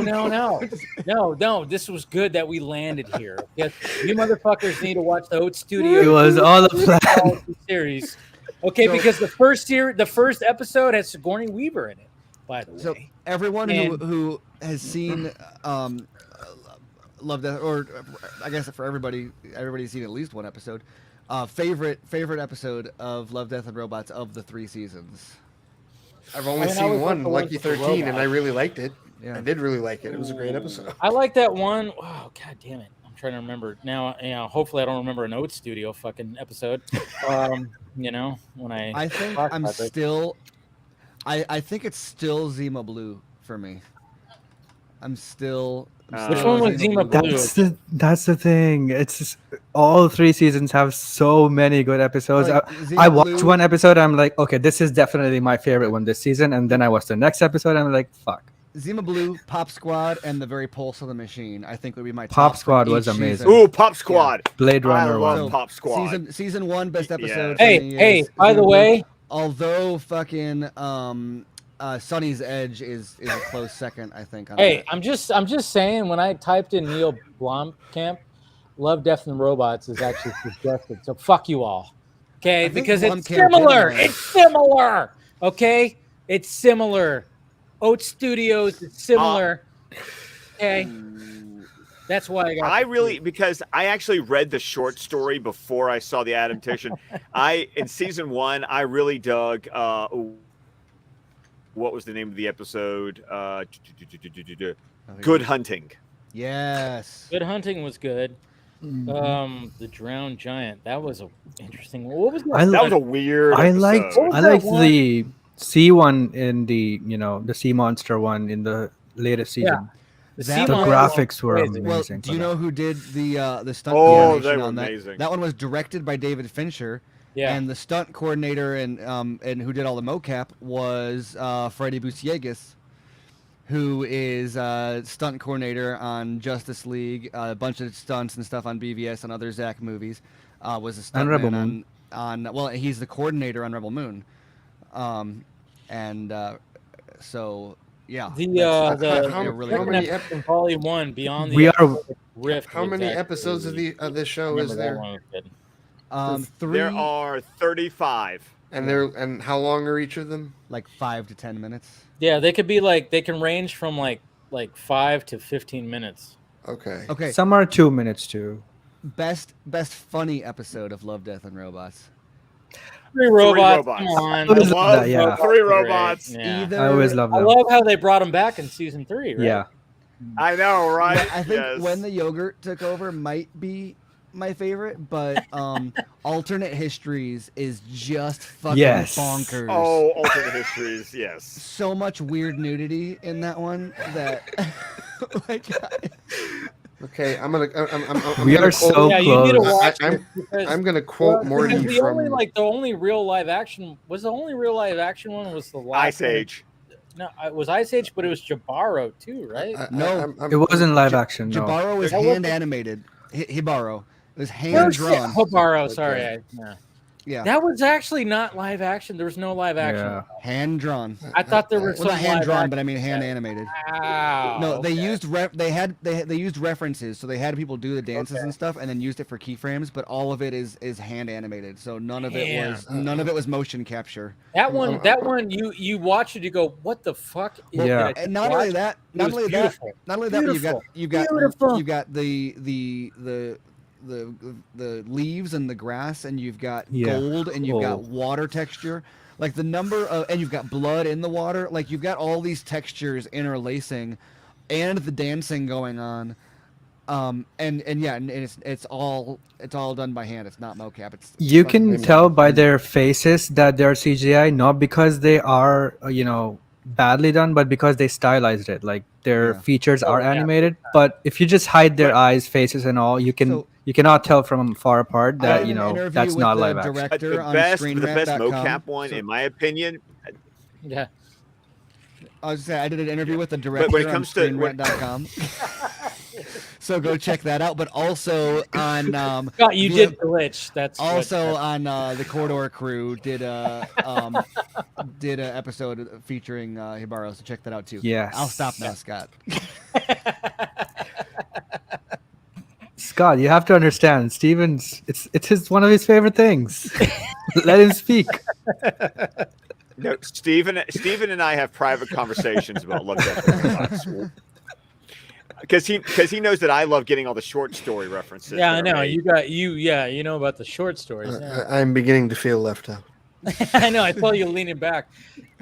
I'm telling you, like Ray, you could actually watch the first season in a morning. You can. I mean, it's quick. It's quick. Like there's like again, they range from like 5 to 15 minute episodes. And usually, it's not that it's bad for binging, but like after a lot of, like, for example, after you watch actually, as a matter of fact, report back to me after you watch Beyond the Aquila Rift for the first time. I want to know your like. I love that episode. I love that episode. Send me a selfie within 30 seconds of that episode ending. What is it called? Hey, I have to write this down. Beyond the Aquila Rift. Beyond the Aquila It's like the Rim. second episode of the first season or something like that. Yeah. It's good. It's so good. It's so. I mean, there's ones that you're gonna be like, what the fuck? But at the same time, there's one thing. What was it? I think it was second season, or was it third season with the Christmas? Like, oh Santa. yeah, the Christmas Yeah, where the one. kids What the find fuck, out who weird. Santa really is. Oh my god. Oh, that's second season. That's the second season, right? Yeah. And that's like fucking. It's just like Jesus Christ. Like, holy crap. No, the one that's got the best mocap animation, in my opinion, is Life Hutch, the one with Michael B. Jordan. Because, dear God, you think you're actually watching Michael B. Jordan in this show? Yes, Michael B. Jordan's in this season and episode. Dude, and that's a great episode too. Season one has a pretty good cast, but I mean, it only gets better in season 2 and 3. Yeah, the Michael B. Jordan episode is so fucking good too. Beyond the Aquila Rift is actually my favorite from season 1. I need to hurry up. The CGI in that is I'm totally on board, good. and just the way that the story goes, and when you see like what is actually happening, and you see that shot was a nightmare. Where he's captive, you're like, oh god, that's my nightmare. That is my nightmare. I need to hurry up and get on my hybrid schedule at work. I'm so telling that I you, can I'm telling you, Ray, you could watch the first season in like 2 hours less, probably. Yeah. In a morning, just put it on. Steven, is this episode? Is that in the first season? Yes, Beyond the Aquila Rim. Okay. Yes. It's I think it's like the second or third one or something like that. No, it's the episode 7. They shuffled the order for the first season a bunch of times to test engagement. So I don't know what it stands at now, but it's because nothing. When it first dropped, like they were serving it in different orders to different people to see. They wanted to know like were people more engaged if they had like alternated funny and scary, or if they like. I think they found that like people stopped. That's wild. Because when I first saw the season 1. And when it ended, I was like, maybe this got shuffled, and I watched random episodes because it wasn't playing in sequence. Yeah. So, yeah, that's because there's no interesting. linear story, and then there's even one that has like a crazy little loop thing that happens too, and I don't want to spoil anything, but yeah, there's some just really cool. The CGI in that episode is also really great. Which one? On the planet, right? I was thinking the one that has that loop. I don't want to say too much because it might not actually be a Love, Death, and Robots episode. I know, right? It might be. It might be Oates Studio again. I don't know. I can't tell the difference. Jesus Christ. There was one on the planet, right? In the new season, where there's Are you talking about a squad? Swarm? Yes, I think so. Swarm. Well, Swarm is the one where the scientists go to the alien. Right. Yeah.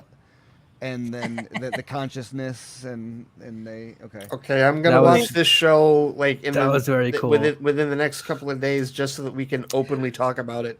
Yeah. By the way, Joe Manganiello was in the. Okay, there was live action Ice Age in the first episode. The first season with Topher Grace and Mary Elizabeth Winstead.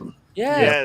Yes. Kill Team Kill is a good one where it's like it doesn't rank. Kill Team Kill, rank in, like, my favorite episodes, but in it's terms funny. Of, like it's Joel McHale, Seth Green, Gabriel Luna, Steve Bloom, and Andrew. There are a lot of names in this fucking and that is just like balls to the walls. What the fuck? So like action tropes. So like it's like one of the episodes that would be on Rick and Morty's. Oh, Intergalactic interdimensional cable. Yeah. Yes. Don't bring up another animated show I also haven't watched. Still, you got to watch some of those episodes too. No, but Joe Manganiello, Jai Courtney, and Fred Tassacor on that. I haven't watched that one yet. That's the Cthulhu one. I still need to watch. Man. Oh, that one is. Oh, that and then Mason's Rats is another good one that's like not in my favorites, but it's a solid episode, and that's got Craig Ferguson and Dan Stevens. Yes, Craig Ferguson. Okay, all right. Yeah. I'm telling you, Ray, you could watch the first season within an hour. I mean, and then Swarm, the one I was just talking about, is Rosario Dawson and Jason Winston George. Well, like Michigan doesn't play till tomorrow night. In fact, we'll be the Geekverse thing is tomorrow during the game. Tomorrow, when you'll be 5 minutes of downtime, you can fit in one of these. Like, you could fit in the first season within like 2 hours of your morning. Like there's some that are like they're not long episodes, and you're gonna watch that first season going, what the fuck, and then you're gonna immediately go to the second season. The longest episodes are like 17 minutes. Yeah, they're short as hell. And they're just like straight to the point. Well, yeah, because like Lucky 17 wasn't that long either, was it? Like 10, 15 and the order minutes, doesn't like that? the order doesn't matter either, too. So like if you're on because it's anthology. You can jump around based on how much time you've got. Like I forgot about Ice Age that had the live action. Yeah. See, I was gonna ask Steven's question about Black Mirror. That's The Witness. That's the one I was talking about. That kind of loops a little bit. That's the same director as Hibaro. Also. That one. But I was sure that one was the one where she witnesses the murder, and then it's like I liked it. The whole thing, there's the whole chase thing that happens, and then it's like well don't say anymore. You're giving it away now. Crazy loop. You're like you're you're spoiling. La, la. I know. Sorry. La, la, la, la, la, la. Yeah. I didn't reveal the ending. I just said it's a crazy, weird loop. That's all. But I couldn't remember what the Jesus Christ. Who saw the vodka stream ending with a Love, Death, and Robots like Love Fest? Yeah, I know, right? We're trying to sell it to Ray right now. I was it was on the list. It's just now it's literally like the and Oates Studio. Yeah. Please. All you motherfuckers need to watch that too. Because it's similar beloved motherfuckers. It's you beloved motherfuckers, my beloved motherfuckers. No, you guys need to watch that too because it's similar and it's got like the craziness. It's Neil Blomkamp, come on, and that's why I was like, oh yeah, especially the God episode. You're gonna be like, what the fuck is this? Yeah. It's crazy. It's insane. I have a polarizing opinion about Neil Blomkamp's films. Do you? Because I like Elysium better than District 9. Oh, that is Elysium was really good. I really like Elysium. Yeah, see, that's the thing is like, I mean, as much as like I District 9 is still my favorite, Elysium's not bad at all. Like, it's not. I saw Elysium in theaters and like really enjoyed it. I love the concept of that movie. The concept's great. Yeah. The concept's great, and I just can't believe that he's doing Gran Turismo. He's doing the Gran Turismo movie, right? Am I right? Is that him doing it? Is he doing? So. I think, yeah. But I'm pretty sure he is, and I'm like, wow, why is Neil Blomkamp doing that movie? I haven't seen Chappie though. Like that's the one with Dev Patel. Oh, Chappie was also really good. That's not. Nah, I didn't think it was. I liked it. I didn't like it that much. Okay. Those two were not good. The couple that plays in it, but exactly. I like Chappie. That's why it wasn't good, Casey. There's a couple. There's a not good couple. He's doing Gran Turismo. I don't know. I don't know what he's. Yeah, there's a couple.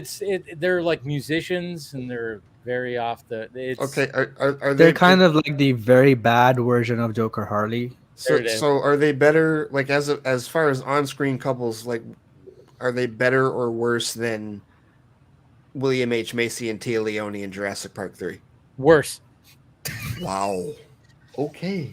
That's the thing. Okay. Is like Chappie. The concept. I dig the concept, but the robot was cool. Yeah, the robot's cool, and it's Sharlto Copley who does the fucking robot. Yeah. Sharlto Copley. I always forget how to. I think it's because he's South African. I think it's Sharlto Copley, whatever the hell. Yeah. I love that guy. Because when he shows up and shit, it's just fun. Like, remember who saw what's the fucking first person Hardcore Henry? Anybody see that? I haven't seen that. Hardcore Henry. Heard of it. Haven't seen it. At one point, I was hyped as fuck for seeing that. Steven, you didn't see Hardcore Henry? It's only the most popular movie. I got distracted. I'm cited on the on Love, Death, and Robots Wikipedia page. Oh my god! What? Really? Did you see Hardcore Henry? Hold on, I'm here. Hold on, I gotta find this. Where are you? Tell me, Steven. I'm cited as for why season 2 was shorter than the first. All right, you motherfuckers need to watch Hardcore Henry and Oat Studio. Jesus Christ! I downloaded that movie and deleted it because I don't know. I just lost interest. It's fine. It's a cool proof of concept, but like, it's not like. No, it's not something that it's not gonna. But it's the fact that it's like a first-person video game. Yeah. As a proof of concept, it's entertaining. Yeah, it's entertaining as hell, and it's got Sharlto Copley in it. That's why I just brought it. Yep, there's Steven. I see him. He is footnote 39. Footnote 39. So close to 40. 40 holy club. Shit, he's right there. Yeah, I see it. You wrote this. Oh, so you wrote this last year? Yeah. Looks like okay. All right. We're so close to a Zack Snyder episode on this show. Oh, we need that. He loves it too, right? Didn't he say that he likes it? I think David Fincher also mentioned his name amongst. Well, the show was originally a heavy metal, the heavy metal sci-fi magazine. It was going to be an adaptation of that by James Cameron, and it was going to have the same approach of having different directors do different styles. And so Cameron and Tim Miller and David Fincher and Zack Snyder and a bunch of others were literally attached to it, and then it like fell apart and didn't happen. So when I interviewed Tim Miller and Jennifer Yu Nelson, who is one of the producers on it, who also directed Kung Fu Panda, she's awesome. She directed Kill Squad, or Kill Team Kill. Kill Team Kill. And she also directed Pop Squad. And Kung Fu Panda. And I asked them if they were, and I said, so you got Fincher back, and Tim did some episodes also. How many of those heavy metal directors are you looking at bringing back into the fold? Any chance of getting Cameron or Snyder? And they got really coy about it. So that's not an answer, but it was an interesting, like, they weren't like, we'd hope to. They were like, we're not going to comment on that right now. So knowing how far the lead line is on this, I'm really hoping we get like some Zack in season 4. That would be so sweet. Seems I mean, why not? Seems logical at this point. I mean, literally, and it's not like it evolved. Like it is the same project as the heavy metal project was. It just evolved into this. And Zack was. You better believe that Zack has something on a fucking cocktail napkin or something. A concept. Yeah, no. Crazy. Yeah, no. I mean, he was legitimately attached to it. Like there was a short that was going to be directed by him for the original version of this. So God damn it. Okay, so that's what we got to ask him next. You know, when he ever shows up here, like, what was your fucking? Oh, we lost Casey again. Like, what was your concept when it came to Love, Death, Robots? Like, is there anything, or is there potential for you to actually show that concept? Because I would love to see a crazy, batshit, R-rated sci-fi short story by Zack Snyder. And man, I can't even imagine what that would be. I don't know, but jeez, but again, all you motherfuckers need to watch Oats Studios. I'm gonna keep on putting that out there because it's got a Love, Death, Robot trying vibe. to cover his ass after. No, yes, You're just covering your ass at this It definitely point. is, Yes. Scott. But the fact of the matter is, you guys still need to watch these episodes. Okay, the put first that in my episode notes. is a crazy episode about a post-apocalyptic blah blah blah blah blah blah. Scorning Weaver's in it. Okay, come on. Okay, so I'm watching Oat Studios. I'm sending Steven a selfie after I watch Beyond the Aquila Rim. All right, Beyond the Aquila Rift. Okay. Yeah, I mean that's the thing. Is like you know, and that's what's so great about some of these these short anthology. Black Mirror we were talking about, and the fact is like Well, see, I can answer, even though I haven't seen the last season. I can answer a favorite episode on that. Which one? Like as far as that. Well, which one? I actually really like Nosedive. I know people hate that episode, but I actually really like that one. That's the one. That's the Bryce Dallas Howard social media. Okay, yeah, the one with the points. Yeah, I like that episode because it's very hard to watch because it's so cringy. Well, but it's great about it. Real life cringy because people behave that way in real life, and it's really like scary. But honestly, the one that I really I think it's Archangel. The one is Archangel the one with the mother who loses her daughter early on and then has that software installed in her so she can literally censor everything that her daughter can see and do. Yeah, that's it's crazy, but that's such a creepy, weird one because it's like, again, you watch those things, you're like, all right, we're not far off. That's what's when it comes to Black Mirror. Again, you watch these episodes, you go, yeah, that's not far off. Yeah, that's not far off.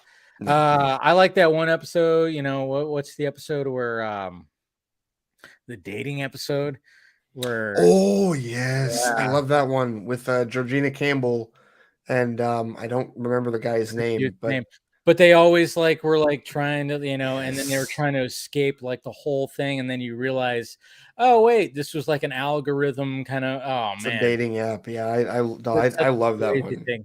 I mean, that's the thing is to take a concept to take the concept like that and then apply it to a live action series. It was because you're watching and you're going, okay, where's this going? Why? What? Oh, and then all of a sudden you see the ending. You're like, oh wow, crazy. And Georgina Campbell, I've been a fan of hers since Krypton. She was fantastic in Krypton. So yeah. So basically, how we're gonna wrap up this Vodka stream is watch anthology series, guys. Mm-hmm. Again, Oat Studios. Okay, we need Love, Death, and Robots. Yes, that, and then you got to watch Oat Studios. Okay, Scott, I want you to watch it this weekend and report back to me and see what you think, especially the God episode. Okay. Jesus Christ, just so I can but then Scott I am be God. Yeah, he's gonna be like, it's all right. No, but I mean, just put it on. It's the same thing like Love, Death, Robots. Shorts, they're not all the same length, but Yeah, it's got like a similar vibe to it. Maybe not as crazy. It's a little bit. I don't know. I can't even explain it, but that's why I got it confused because it's got a similar kind of way to it, like with the anthology series. But yes, do that. Watch it. But yes, guys, tomorrow, of course, or today for a lot of us, if you want to start doing it right now, start fucking hashtag release the Ayer cut. David Ayer needs the help. Apparently, this is the day. You know, we are, of course, on November 5th. This is when it's supposed to happen. So do it right now. I'll probably tweet something out before I go to sleep. You know, just fuck it. Why not? It is the day. So by all means, and tag James Gunn. Do I have to do? Don't spam him. Just tag him every now and again with certain things. Tag him. I'm not suggesting every little tweet. If you're going to tweet every minute of the hour, don't fucking spam them. Just, you know, it's a little rude.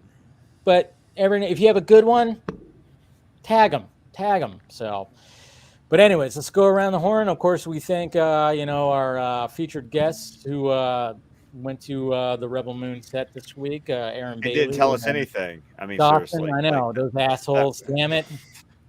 Why can't they tell us anything? Jesus Christ. Why, Steve? Why didn't they ask the right questions, Dave? Why didn't they ask the right questions? I know, right? They should have asked all kinds of questions about DC and if he's going to come back and blah, blah, blah, blah, blah, blah, blah, blah. Has he talked to James Gunn yet?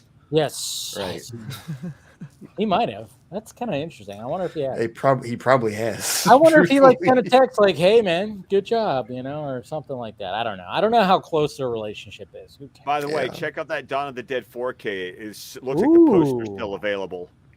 Oh yeah, that's right. I need to get that. I'm still trying to debate. I'm still trying to debate if I'm ever gonna watch that movie again because that movie still freaks me out. Truthfully, like it's really a testament to how well it's done. But just that I hate. What's funny about that? And then even there was more news about a new 28 days. Well, 28 months later? Yeah, 28 months later. Yeah.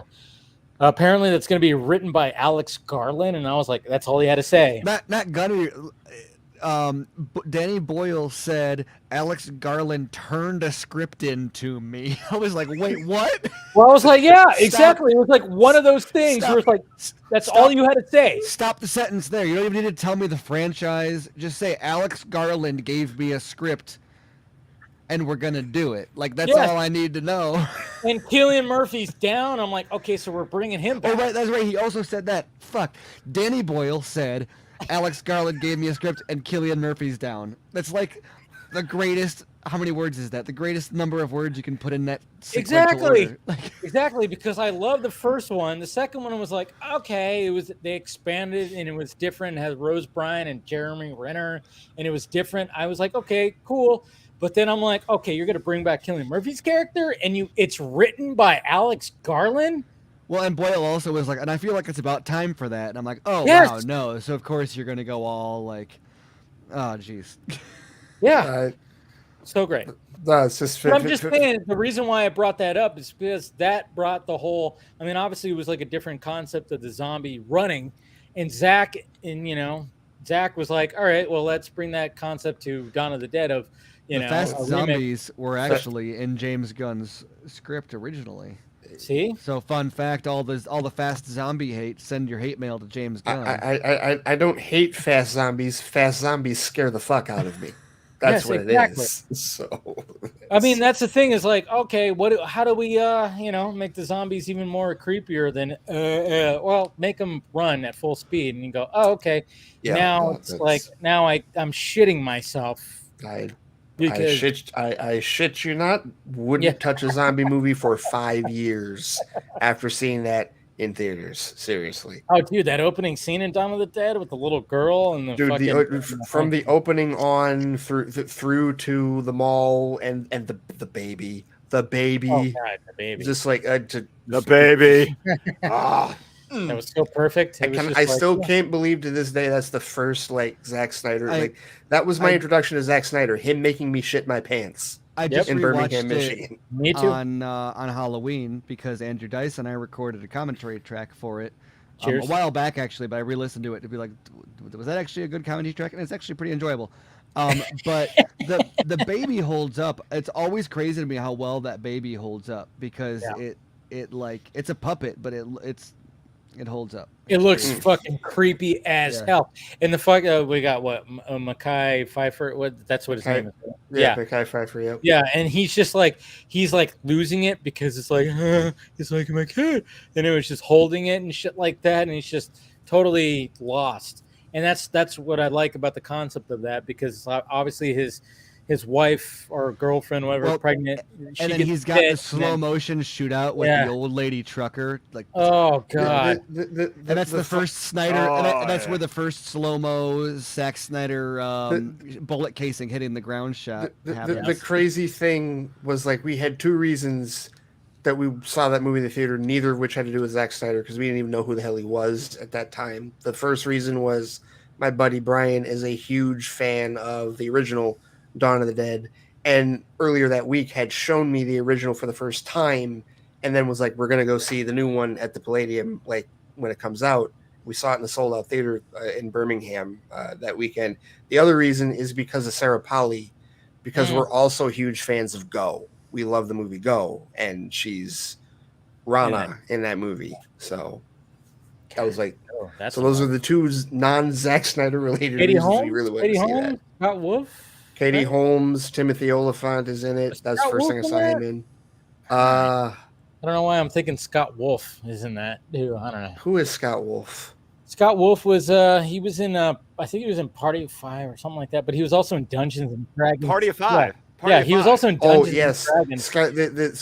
So Go is like they called Go Son of Pulp Fiction back in the day because the structure is the same, where it's the three different stories that happen out of sequence but are connected. And like Scott Wolf is in the third one with Jay Moore. Right. Yeah. Yes. Jay Moore and William Fichtner as the creepy cop. That's like, oh God, I gotta watch that movie again. Great movie. Goes good. Goes really good. Good movie. Good movie. But yeah, we'll go ahead and wrap this up right there. We'll go around the horn. Steven, start us off. I am Stephen Colbert. You can find my writing at screenrant.com, and you can listen to me and Andrew Dice talk about Snyder movies, particularly Batman v Superman 1 minute at a time at BVS by the Minute on Twitter, or also Snyder Minute or SnyderMinute.com. Like I said, we just dropped our Army of the Dead commentary. So especially if you get the new collector's edition from Shout. You mean Dawn of the Dead? Dawn of the Dead, sorry. On our Army of the Dead by the Minute RSS feed, which you can find at Army of the Dead on Twitter, AOTD by the Minute on Twitter. How does it feel? How does it feel, Steven? I like when Scott is more drunk. So get the if you get the new collector's edition from. I'm just tired of shit. I'm sober. This is me tired. If you get the new collector's edition from Shout Factory that Scott has been pimping out, make sure you listen to our commentary track along with that. Right. We are tired too, Scott, of your shit. Oh man, you don't have to be here, KC. I was your first. Come at me, bro. Oh man, all right, Ray. You can find me. KC wears a backwards baseball cap and he thinks he's all street. I'm just saying. Of course. Yeah. Okay. You can find me on Twitter at The Flightcast. You can find my blog and my podcast at theflightcast.com. My main show where I talk about all the nerdy shit that we talk about here. It's been a lot of DC the last couple of weeks that we've been talking about. A little bit of Marvel. And we'll have more Marvel to talk about next week, obviously, because of Black Panther Wakanda Forever, which does come out next week. I'll have a review of that coming up. And then the listener feedback show, which is on Wednesdays now, the Hexagon, where we've still been talking a shitload of DC, but other stuff as well. A lot of fandom questions and a lot of like looking in the fandom mirror is what I like to call it. Cause I get some questions that really like ask, like why fans do this and why fans do that and why is this important? Why do people? Because they're insane. That's why. That tends to be my answer for a lot of it, Scott. Yes, indeed. But yeah, that's what's going on right now. And I'd also do have my own Patreon. No Friday flight tonight because I was out late for work. Didn't get home until late, but I've been posting a lot more. I posted a new Sun Just Don't rant about scoopers because man, did they just that whole thing. Is it called Sun Just Don't? It is literally called Sun Just Don't. Yes, it is a show I do for my Patreon. It's just unhinged Hold on. ranting. Does it have a graphic? Let's see. It does. I did. Yes, it does. Yes, it does. It does. It does. Hold on. Here we go. Yes. Mm-hmm. He uses the angry face emoji. Yes, Nice. and yes, absolutely the callback to Avengers. Son, just don't. Yes, absolutely. But no, I ranted hard about the scoopers the other day. Where'd He was Steven like, go? "Fuck this, I'm done." I guess so. But no, yeah. So there's that plus other random conversations, and I'm getting back into the reviews since I got to get caught up on so much shit. Scott knows this. I have so many things to get caught up on. But yes, I've got all that going on. We got a DC TV Squadcast show that supposedly still exists. It's in the ether. It's in the wind. we gotta fucking resurrect it. I know. Scott's caught up on it. You've watched Titans already too, haven't you? You've watched the first 2 episodes of Titans, haven't you? Actually, no, I have not watched Titans yet. Neither have Okay. I. I haven't watched it either. I'm like, okay. I I'll get to it. But hey, the only thing that's gonna get me watching is I love Titus Welliver. So he's on his Lex Luthor. I'm gonna watch it for True. Titus. I've heard people are 50-50 on the beard, but Titus Welliver's Titus Welliver. But it's He's great, different. so. It's different. It's different. Yeah. I like the fact that they're like, all right, let's do a bald Lex Luthor with a beard. I like it. You know? Yeah. Well, Cryer had a goatee. Yeah. So, Yeah. he was. Yeah, but Lex Luthor can have facial hair. It's fine. yeah. I mean, yeah, but he's got a beard like Stevens. It's great. Anyways, have you watched Steven, have you watched Titans? Anything Titans? Okay, yeah. I think we're all kind I of watched hesitant. 2.5 seasons, and that was enough. I know, mean, see, that's the thing, less like than one of that those was things. enough. You I didn't really that was you enough. didn't after get one through and a all of half. season 3. You didn't get through all of season 3. I mean, when it you know comes what? to- I watched like 3 episodes of season 3, and I was like, "What the fuck am I still okay. doing this for?" See, that's the thing. That's the thing. Is like it has potential. Because when is it 4 starts. the one that just came out? 4 is Yeah. the one that just came How out. the yes. fuck Yeah, does 4 that is the one show that have just came out. 4 fucking seasons? Sorry, It's not going to have a 5. It won't have a 5. I guarantee you that. The That's sad probably thing is that Doom Patrol is gonna get canceled. Well, No, it's don't say Titans- that. Titans Please is don't gonna say get that, canceled Casey. here. I love fucking It's all Doom going to get Patrol. canceled. Who knows? But I mean, like, it's Doom just one Patrol of those is- things where it's like you get burned every time. It's like, oh, potential, and then you go, oh, fuck. You don't get burned with Doom Patrol. Doom Patrol has Yeah. been No, on Doom point. Patrol, you don't get burned. Doom Patrol knows exactly what it's supposed to be. Yes, Titans- it does. Yes, it I- does. Titans tries to do things, and then it just doesn't fucking. It's like it goes, "Hey, here we go, guys," and you're like, "Oh, this is great," and then it just fucking.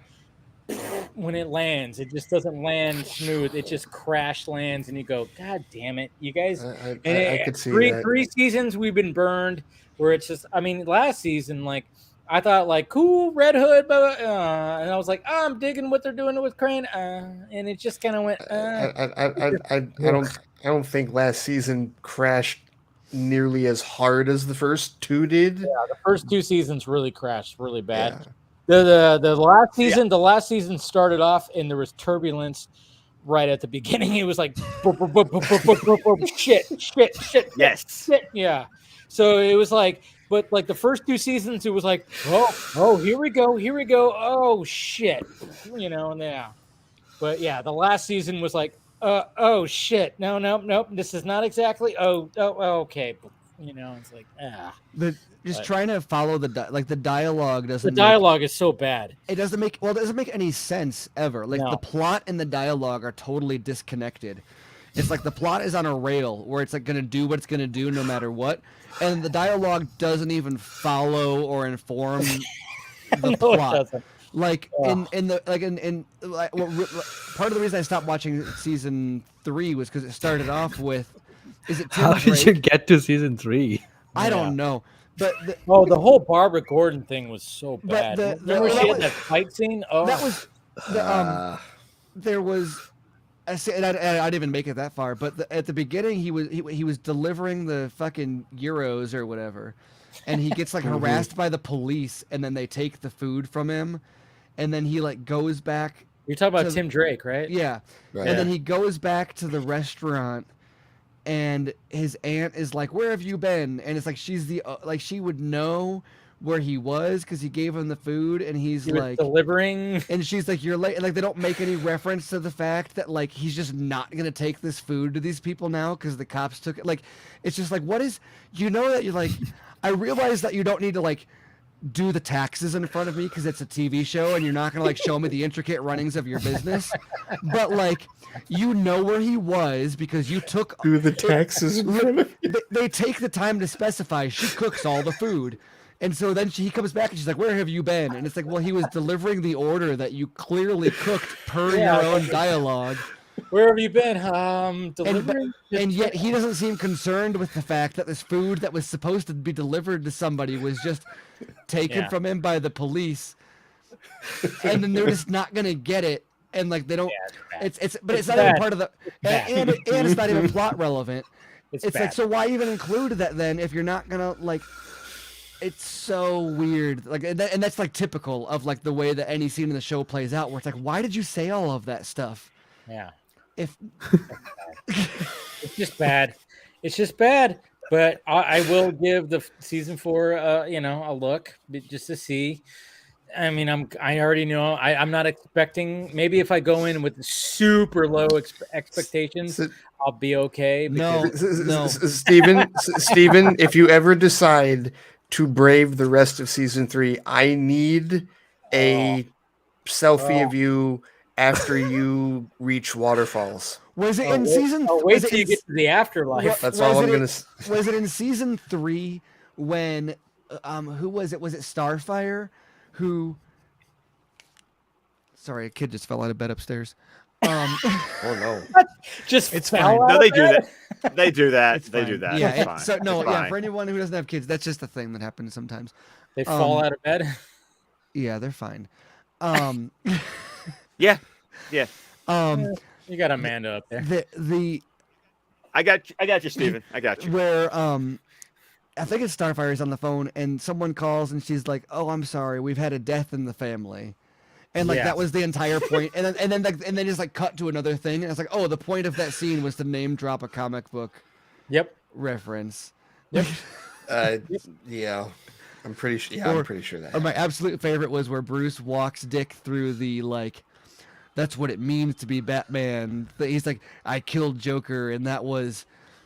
I can't remember what the dialogue was, but it was the most on the nose, like ham-fisted, bad description of like this is what makes Batman Batman. Like, oh, it was so bad.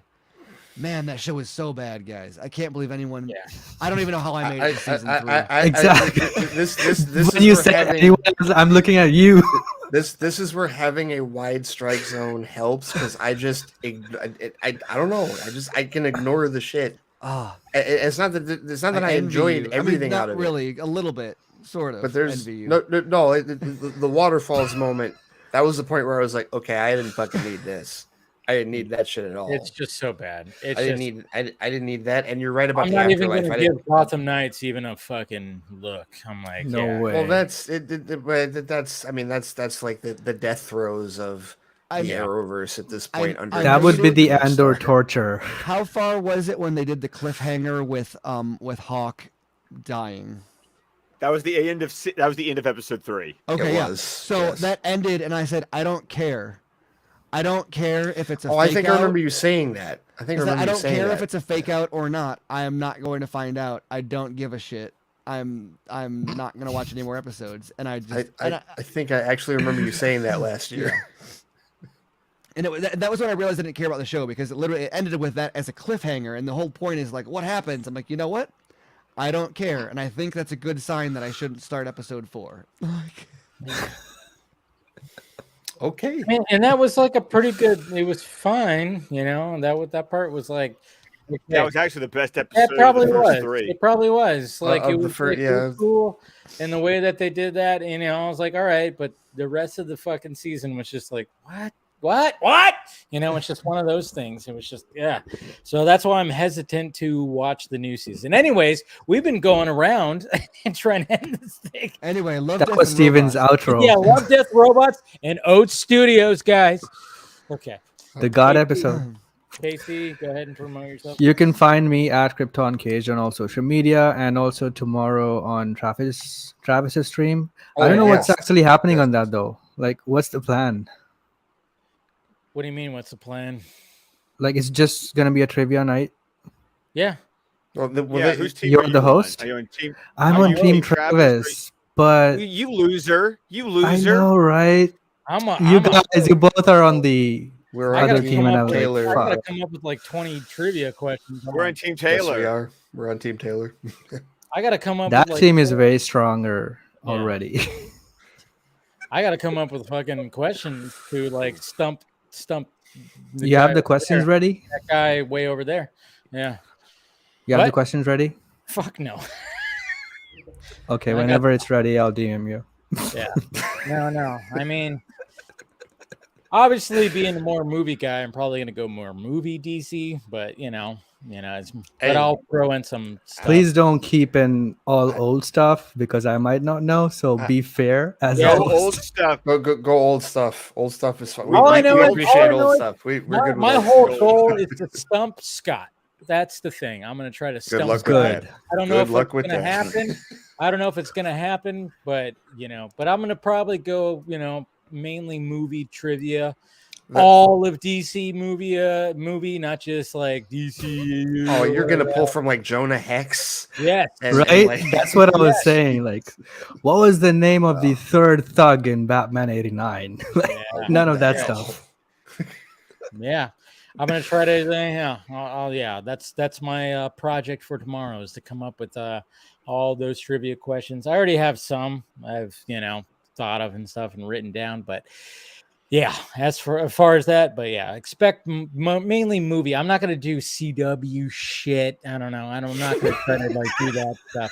I'm sorry. I'm not gonna do CW like trivia. I'm gonna mainly go books and movies. I'm I don't think sorry. I anybody- meant none of that CW crap.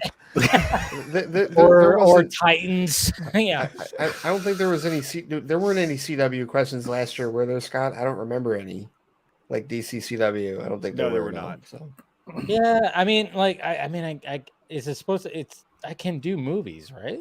Man? Yes. Oh yeah. Yeah. Absolutely. Okay. Yeah. Very good. Oh yeah. I was like, it's not just like I had to like go into like books. No, when I was a host and I wrote the questions, their reaction was literally, "Shit, we need to watch more movies." Okay, That good. was the reaction to Good. my question. Because that's where most of my sent me- trivia is coming from. He sent me his list. Film I remember, junkie. and I was just like, "Fuck." Yeah. Like, what the hell? No, I'm gonna try Also, to. how I'm are gonna we try to- how are we ensuring that people are not googling? Just asking for myself. Well, I mean, everybody's on screen, right? Yeah, we're all on screen. Yes. Yeah. So if you see somebody do, one of these, you can't do that. Yeah. And there's a we're- time limit. I'm assuming There's a time There is a limit. time limit. Yes, too. there Time is. limit. Yes. Mhm. Yeah, because I remember watching it last year, and yeah, so yeah. Oh no! But- Last year, dude, like I was on Travis's team last year. We got our asses handed to us until Star Wars. Star Yeah. Wars is where we made up ground. Oh yeah, you guys came back on Star Yes. Wars. You guys came back on My Star Wars. God. Don't worry, guys. I'll try to be. I'll have some easy ones, and then I'm gonna try for some really difficult ones. I love But yeah, how the bar is beat Scott. yeah. Well, I know. Well, that's the thing. That's the way I'm looking at it. I'm like, Especially all right, after today. yeah, I'm gonna be like, all right, Scott will get this one, but I gotta find some ones that I know Scott. I'm like, Scott, maybe not get those ones. So that's what I'm trying to go for when it comes to the tougher ones. I got some easy ones in my head, but I'm like, If you're coming up with questions to beat him, the rest of us are fucked. pretty much. Damn it. Ugh. You never know. You never know. There might be somebody be like, oh, so we'll see what happens. We'll see what happens. Anyways, Casey, did we already No, say KC needs to sign off. sign off, Casey? Oh shit, he's frozen. He froze the game. Oh my god, that's even better. That's not KC eyes closed. That is KC mid eyes closed, right there. So people meme that shit, please. Oh Look my! at him. He's like, huh? That's so great. Oh, Casey, poor Casey's been having some technical difficulties tonight. All right, well, Scott, go ahead and send us off. There he goes.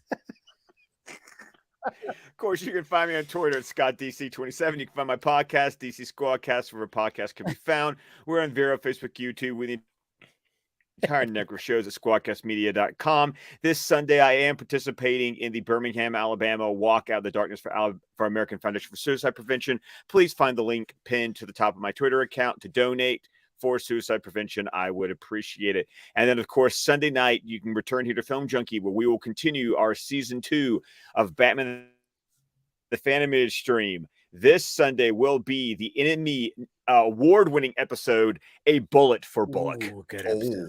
Oh, all right. Great Yes. episode. Yes. All right, guys. Well, this has been fun. Thank you, of course, to Aaron and Dawson for joining and talking about their experience that they had in the Rebel Moon set this week. Great talking to those guys. And thank you to everybody here, of course. Ray, Scott, Steven, Casey, everybody, of course. Always a good time. Make sure you smash that like, thumbs up before you leave. And like I said, we will be part of the Geekverse trivia, 24-hour stream. I'll be hosting tomorrow and probably be doing a Patreon, maybe be doing my Patreon stream that I haven't done in a while. Tomorrow night too. After that, we'll see what happens. See if the time is there. And anyways, guys, we love you, and we will talk to you guys later.